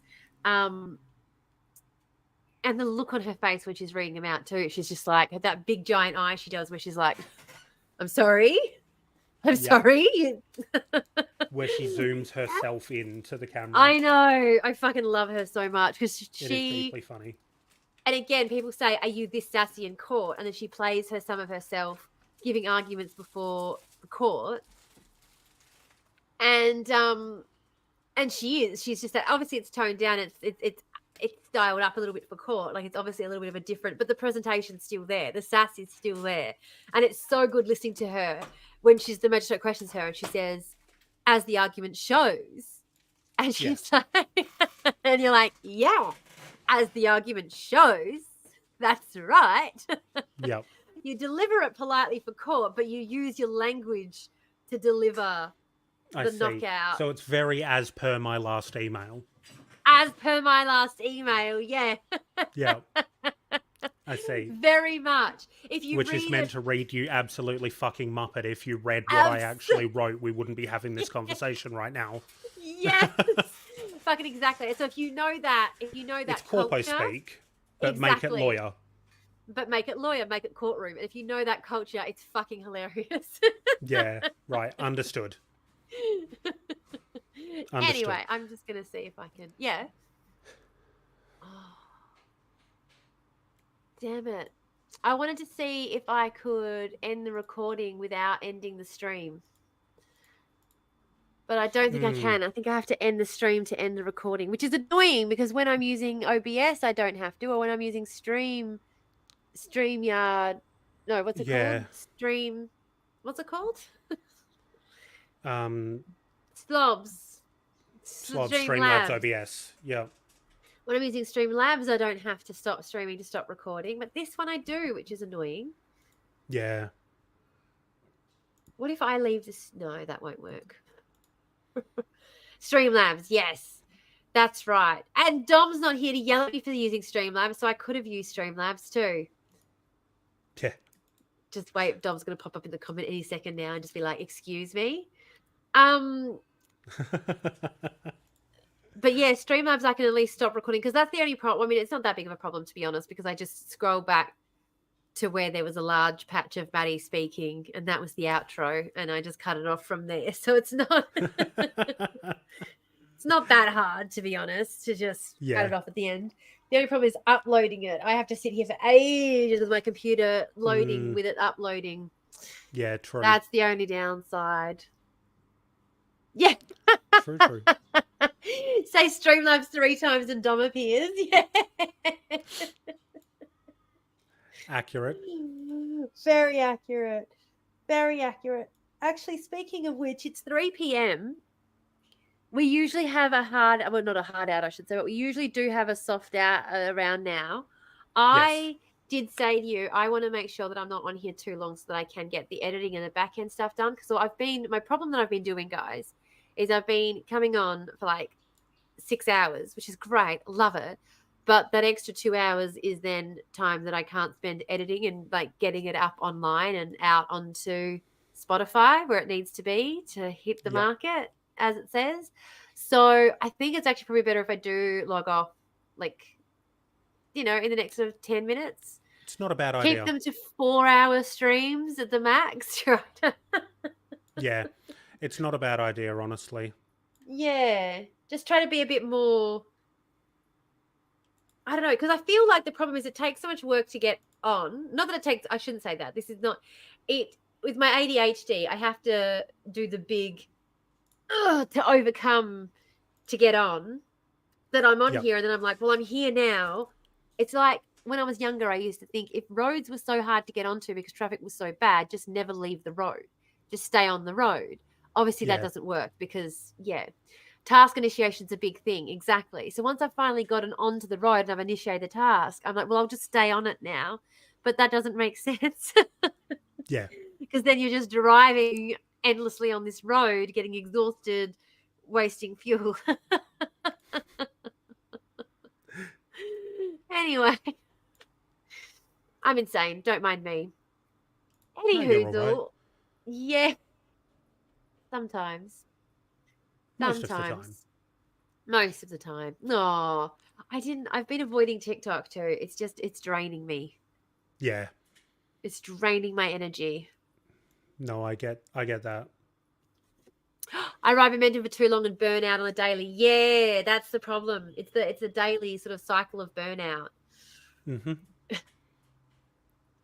Absolutely. I did see that I saw Tim popped in. There we go. Yeah, for a brief Tim moment. popped in for a brief moment to mock me for not being able to tell time differences. Yeah. I'm just saying it was literally a matter of life and death, okay? Literally a matter of life and death.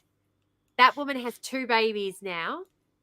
So 2 lives that would not be here if I had fucked up that timing. Just saying. Yeah. You should get more credit for not fucking it up.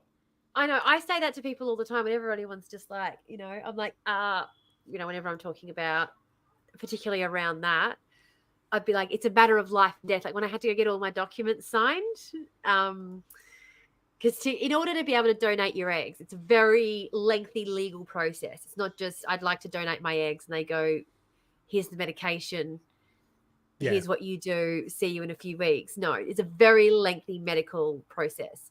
So first you've got to do all of your paperwork, like they figure out if you're medically viable and you can do it. Then after they've done all of that, there's all the legal stuff to sign over the legal right to your gametes. Yes. Now, in Western Australia particularly, you can't sign over the rights to your gametes unless they have already been... So if you took my eggs, like say you wanted to have kids, Maddie, say you and your partner wanted to have kids and you weren't able to do it on your own, and so I said, well, here, you guys can have some of my eggs, and then you fertilize them and you put them in a storage locker, and tried to fertilize one, didn't work, waited a little while longer, we're going to fertilize another one. In the meantime, I've had a car accident and died. Yep. Those gametes under West Australian law have to be legal destroyed. Property still. Yeah. And they have to be destroyed. Yeah. They can't outlive me under West Australian law. Yes. Even though legally I don't give a shit about them, they're not mine as far as I'm concerned. Yeah. So you would have to go and fight for those to be recognised as your property to be protected. So every time I donated, now I think they have made changes to this because there were a couple of cases where a woman and her partner had gone through IVF, and she was going through rounds of IVF and he was killed in action overseas. And she had been going through IVF without him here. He was overseas. He died in action, and the court said, well, his gametes have to be destroyed. And his wife was trying to argue that he and her both understood that she would be going through this process without him anyway. Yes. And so she shouldn't have to stop the process just because he wasn't here to continue giving his consent for it, because he had already understood that he wasn't going to be here when she was undergoing the process. So she managed to keep hold of hers. But because in this particular process, it wasn't like that at all. Like I had no relationship with the people I was donating to. I flew interstate to do it both times. I flew over to Sydney both times to do it because over there it's different. So over in Sydney, the first time it was really funny because she was a bit panicky. She was a bit panicky about the whole thing. So they signed me into the hospital, and then she had her partner go and make his deposit immediately at the same time, so that before I'd even woken up from the anesthesia, the eggs had been implanted, basically. Like they'd already been fertilized. Because in New South Wales, the law is once the eggs are fertilized, they cease being my property and they become their property. Because they're the couple who've gone through this process and paid all that money and blah, blah, blah. So she wanted to have the eggs because up until that moment, up until they're fertilized, you can withdraw your consent from the process. So she wanted to have them fertilized before I even woke up because she was panicking that I was going to wake up and change my mind. You'd wake up and be like, no. Yeah, I've just gone through all of this. I don't want to do this anymore. So, and I was like, bitch, do what you got to do. Like, calm the fuck down. Like, I was calling them fingernails the whole time and only stopped because my sister kept pointing out to me how awful that would sound to a woman who wasn't able to produce her own. Yes. But I was like, I get that they mean a lot to you. They don't mean that much to me. Like, you're fine. Do what you got to do. It's all good. So she wanted to drive me to the hospital and pick me up from the hospital because she just wanted to make sure. Like, anyway, it was just, meanwhile, the second time that I did it, it was for a same-sex couple, and it was the same kind of thing, except they literally, the morning that it was happening, they were both off doing their donation, doing their other bit. They didn't show up to the clinic until after it had been done because they were busy sorting out their end of things, same thing, to make sure that when I woke up, it was already all done and signed, sealed, and delivered. Yeah, they mean about the same to me as the boogers I blow into a tissue. Exactly. Like, from a point of view, right, I can understand where the people who are looking to get these donations are coming from. Oh, absolutely. Because IVF preparatory treatment is so fucking expensive. So and at the point that they're seeking donor eggs, they are already deep into IVF preparatory stages. So they are looking at probably $40,000 to $50,000 worth of expenses at that point that they've already outlaid. It's actually not that bad. And I know when they're going on about IVF and stuff in the States, but Medicare actually does cover, you do have to pay a lot out of pocket, but Medicare does actually cover quite a lot of the treatments. So And if you're not going through a private practice, you're absolutely correct. no, you have to go through a private practice. You have to go through a private practice. So I'm coming from it being someone who worked in health insurance for a period of time and saw the fees that get charged for IVF. Yes. So this is what I was going to say. So there are a lot of fees and things associated with IVF, absolutely, but Medicare does cover a lot over here. And if you have a donor, the donor's Medicare as well as your Medicare cover part of it. Right, I see.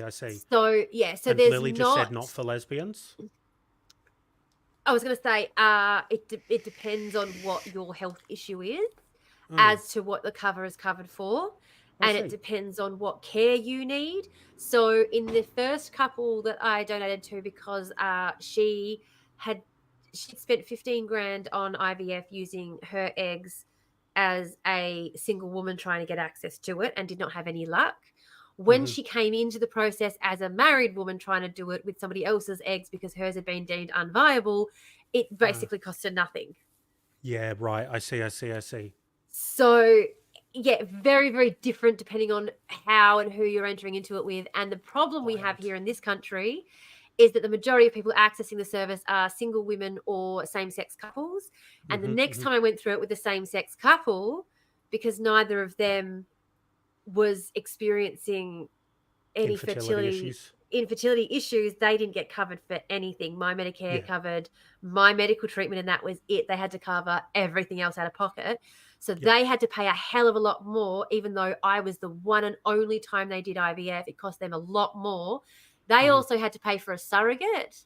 Yep. The surrogate, they're not allowed to pay the surrogate. They have to pay all the surrogate's medical expenses. Yep. The surrogate's not allowed to get any fucking money or anything, but they had to find the surrogate. They had to get like insurances and things for the surrogate as well. The surrogate isn't allowed to be known to me at all. Like it can't be someone, it's a whole for same-sex couples trying to go through the process because people think, oh yeah, in a same-sex couple, like one person can donate their eggs and the other person can carry the child or whatever. It depends. It depends on the jurisdiction. It depends on what state you live in. It depends on – you have to literally travel to different states in this country to get different IVF care. It's so bizarre. It's so fucking bizarre. Yeah. Yeah, you have to be infertile. Yeah. Yeah. So depending – again, it depends on if you are someone who is also seeking – because the person I donated to the first time, she was also seeking medical treatment to carry the child because she was going to be carrying the child. So it wasn't just me that was getting medical care. It was also her getting medical care. So, it's like she said, the second time going through it, or for her, it was like the fourth time going through it, was a lot cheaper with going through it with me versus even with flying me over there, paying for a hotel, like taking days off work to drive me to doctor's appointments. She said it was cheaper than doing the IVF by herself as a single woman. Not so much here. Yeah, reciprocal IVF, very common in the US, but not so much here. No, and a lot of that is actually because really, really interesting. This is one of the reasons the reason I actually decided to be an egg donor was because I was studying IVF and donor law in this country. That's why I decided to become an egg donor, because I started finding out about how difficult it was and about all of the issues around it. One of the biggest issues is with surrogates. Surrogates is a massive, massive issue because you've got much longer relationship with them over a much longer time. And so the minute you have to get a surrogate involved, there's a lot of, and it's not, I don't want to be just like, it's a big deal to do for someone. Like it is, it rips your body apart like nothing on earth. But the amount of awful stories you hear about people taking advantage, or like surrogates hitting up people because you're not allowed to pay the surrogate, but the surrogate calls you and goes, oh, I need help fixing my car so I can get to a doctor's appointment. Oh, okay, well, send me the mechanic's details and I'll pay to get the car fixed because you need it to Mm-hmm. get to the doctor's appointments because you're carrying my child. Yeah. And so you have these accounts of people being exploited for 10 months while they wait for this child to be born. You Yeah. know, it's, Yeah. and there's been some as well, because again, it's not, it might not necessarily be one and done. The first pregnancy might fail, and so you have to try again. And so there've been cases of people who've gone through 5-6 months with someone, the pregnancy hasn't worked out. They've had to go and find a different surrogate because they're just like, this is getting so exploitative. It's cost me so much money. There's so, Yeah. you know, Yeah. it's, I've just yeah. seen Tom's comments there. Even sperm donors are in short supply. You've considered it but haven't done anything about it yet. I knew from, like, I'm very different to yourself, mate. Like, I knew from a very young age that I had zero interest in having children of my own, Yeah. even to the point that I was like, my genetic material is not being propagated within the next generation. So, like, the idea of being a sperm donor, personally, for me, is repugnant. I couldn't do it. Fair Other enough. people, no worries. If that's what you want to do, I completely respect it. I understand that there's people out there who require those services because of medical conditions or whatever the case may be. And I'm not disparaging anybody who either does or makes use of it. It's just for me personally, couldn't. So I made sure, God, what, 10 years ago now, that wasn't a possibility for me. Went There and you got go. snippy snipped.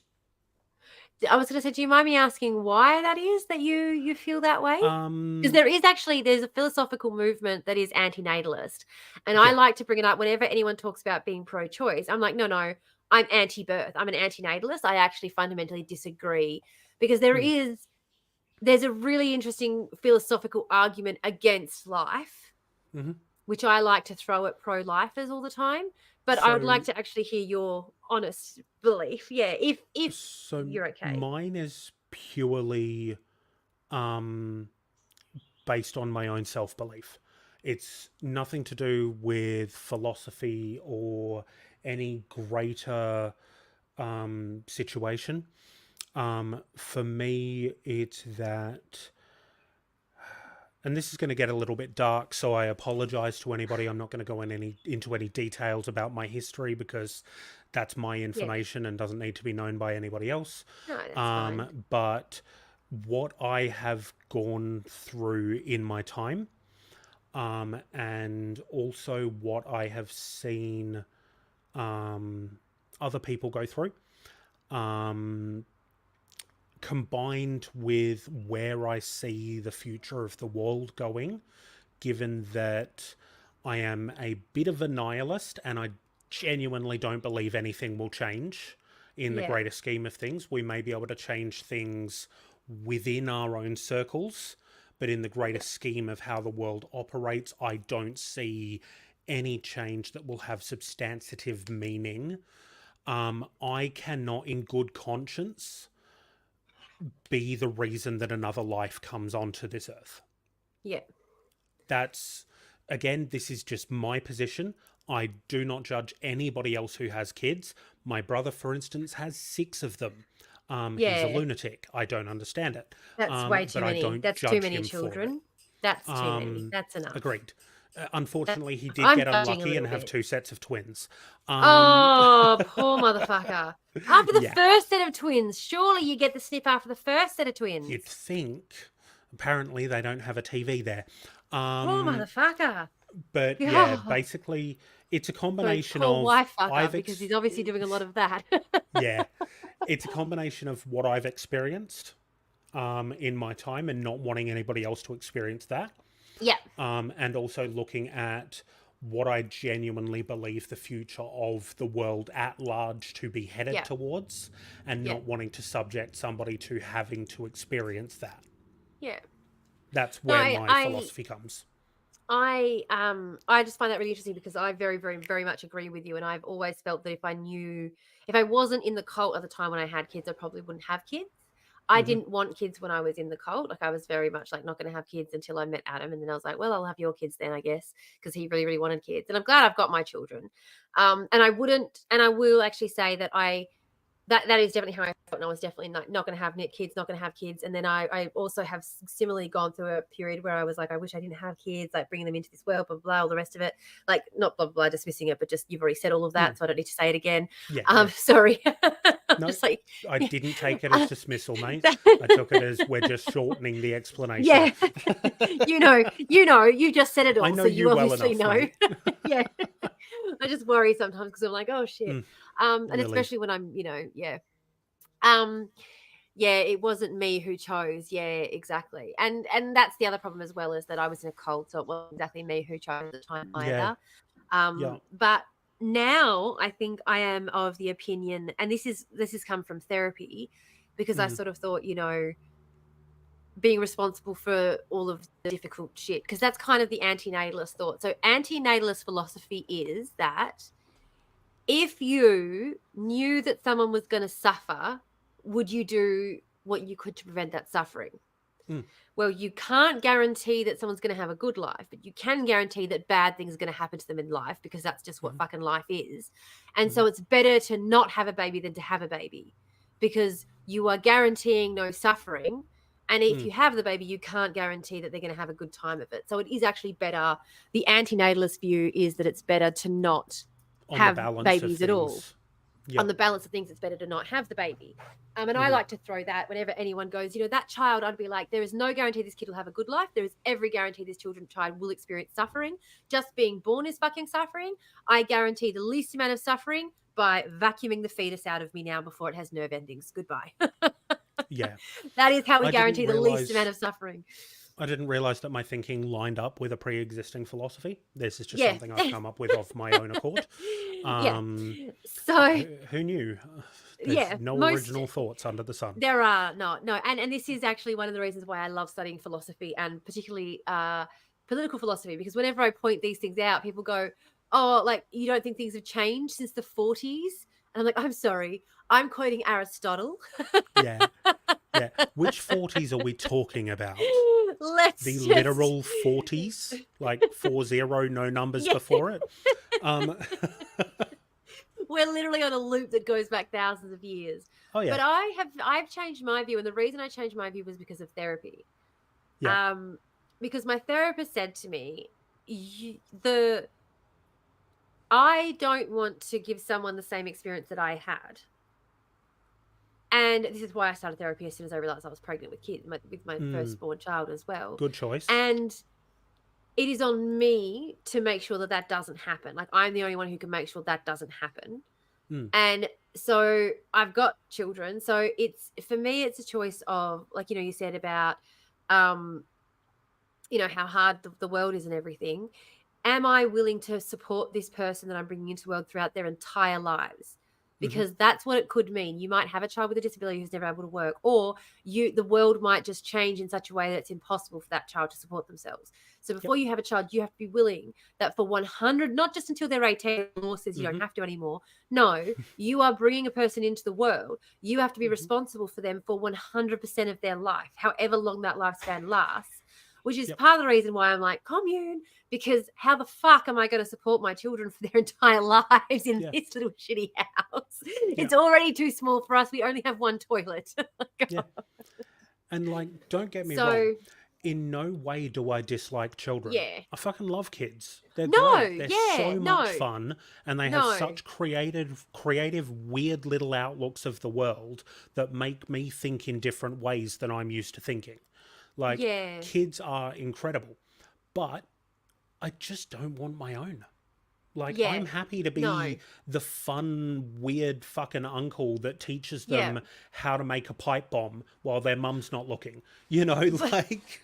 Well, their mum will be helping, don't worry. But the point is, though, is it's like, if you have to look at the amount of responsibility that it takes and say, do I want that or not?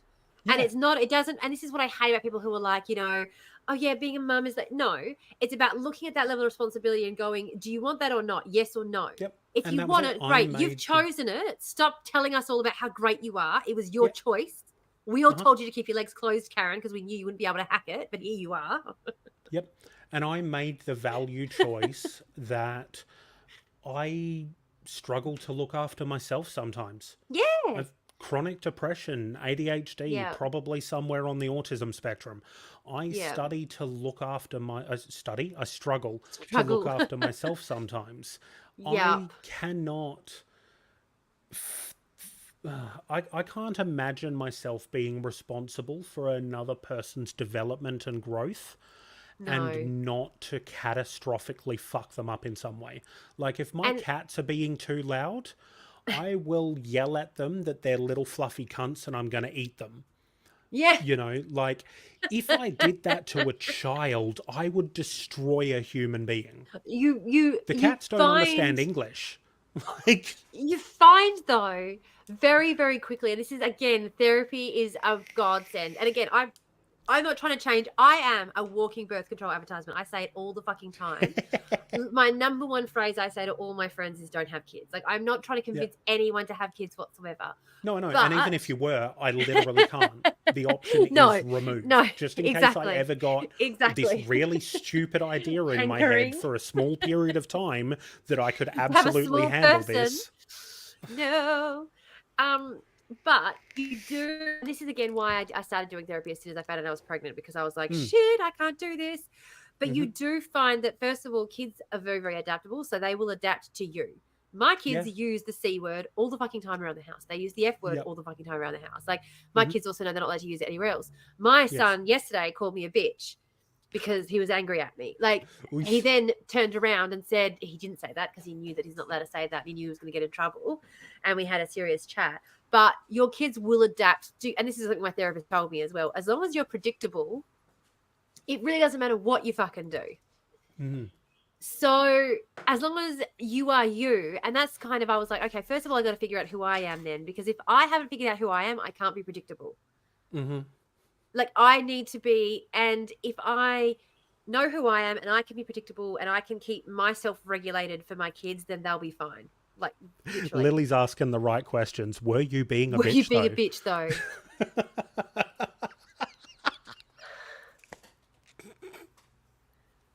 I'm not going to lie. Time for some critical self-assessment, Tamara.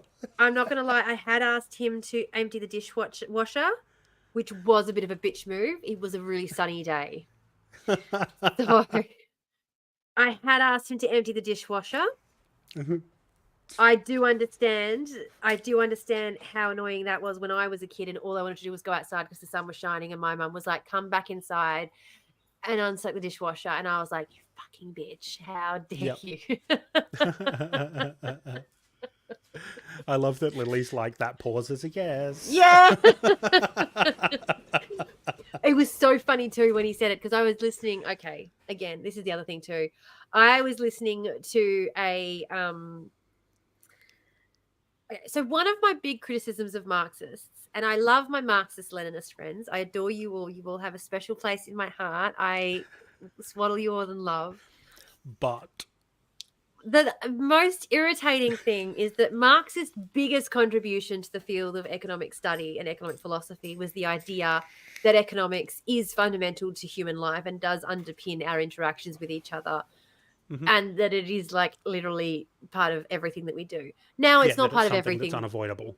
Yeah. Now there are critics who come out and go, "No, it's not. Look, I can avoid it doing this." Yeah. Okay. Fine. You're being a linguistic syntactic fucking cunt. Fuck off. Yeah. Congrats on like twisting things to make it make sense for you. Congrats on missing the point. Congrats on missing the whole point. Yeah. But that is his major contribution to communism. Existed before Marx. Like, Hegel and his whole, like, we're progressing towards the ultimate Geist, and Marx built on that. Like, the whole white Western, like, well, anyway, fucking annoys the shit out of me. The whole thing. Anyway, I have great things to say about Lenin and his philosophy too, especially around housing. But we'll just, point is, I was listening to a seminar on, and I can actually look up exactly what it was, but it was on a Marxist economic explanation of Anyway, whatever it was, I was arguing in my head. Let me pull it up. I'll pull up the actual talk that it was. I was arguing with them and I wasn't really paying attention. So at first, I wasn't even sure what he had said. I was actually genuinely confused as to what he said. Because that's right. Okay. I don't know why I needed to look it up to know what it was. It's because it's all I've been talking about all weekend. It was a Marxist analysis of neoliberal politics in the 1980s in Australia. Okay. So, look, anyway, that's what I was listening to. So I was arguing with that. And so I couldn't actually hear what he had said properly at first. And I thought I knew what he said, but I wasn't sure. And so then I was like, hang on, what did you just say? And instead of covering up with something that actually sounded like it, he covered up with, I said, you're an asshole. Yep. And I said, dear. That's A, another insult, and B, not what you said the first time. So now you've just insulted me twice. But hey, dear. that's my kid.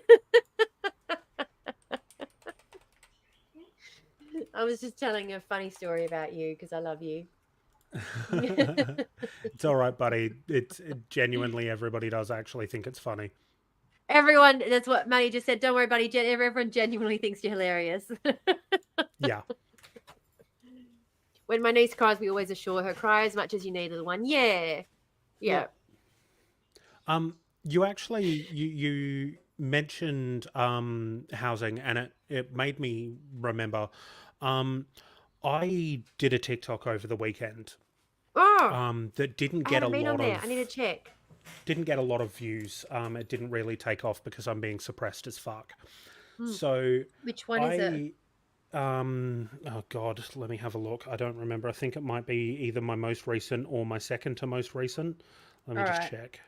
I'll jump on there and duet it. Most Duets recent. seem to be. People keep going, oh, why do you just like duet it? Like you're not adding anything to it. I'm like, because that's what the algorithm boosts. Yeah, that's what it wants. That's what the algorithm wants. That's why. Why do I sit here looking pretty, blinking while someone next to me says all the important stuff? Because that's what the algorithm wants. Yeah, it is a long one, so that's probably another reason why it didn't get much traction. But essentially, the question that I asked is, why is it that most people understand that investment carries risk? Right? Because investment is a gamble, right? Essentially, you are buying something, whether that is a stock, a bond, an option, a product, whatever, and you are hoping that the value of it increases so that you can sell it later at a profit, right? But if the value decreases, you wear that loss. Tough shit, so sad, too bad. That's part of gambling, my dude. Well done. Yeah. Okay, so every other type of investment in Australia carries at least some form of risk. Stock markets, bonds, options, Bitcoin, hell, even our superannuation, right, carries risk. And we saw that with the GFC. You know, the stock market tanked. All of our superannuation got wiped out. Yeah, we saw it with WA Inc., which we've just discussed. Exactly. Why is it that investment in property seems to be the only thing that is shielded from risk on all sides? Okay? Because you invest in property and you rent it out. Okay? Yeah. You have got so many different levers or forces that you can use to either mitigate your risk or to put it entirely onto somebody else. Okay? Yeah. We've seen it recently with the interest rate increases, right? Yeah. Interest rates increase. The investor of the property, the landlord, the property owner, right, has either the option to negatively gear the property, so run the property at a financial loss and then use that loss to offset their tax, so that they effectively pay no income tax for the year, or they can increase the rent that they're charging to the person renting, and they can increase it by any amount they want, because there is no state in Australia that has a cap on acceptable rent increases. So my landlord tomorrow could decide that on my next lease renewal, my rental costs go from 450 to 900 a week. And The only cap that they fuck all I have, can do. the only cap that they have is that it has to be in line with the market, and they changed it. I remember when they changed it, because it used to be you couldn't have any more than I think it was a 10% increase at a time. Yep. So it was tied to what the property amount had been, so that you knew if you rented it $400 a week, the most your next rent increase could be was $440 a week. Yep. That was the most it could be. Here's the thing, right? With and $400 though was the top end of what you were paying for a rental. Most rentals were more like $250 a week back then. Yep. So you'd be looking at $25 a week increases at the most. Maximum. Yeah. Maximum. So the problem is, though, now that we've got firms like BlackRock. What happened? What happened? You did this. Oh no. I saw it as well, Lily. So the issue you've got, right, is you've got firms like BlackRock who are buying up big swaths of property. Okay? Yeah. And these apartments that are going up and immediately being rented out, build to rents, right? That now becomes the market. Yeah. Because if you have an apartment block, yep, and you own every apartment in that block, then a similarly sized apartment, as per the market, is another apartment in that block. And the other thing is, well, it doesn't matter, because all they need to see is one apartment being listed for $900 and the other apartments will list for $900, and suddenly your apartment is right in line with the market. You say, no, I don't want to pay that. You move out. They advertise it for $900. The guy up the road sees them advertising for $900, increases his to $900 because that's what the market's saying. All it takes is one greedy motherfucker. Yep. That's exactly what I was getting at, right? So may as well eat a banana on stream. Why not? I'll do that for you guys one day. It'll be fun. I was actually going to say this ties into exactly what I've been looking into, because the title of my next long form video, guys, which I am working on, I promise, it started out talking about techno-feudalism. And now it's called Democracy is Dead. No, actually, it's called That's the Sound of Democracy Going in Reverse. That's the name of the video. And it starts with the startling announcement that I know that we all know that democracy was never intended for everyone to have a say in. But did we realize that they had certain things written into the Constitution to ensure that the general public would never have a say? Mm-hmm. Like, it wasn't just, only landowners get a say. It was literally a matter of, we need to find a way to lock out the majority from having a say. Yes. So if we're taking a purposive approach to this legislation, the purpose of it was to ensure everyday people, and particularly when it comes to access to housing has traditionally been especially in Australia in particular, the largest mobilizing factor in terms of economic mobilization. Absolutely. Between classes and between groups. So locking people this isn't just about locking people out of home ownership, it's about locking people out of democracy. It's about locking people out of having an option as to what happens. Like, right up until this election, all you've heard from people is Labor aren't going to do anything for renters because homeowners are voters. Homeowners are voters. Like, it's just this narrative that we need to worry about the people who own the property isn't an accident. And it's not even just a matter of, they're the majority of the voting block. It's a matter of we want to ensure the maximum control over the resources. The number one resource that we have is land. Mm-hmm. And so we're going to restrict it as much as we can, and we're going to tie democratic power to this resource that we're also going to restrict, because we're also trying to restrict democratic power. So our lack of access to housing is directly tied to our government's desire for us to have a lack of access to the democratic process.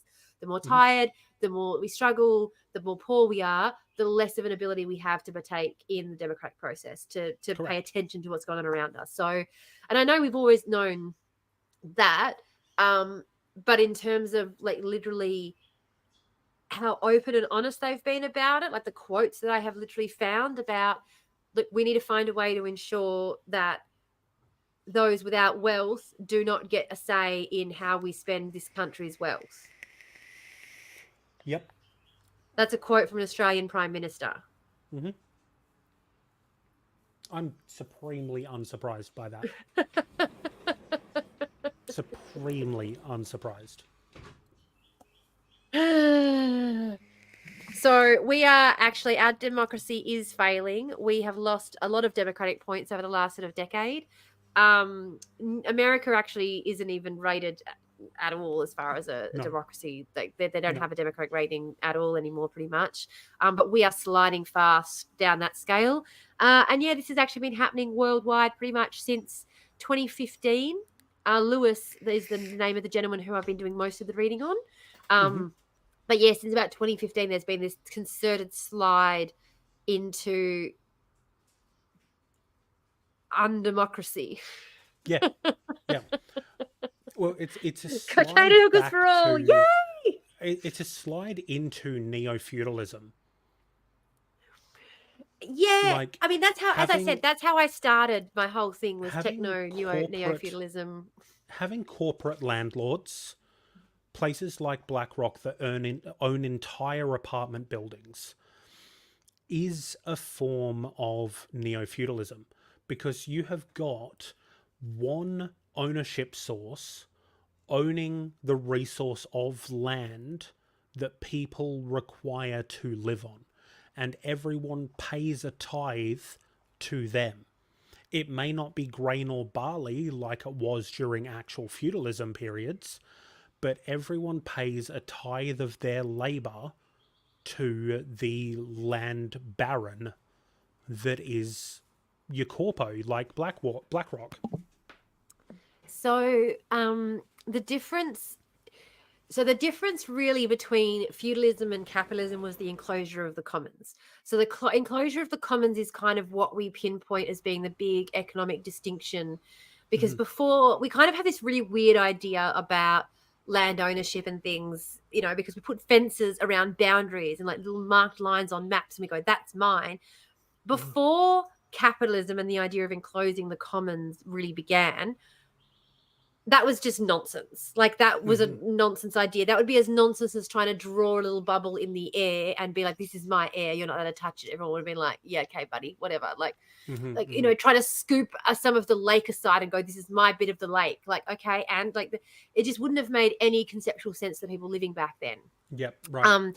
So one of the reasons why we developed democracy the way we did was to stop the reversal of the enclosure of the commons, because when people realized that they were you know, that same method was going to continue, it was kind of like, well, hang on a second, we wanted something a bit more egalitarian. There was a big push towards socialism in places like Germany and Russia. Anyway, I'm doing my big history fucking...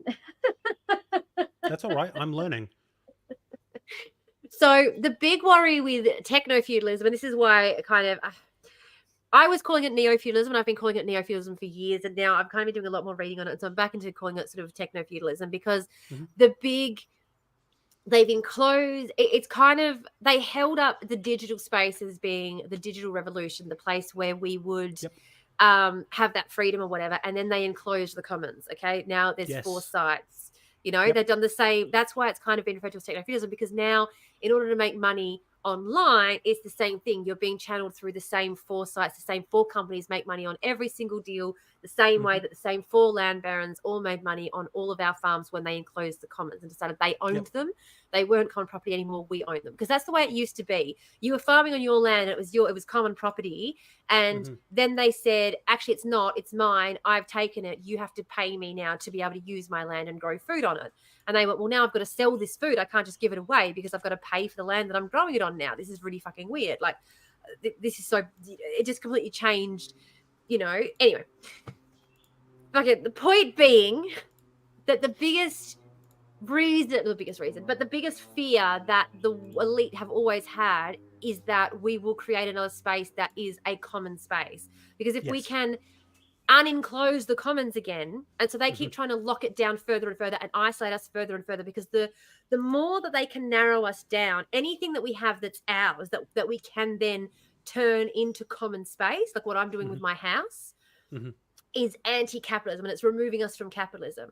And so in order to make sure that we don't have any ability to remove ourselves from the system, they have to make sure that we don't have anything that's ours. Everything must be borrowed from the system, because if we own it, like I own my land, then this is land I can use outside the system. Yes.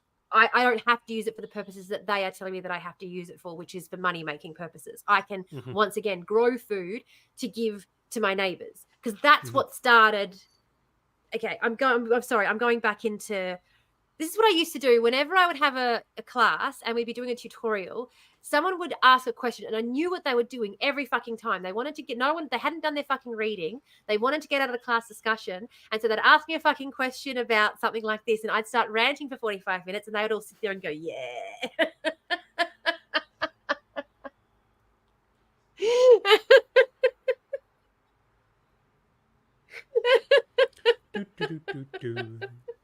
That's definitely not something I do ever.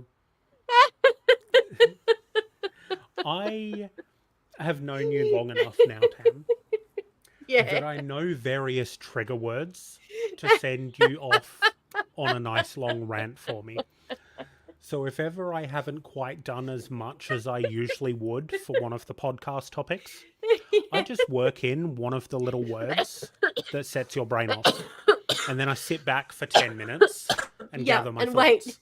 Wait for it to happen. Well, all of this came about because I was like, that is why originally it was only the land-owning men who got a vote, was because the biggest fear was that if they gave a vote to everyone, the first thing they would do is say, get rid of the enclosure of the commons, because we haven't... And the problem of the commons also began... So we would not have climate change if we didn't have the switch from feudalism to capitalism. Yep. Because the commons were everybody's, and so we all had to take care of all of them. But, I live for the rent, so I'm glad someone does. If you're interested in these topics, I'd love your thoughts on the book, The People's Republic of Walmart. I will put that on my book list. I have about 13 books to read. Absolutely. Now, I do need to let you know, Tam, I do need to finish up shortly. Me too. I need to go. I'm so tired. Feeling very tired. I have to go and edit all of this too. It's been lovely. Yeah. Mine too. I've been lovely. I've loved chatting with all of you guys, but I've got to go edit all of this now. So yeah, it's been an absolute smasher. I did all of this moving around of everything on the weekend too. I had to move the entire thing. So yeah, you've done a lot. Yeah. Just an additional thank you from me. Thank you for everyone who came in and wished me a happy birthday today. Very much appreciate that. Happy birthday. It is quite literally my 37th birthday. 37th birthday. Yeah, today. So thank you. Yay! Should we do another happy birthday? I feel like it. Happy birthday to you. I feel like I need everyone else to chime in, though. It's just me singing terribly. Happy birthday to you. I should get the piano out. I'll get Charlie on the piano later. Happy birthday, Mr. President. Happy birthday to you. In this dress, I had to do the Mr. President version. Honestly. I expect my own version of that. Just video sent later, just saying wink, wink, nudge, nudge, say no more. Okay. Say no more, say no more. No worries. I can do that. I can take care of a little birthday gift on the side. Hooray! Thank you guys. Very much appreciate it. It's been a lot of fun. Thank you for listening to me while I crapped on about West Australian state corruption for the day, for being a interested and engaged audience. It does make things a hell of a lot better when you guys actually respond or ask questions rather than just sitting there, because then I feel like I'm just talking at you and Well, it's boring the also piss out just of everyone. I was gonna say it also is very entertaining reading the comments. It is annoying. It's not annoying, I shouldn't say that. It is sometimes when I am editing, I notice myself making facial expressions that don't fit what you're saying. And I'm like, Yeah, yeah, I was definitely because you've read reacting so much to something the in chat. chat. I've read Yep. something in chat and it's making me go, even though it should Yeah. be very somber, Yeah. very somber No, moment. don't worry about it because we always come back to what chat said, so it's all good. People will get it via context. Yeah. Yeah, true. Thank you, True, Tom Tom. true. Appreciate it, mate. Love you guys. Love your All right. vibes. Love to you all. See You'll y'all. have a fantastic day, and we will see you next week for Yes. Tamara's topic. Yeah, I will be back tomorrow. I'm probably going to be Yes. editing on live tomorrow, but I am going to stream for a couple of hours tomorrow. It is the school holidays, so it will be a bit chaotic, but we'll see how we go. It was amazing how easily we got through it today. I was shocked at how easily we got through it today. But this yeah, might we'll be a good sign of things to come. We'll be back for another Two Girls, One Garbage Can next week. Next Tamara Monday. will be online tomorrow. Yeah. Okay.